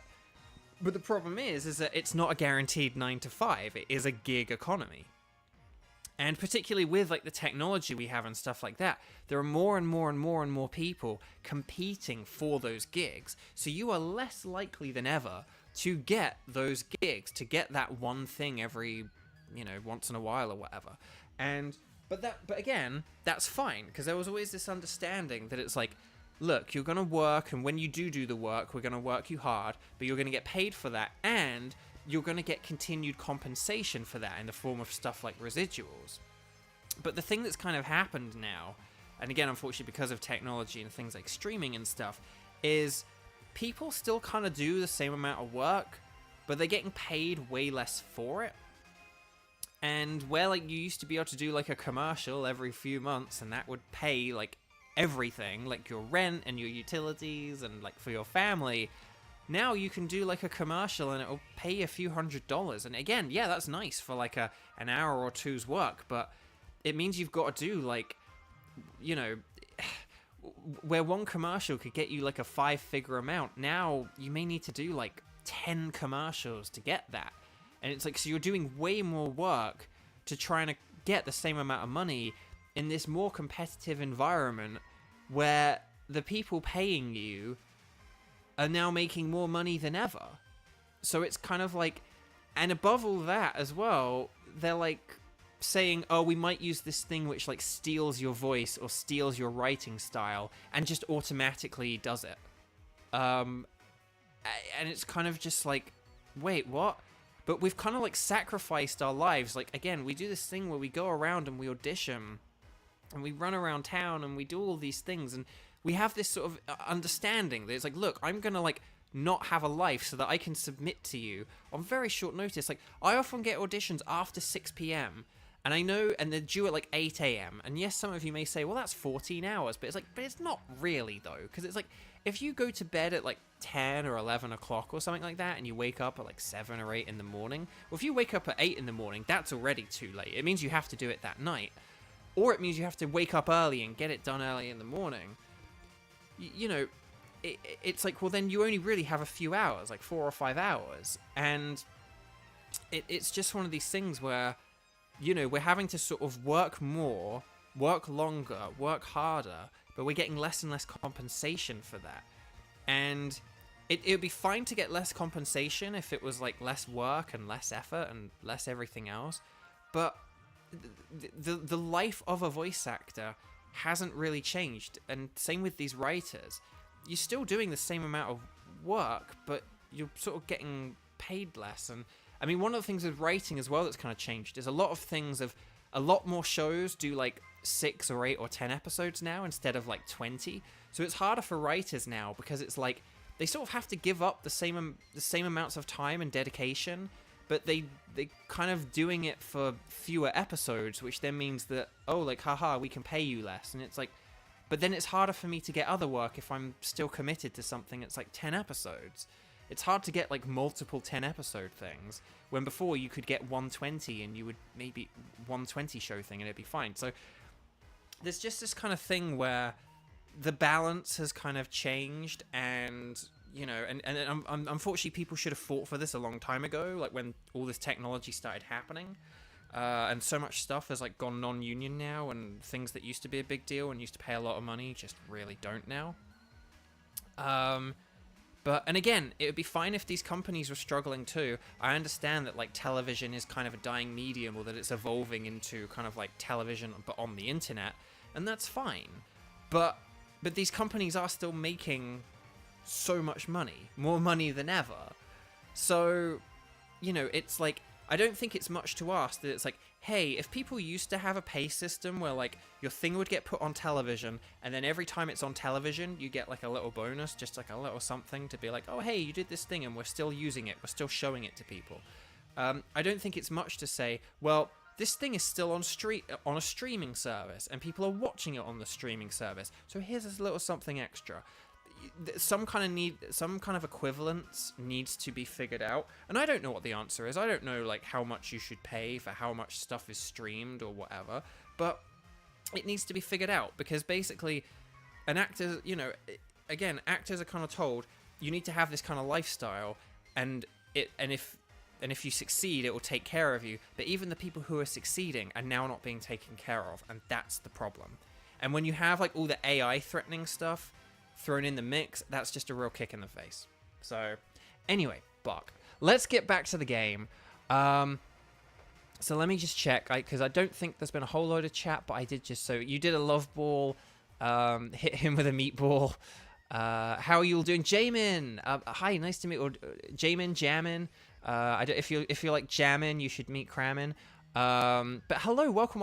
Sorry, I was just talking about a very important thing. I'm a voice actor, so I was just talking about a load of very important stuff that's going on with voice actors at the minute, and how a lot of voice actors' livelihoods are really threatened and in jeopardy. And it's why in like the last 10 years or so, you've seen a lot of voice actors change. Voice actors used to just be able to make their money with voice acting, and if you see all these voice actors do conventions and streaming and writing things and directing things and wearing multiple hats, this is why, because it's gotten harder to do this and survive. And I'll just say one other thing. Hang on, I'll just even pause for a sec. But like, if you picture like a television show, right? Picture one of these TV shows where they make like 20 episodes a year, and picture it's like a crime drama or something, NCIS or whatever. When you have these kind of like crime shows, you have like a core cast of characters who are in every episode who are like solving the crimes, yes. But what you have is, in each episode, you will have someone who like committed a crime, a bunch of people who are suspects, or also suspects to the crime, like false red herrings. You'll have like witnesses, and then you'll have other people as well, maybe like characters related to the core cast of people, like their wife who occasionally appears in the show or whatever. And what happens is, when you watch those shows, you don't see the same people every week. Like, you don't see the same guy who committed the crime. Like, oh, he committed the crime like 3 episodes ago. Oh, they got the same actor, but he's doing a different role. It's like, no, there are like all these different people. And the way that you have that and the way that you sustain that is by having a large pool of actors like in the LA area who are like auditioning for these things and do these gigs. And the reason you don't see all the same actors, the same, like over and over again in shows, like in the same show, is because there are lots and lots of people out here doing this, and it's good. I think it's a good thing to have different actors play the roles and not have someone come back and play a different role like 3 episodes later. That's a good thing. But again, that feeds into this idea that people are running around town and they're doing these auditions, and you're only going to get some of the gigs, but those some gigs will take care of you and will cover you. And it's just one of those things where you're not really going to be able to have like a 9-to-5 job, but then be able to work on a show like that. Because when you film on a show like that, you don't just like film for like 2 or 3 hours and then you can go back to your job. Like, oh, I'll just take an extended lunch break. It's like, no, it's like all day. Like, you film for like 12-hour days and stuff like that. And it's kind of the same with these writers. It's like, the show is on like 5 days a week, and I need to write for the show 5 days a week. It's like, it may not be kind of like a full-time job in terms of the hours, but it is a full-time commitment in terms of how much work is involved and how it's sort of a very centralized part of your life. Like, you can't really commit your life to much else, let alone a full-time job. And so it's like, and this basically just goes around to the general idea that basically, if you are doing some kind of job where it is like a full-time job or it is like a full-time commitment, it should be paying you in a way where you can take care of yourself. And that's not a big ask. And again, these companies are boasting about their biggest profits ever. Share that with the people who get you those profits, is basically what's saying. So I just wanted to share some light on that. And I know I haven't really posted a whole lot on Twitter. I've like retweeted a couple of things, but like, Twitter is not really a good thing for nuanced debate, and I can kind of explain myself better in a stream. I mean, someone could like go on Twitter and like misquote me on please don't like post what I've put on. So please don't like quote me in a tweet on Twitter, because that's why I haven't posted on Twitter, because it'd be very easy for what I've said to be misconstrued. But but by saying it with my voice and saying it with my feelings, and you can kind of hear and understand what I'm getting at, that yeah, there's like this sort of this system that has been built where there can be lots and lots of people competing to do this, and you'll only sometimes get the work, but when you do, you'll be taken care of, and people get like these sustained payments kind of thing that keep them going, keep them fed, keep the lights on. And that has kind of just been eliminated. And it's like, okay, but then we need to come up with some kind of alternative to that.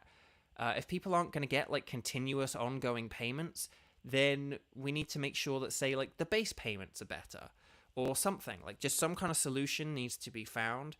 And it's just the fact that these big companies who are making more money than ever aren't even willing to like really discuss that possibility, let alone actually give a solution to the problem, is very frustrating. So So yeah. So I wanted to be able to explain it with my voice, because a tweet, you can like retweet a tweet and it can be like one in an entire thread and can be easily misconstrued. I have seen a lot of people try and say quite good things on Twitter, but they mess up and they get a load of backlash for it. And it's like, but I kind of don't like, so, and I don't like sort of like trolling anyone on Twitter or like clapping back at anyone on Twitter, but I also sort of, but at the same time, it's like, but what did you expect? Like, you're using a platform that's not designed for nuanced discussion to try and have a nuanced discussion. If you want to like, if you want to like use your voice, actually use your voice. Do something like this. Actually talk. Post a video. You know, do something where like the medium actually does work, where people aren't going to misquote you or misunderstand you or whatever. Or if people do misunderstand you, it's like their fault for not understanding you, because like you've made it very clear. So yeah. But thank you, Mike. Mike says, as a fellow voice actor, I totally agree. So yeah, it's just one of these, and I'll just say one final thing. Like, I myself kind of came here on a promise of like, look, work hard, learn to do commercials and like other types of voice acting, not just like cartoons and video games. Learn about other types, do those other things. You'll book all this different kind of work, and collectively through those different kinds of work, you'll be taken care of, you'll be fine. But the thing I've kind of found is like, but these jobs don't pay or work the way that has been kind of set up for me, you know? And I don't mean that like people have lied to me, but what I mean is like, when I started learning about this business, the business has evolved and changed since then.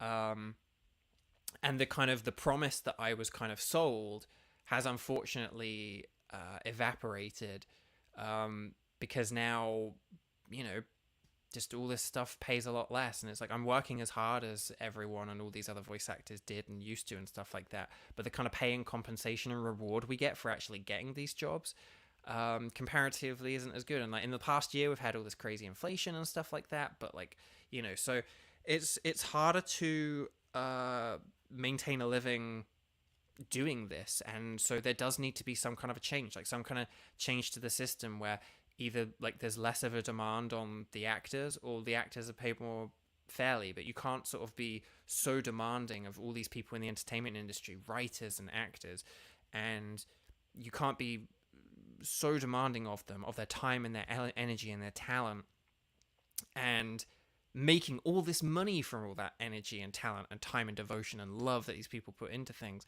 but then not be willing to kind of scale things up and you know, evolve the pay and the way that the actors are treated along with that. So that is what these writers and actors are fighting for.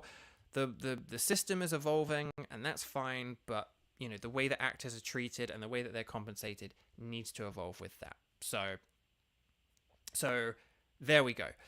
Lexi, hi! Congratulations again on graduating. Sorry, I'm just talking about the actors and the writers' strikes. So if you're interested about that, go watch this in the replay and rewind to the Eternatus battle, and we'll and you can find out the full thing. But there we go. So here we go. So 3 days later. So 3 days later. Let's finally beat this game, because this stream actually hasn't been as crazy long as I thought it could be. I thought this could be like another 6-hour one, but we're actually on like regular time at the minute. I've just taken a couple of detours to talk about important things.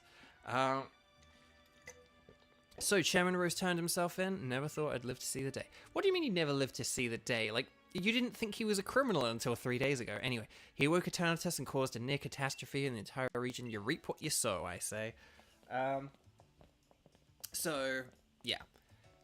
But yeah, that's also why I don't talk about a whole load of stuff on Twitter. And I do apologize that I'm not always the most vocal person on Twitter when it comes to important social issues. I do try and retweet stuff, because I think that there are some people who are better at putting things very eloquently. Again, I'm not really much of a writer, which is why I don't, you know, try and cram very important things into like 280 characters. So I do apologize if ever you kind of expect me to say something in my own words about an important topic and I don't, and I kind of just retweet stuff, but it's just because these are like delicate, important, sensitive things that are really important to people. And obviously something like, you know, the actors and writers strikes is something that actually is close to my heart, but some of these other issues, you know, I am sort of far removed from them, but I still support them, and I want people to just be treated decently and fairly in the world. So I will kind of retweet people who I feel like actually sort of should have their voice promoted, who actually are relevant, for whom the issues are close to their hearts, and who I think say things better and more meaningfully than I ever could. Because again, I love Twitter, but I think when it comes to very, very, very serious discussion, it's not always the best place. And some people, even in spite of Twitter's limitations, do a fantastic job. And I'm like, I'm just going to retweet that person rather than try and clumsily come up with something myself. Because again, I've seen friends try to clumsily say stuff and they get backlash. And it's sort of, and I know their heart's in the right place, but it's also like, why did you try and say something when you didn't need to say something? Or why did you sort of, you could have, like, that was just so clumsy to just rush in and try and, you know, so you have to, you know, and it's just one of those things where we shouldn't be fighting with each other when there are all kinds of other problems going on in the world, of things that we should be kind of fighting against. And yeah, so anyway, but right, okay, so let's get on. So I don't know about you, but us slept like the dead. What? That was just say you slept like a log, mate. Everyone's still talking about what happened, but at least things are back to normal now. We really did defeat Eternatus together with Zacian and Zamazenta. Zamazenta and Zacian, sorry. I said it the wrong way around, and I mispronounced it. And still, he's being Lee, insisting on having a championship match for you today. It's a bit much, isn't it? You sure you're up for it? I'm not even too sure about him. He was out cold and hurt pretty badly during himself during all that mess. I do understand how he feels, though. Feels like I've been waiting forever to get to see you and him face off in a serious match. So come on, the match should be at Wyndham Stadium. Where else? So chat, given that we lost to Eternatus, I won't lie, I'm a bit nervous that we might not be able to win this match. And if we don't win this match, if we don't win this match, this could really be something, couldn't it?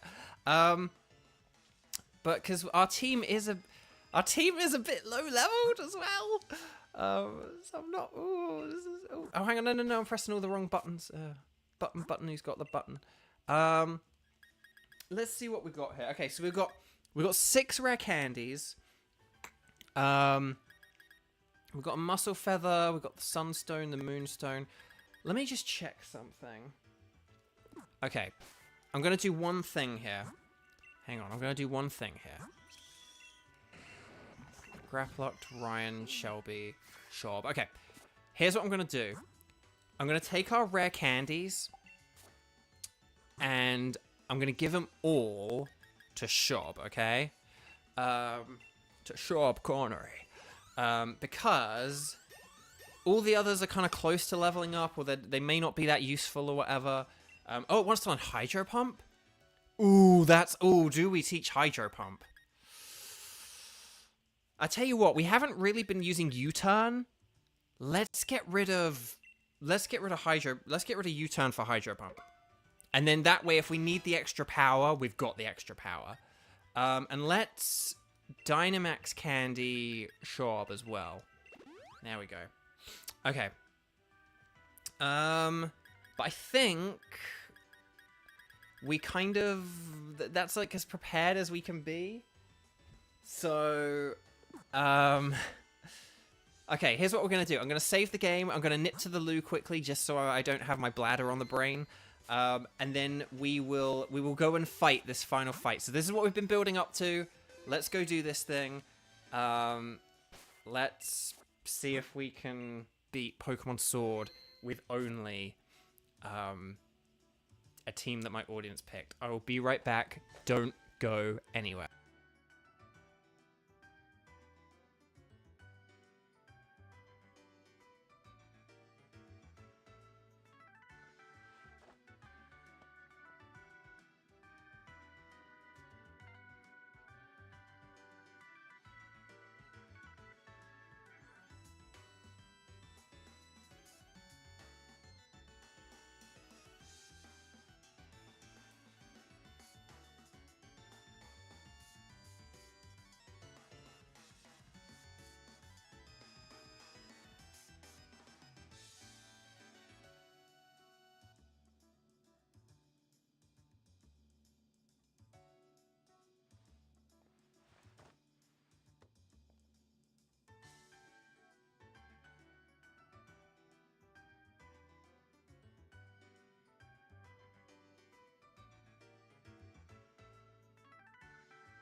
Hello, welcome back. Well, and welcome back to me.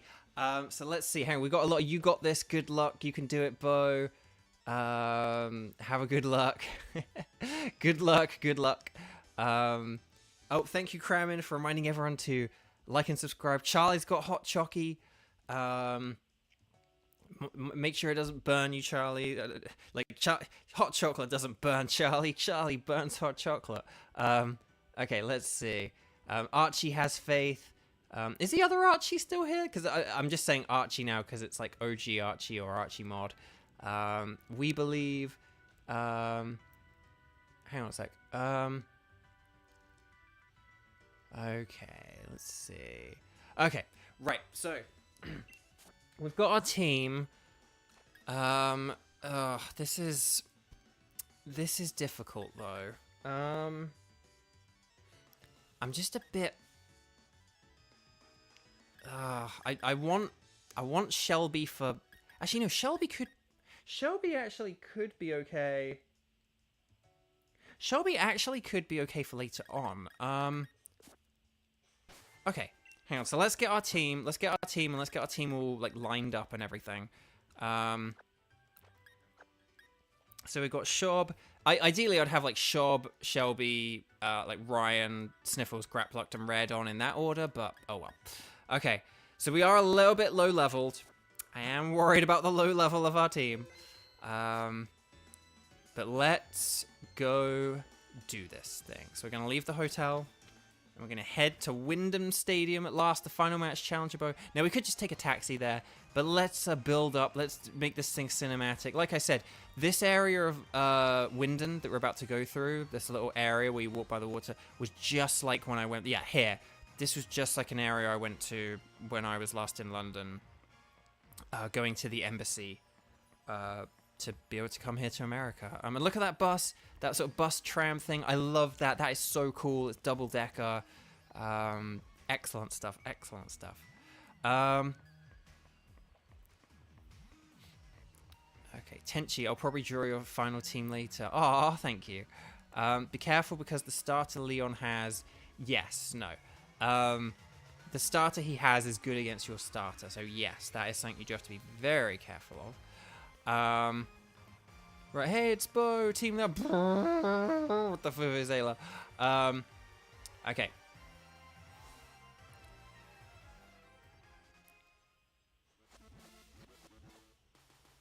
Okay, so I just saw Tenchi's message, like, I think you're muted, and I was like, I've been talking for like 2 minutes. But okay, no, I think I'm good. Right, am I all good? Is the visual good? Is the audio good? The frame rate's been pretty good today, I think. It's because we haven't been doing the polls. Like, when I do the polls, that sends the frame rate into crazy frenzy. But, okay, here we go. So, basically, his team ranges from level 62 to 65. So, you can tell why I'm a bit nervous. But yes. Okay, here we go. Wish me luck, chat. Wish me luck. Fingers crossed in chats. Good luck, sir. Welcome. I know you just did all that, but you've got to beat Leon. You have to. Who's going to win? Who's going to finally win? Right. This is the final match against the champion. The championship match. Are you ready to face Leon? No, because I need to save one more time because we save 50 bajillion times here at Bovio Games. And I like legit couldn't remember whether I saved. Okay, there. I remember I saved now. I'm ready to beat him. Then change into your uniform and head out onto the pitch. Here we go. Here we go. Why does that do that? I swear whenever I walk these tunnels, I press up on the joystick and it's like, I'm pressing up right there and it like sends you on a diagonal. And I don't think this happens in like other games. It always happens in these tunnels. Something about the way the tunnels are programmed. Here we go. So we're fighting Leon for real now. This is the real moment. This is the real moment. I am so freaking scared right now. I really thought this was going to be one of the easier challenges, but I don't think it will be. Go easy on me, Alejandro. Alejandro Saab. Alejandro Schraubel. Anyway, sorry. My match is always sold out, but this... I've never seen a crowd this wild. Everyone knows what you did for us this week, Bo. That's right, play Tears of the Kingdom non-stop.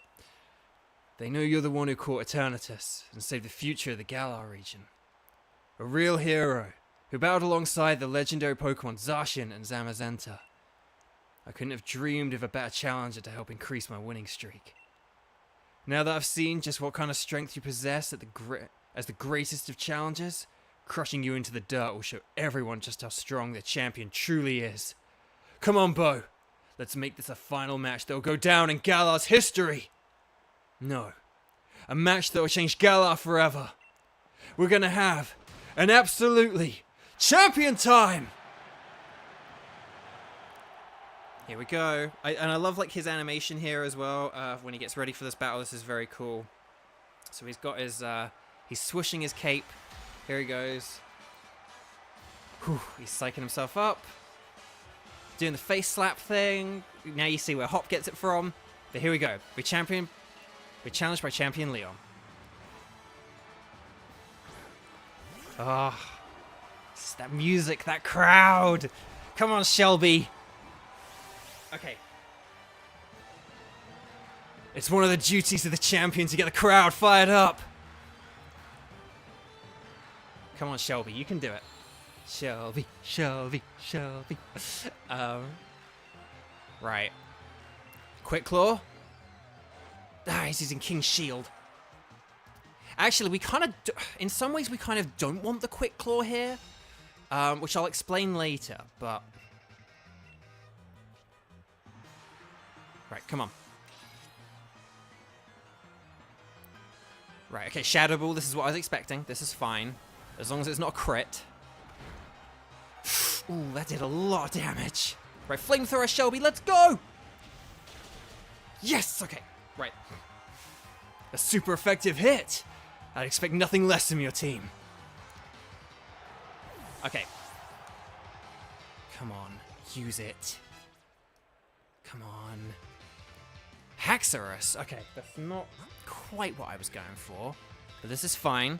So we're going to bring in Ryan. Right, Shelby, nice work. That might be all I need from you today, but we'll see. Okay.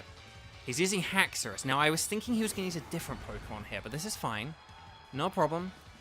I am worried, though. He has one move that I'm... Oh, no. Oh, crud. He has two moves I'm terrified of. Oh, I didn't pay attention. Come on. He's using Iron Tail. No, Ryan! Aiming for super effective hits is a surefire way to claim victory. Shoot. Okay, I've messed up. I have messed up. Oh, why didn't I... well, I was like, why didn't I use Sniffles? But Sniffles is going to be slower. Right, Grapplux, get in there. Get in there, Grapplux. I think I'm going to lose this now. Right, he's using Outrage. Okay, that's interesting. Oh my gosh, this is doing so much damage! Ice Punch, let's go! Oh, Outrage. Ah. Okay. Right, this is fine. It's still fine. Okay. Right, he's confused. Sunlight's faded. Okay. Let's get Sniffles in, and let's see what Sniffles can do here, okay? Because if he hits himself in confusion, then we've got this. And if he doesn't, then we'll change up tactics from there, okay? Right, come on, hit yourself, hit yourself, hit yourself, hit yourself, hit yourself, hit yourself, hit yourself, hit yourself. No! No! Sniffles! Sniffles, no! Oh, dang. Dang, dang, dang, dang, dang, dang, dang, dang, dang, dang. Right, Shorb. It's up to you, Shorb. Okay, the first of many times we're going to be counting on Shorb in this battle, I believe. Hang on, let me just think. Right, Weather Ball. Okay. I think a Hydro Pump is going to be our option here. Don't miss. Come on. Yes, well done, Shorb. Well done, Shorb. Okay. Whew, okay. Oh, I have like really messed up here though. I have really messed up here. Okay. Right. Okay. Right, he's about to use Dragapult. This is what I wanted Ryan for. This is what I wanted Ryan for. Ryan is perfect against Dragapult, and I was really hoping he would use Dragapult second, and I feel so stupid for using it against... I should use Grapploct against Haxorus. But this is exactly what I did with Pokemon flipping Violet as well, right? I kind of like put the cart before the horse, and I forgot the whole reason I had certain team members. Right. Come on, please hang in there, Raredon. I need you to survive this. Yes, come on! Avalanche, let's go. Come on. Double the power. Okay, good. Okay. Oh, he's using Dragon Breath. Come on. Hang in there, Raredon. Oh, that's okay, though. Okay. This is fine. We're going to go back to Shorb. This is... Honestly, I know I'm saying this is fine, but... I think, actually, this might be okay. This isn't the disaster... This isn't the total disaster that it looks like, okay? So, we're going to Hydro Pump again. No! Thunderbolt! It's faster! No! Shorb, hang in there, Shorb! Don't be paralyzed. Okay, Hydro Pump, let's go! Oh, you couldn't have put us into Torrent range! You couldn't have put us into Torrent! Oh, if I was in Torrent, that would have been perfect! Oh gosh, this is bad. Actually, I just realized why this is bad. Okay. Oh, I just realized why this is bad. Oh no! Oh, we're gonna lose. Damn it! Okay, come on, Shelby. I, like, never lose in Pokemon games, but on streams I lose. But then again, I kind of handicap myself in these streams. That's kind of the point. Right, Quick Claw Clutch. No, knock off, dang. Hang in there, Shelby. No, oh, What is it with Shelby and critical? Don't get caught up on a critical hit. Focus on what you're going to do next. Well, I do have to get caught up on a critical hit, because that is the third time today that Shelby has been hit with a critical hit. Okay. It's a 1v3. Not ideal. But we're going to go the Weather Ball. This is why I sent in Shelby, though. This is why it's fine.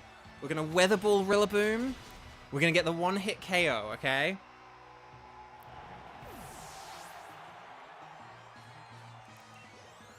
Okay, right. Whew. Right, Rhyperior. Okay. Now. No, wait! I can win this! I can win this. I just have to hope that this is strong enough. If this attack is strong enough, then I can win this. I think I can win this. If it doesn't have the solid rock ability, if this doesn't have the solid rock ability, and if this is a strong enough attack, we can win this. Right, come on, Shorb. Max Geyser! Come on, Shorb. Yes! Come on, please! Because now, look, it's raining, right? So, we're not in Torrent, which I wish we were in Torrent. If we were in Torrent, which means... Sorry, I keep using the phrase, we're in Torrent. Shobble has... Inteleon. Oh, we couldn't have leveled up either? I'm not finished having a champion time here, and I won't let anyone else finish it for me. Oh my gosh, this is exciting! So, he's using Charizard. I gotta hope I'm faster, though. If he's... Oh my god, if he's faster than me... I mean, Inteleon is fast, though, right? So... Oh my gosh, Inteleon is fast. So here's the thing. We've set up the rain. So even though, like, Charizard will have, like, a load of HP, because it's going to be Gigantamaxed, I'm hoping that the rain will be enough to power us through. We're not in Torrent, though. Torrent is Inteleon's ability. I'll show you what Charizard can really do. It's Gigantamax time. Come on. Come on, Inteleon. I need you to be faster. I need you to be stronger. This is what those rare candies were for, okay? Come on. It's Charizard versus Inteleon. Why is it doing that angle? Is he gonna move fast? No, we're moving fast. Come on, come on, come on, come on. Yes! You did it! You did it, Shob! You did it, Shob! Shob! Shob, cornery! Shob! Shob! Yes! Strategy and tactics and big brain strats are always gonna win the day, even if you don't have the best Pokemon. Even if you don't have the best Pokemon, even if you have a random assortment of Pokemon chosen by chat, like you picked a bunch of great Pokemon, but this was never going to be the best team ever. This was never going to win the biggest and bestest and grandest of things. But can it be Pokemon Sword and Shield? Well, at least Pokemon Sword. Yes! Yes, it can! Shub! Shub! Shub! Shub! Shub! Oh, got pins and needles. Yes! What a yes, Kramen. What a battle. What a battle. Why are these final battles always so good? You've beaten the unbeatable champion, making you the new champion of the region. You've become a first-rate trainer, alright. I offer you my heartfelt congratulations. And now that you've grown so strong, perhaps it's time I started looking ahead myself. It's time we adults started working on improving the here and now, for the sake of all that's to come. See, he learned something from Chairman Rose because the story's great. And you, Bo, what you ought to do now is believe in yourself and your partner Pokemon, and keep on blasting ahead in order to create the bright future we all hope to see. People of Galar, here you have it, a new legend born right before your eyes. Your champion, Bo. I love it, so I'm really emotional. I bet you can't wait to see what kind of a future a kid with this kind of strength might have. I sure can't. Let's watch and see what he can do. And there we go. Pokemon Sword. But chat, only chat, decided my team. Thank you for the amazing team that you picked. We had some difficulties towards the end there, but oh boy did we do it. I knew. So here's the thing. I used Shelby against Rillaboom, knowing that if the Quick Claw didn't kick in, the Inteleon would still be good with Weather Ball. And then I was kind of hoping, I kind of forgot that part of the point was that I could use Rain to set up on Rhyperior. And by setting up the Rain on Rhyperior, who is ×4 weak to, because if Rhyperior was only 2 times weak to water, I don't think we would have done it. But because Rhyperior is ×4 weak, and because we taught Hydro Pump and had that little extra power as well, we were able to set up the Rain, and we didn't even need to be in Torrent, where if we had less than a third of our health, our water-type moves would be boosted. I really thought we would need Torrent, but we didn't. We were strong enough. Those rare candies probably made all the difference. So we did it, chat. So let me now check chat, because I did see out the corner of my eye. We have had an incredibly generous and brilliant and amazing £20 super chat from the one and only Charlie. Charlie, like, thank you for naming Shelby. Charlie, who named Shelby, and without whom, if we hadn't had Shelby's Sunlight, we wouldn't have been able to beat Rillaboom. So, Charlie, namer of Shelby. Thank you so much. Charlie puts, go shop. Yes, congrats. So thank you so much. Wow, that is, so I love this game so much. I am so happy that I've finally been able to do the Sobble playthrough. I'm so happy we've been able to beat this. This has been incredible. What an incredible series. What an ending. The thing I love the most about this game is, as I've said, the Pokemon League is such a central part to its story. The Gym Leader Challenge, the becoming a champion. It has felt more important and needed and full of a stadium of people and felt like a more big and beautiful thing than in any Pokemon game. Becoming the champion has always just felt like a game mechanic in previous games, just a thing you do to complete a game, to a final boss. Like a champion is just a final boss. In this game, though, it's the story. It's that you are becoming the very best, that you beat this guy who was previously unbeaten, this tough, incredibly difficult trainer who no one has ever beaten before, but you want to, and you can because you know you can. And having all that set in England, becoming the champion in a game that's set on England, the country that I was born and raised in, I'm almost as emotional now as when I first beat this game a few years ago. Wowie wow. That was incredible. What a battle. What a battle. Like, wow. That was just, like, Shob. How many Pokemon did Shob take out? Was it like 5, I think? I think Shelby took out Aegislash and then Shob did like all the rest. Oh my gosh. That's why we wanted to pick Inteleon. Thank you for picking Inteleon at the beginning of the game. And so thank you all for watching this series. Thank you for joining me. Thank you for voting in the polls. This has been incredible. Now, we're not done with this game. We are done with this stream for today, but we're not done with this game. Although we call this a finale. Oh no, hang on, wait, hang on. Ah, we're running out of time. We're reaching the end of the credits. Quick, Ed. Come in. Ed, quick. I got Ed's special permission. He's gonna sing the Pokemon song. Oh no, the Wooloo are there. No. Hang on. Right, Ed, take it away, buddy. Okay. I've actually got like the full rights to Celestial for this. So Ed, take it away. His guitar's almost hitting me in the face. Ow. The wheels go round. The wheels go round. Oh, the wheels go round. The wheels go round. Oh, the wheels go round. Oh, okay. I thought we had the proper copyright, but whoa, look at our team. Oh, I forgot to take the screenshot. Oh no. Oh, we missed it. Ed, thank you so much. That was really amazing and beautiful, if not a little bit rushed, and it sounds like you've been talking for 4 or 5 hours and knackered your voice. But thank you, Ed. Is there anything else that you want to add to that?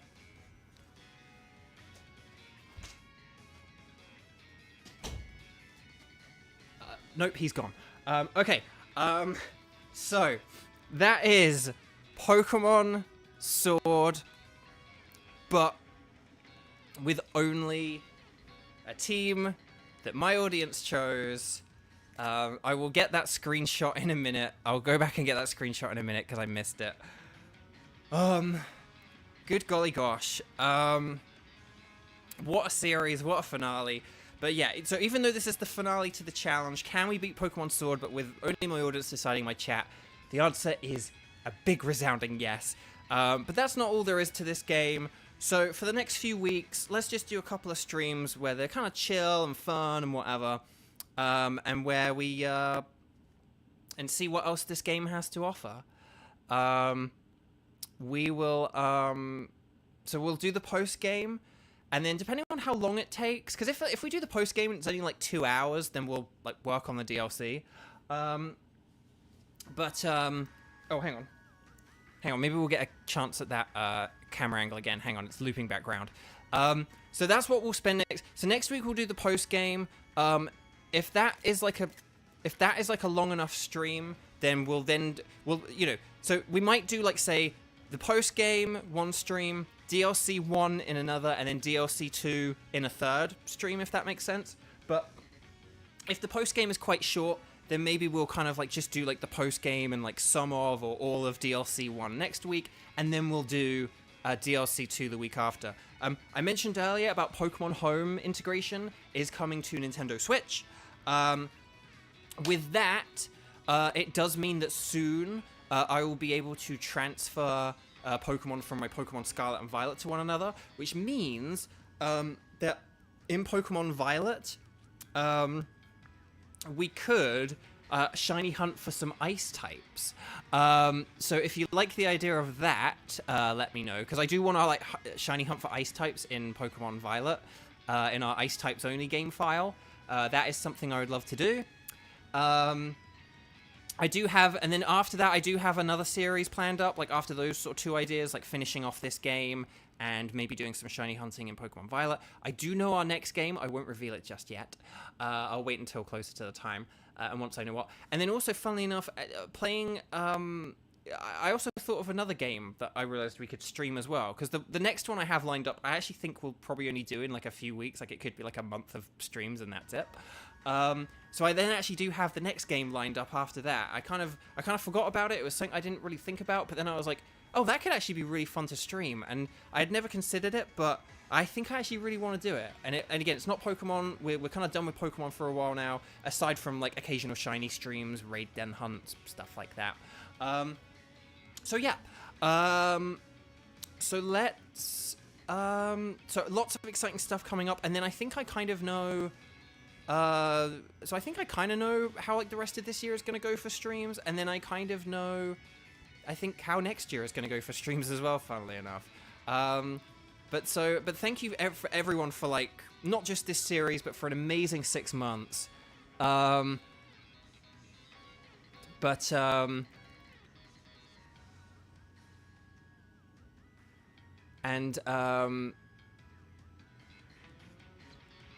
Oh, hang on a sec. Hang on a minute. I've scrolled back way too far. There's so much chat that I've missed out on. Hang on a sec. Amazing finale. I love all this chat. Like, eats a Twix.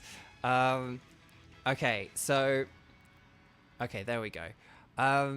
So yeah, so once we get the Pokemon home, we can do some more stuff in Pokemon Violet. But we'll carry on for next week. We will keep on playing this game. I'll tell you what we'll do. We will just go into the game, just because I want to... I'm too afraid to go out of the menu here. I want to just press the A button here. Okay, so we got a little glimpse of the shrine, the Lost Woods.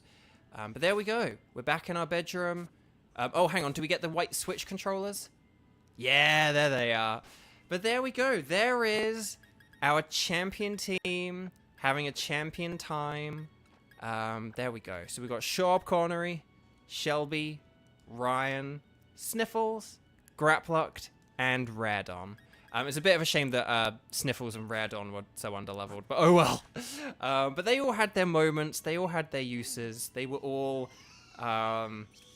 they all really proved their worth, and I honestly couldn't have been happier.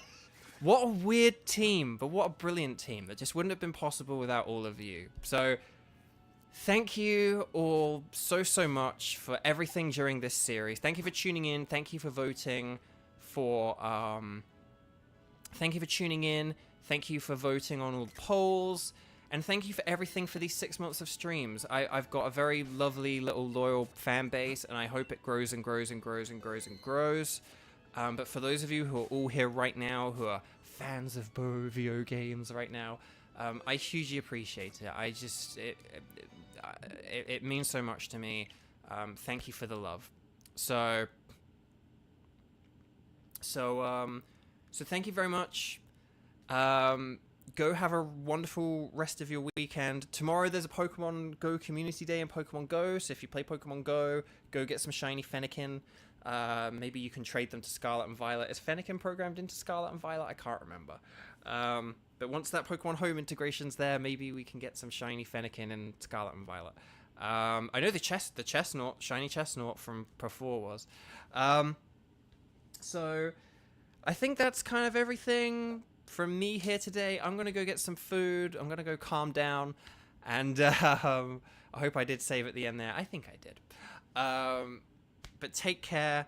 Have a wonderful rest of your weekend. Thank you so much for everything. Wow, what a battle. That was honestly probably the best battle I've had on a stream. So, yeah. Take care, everyone.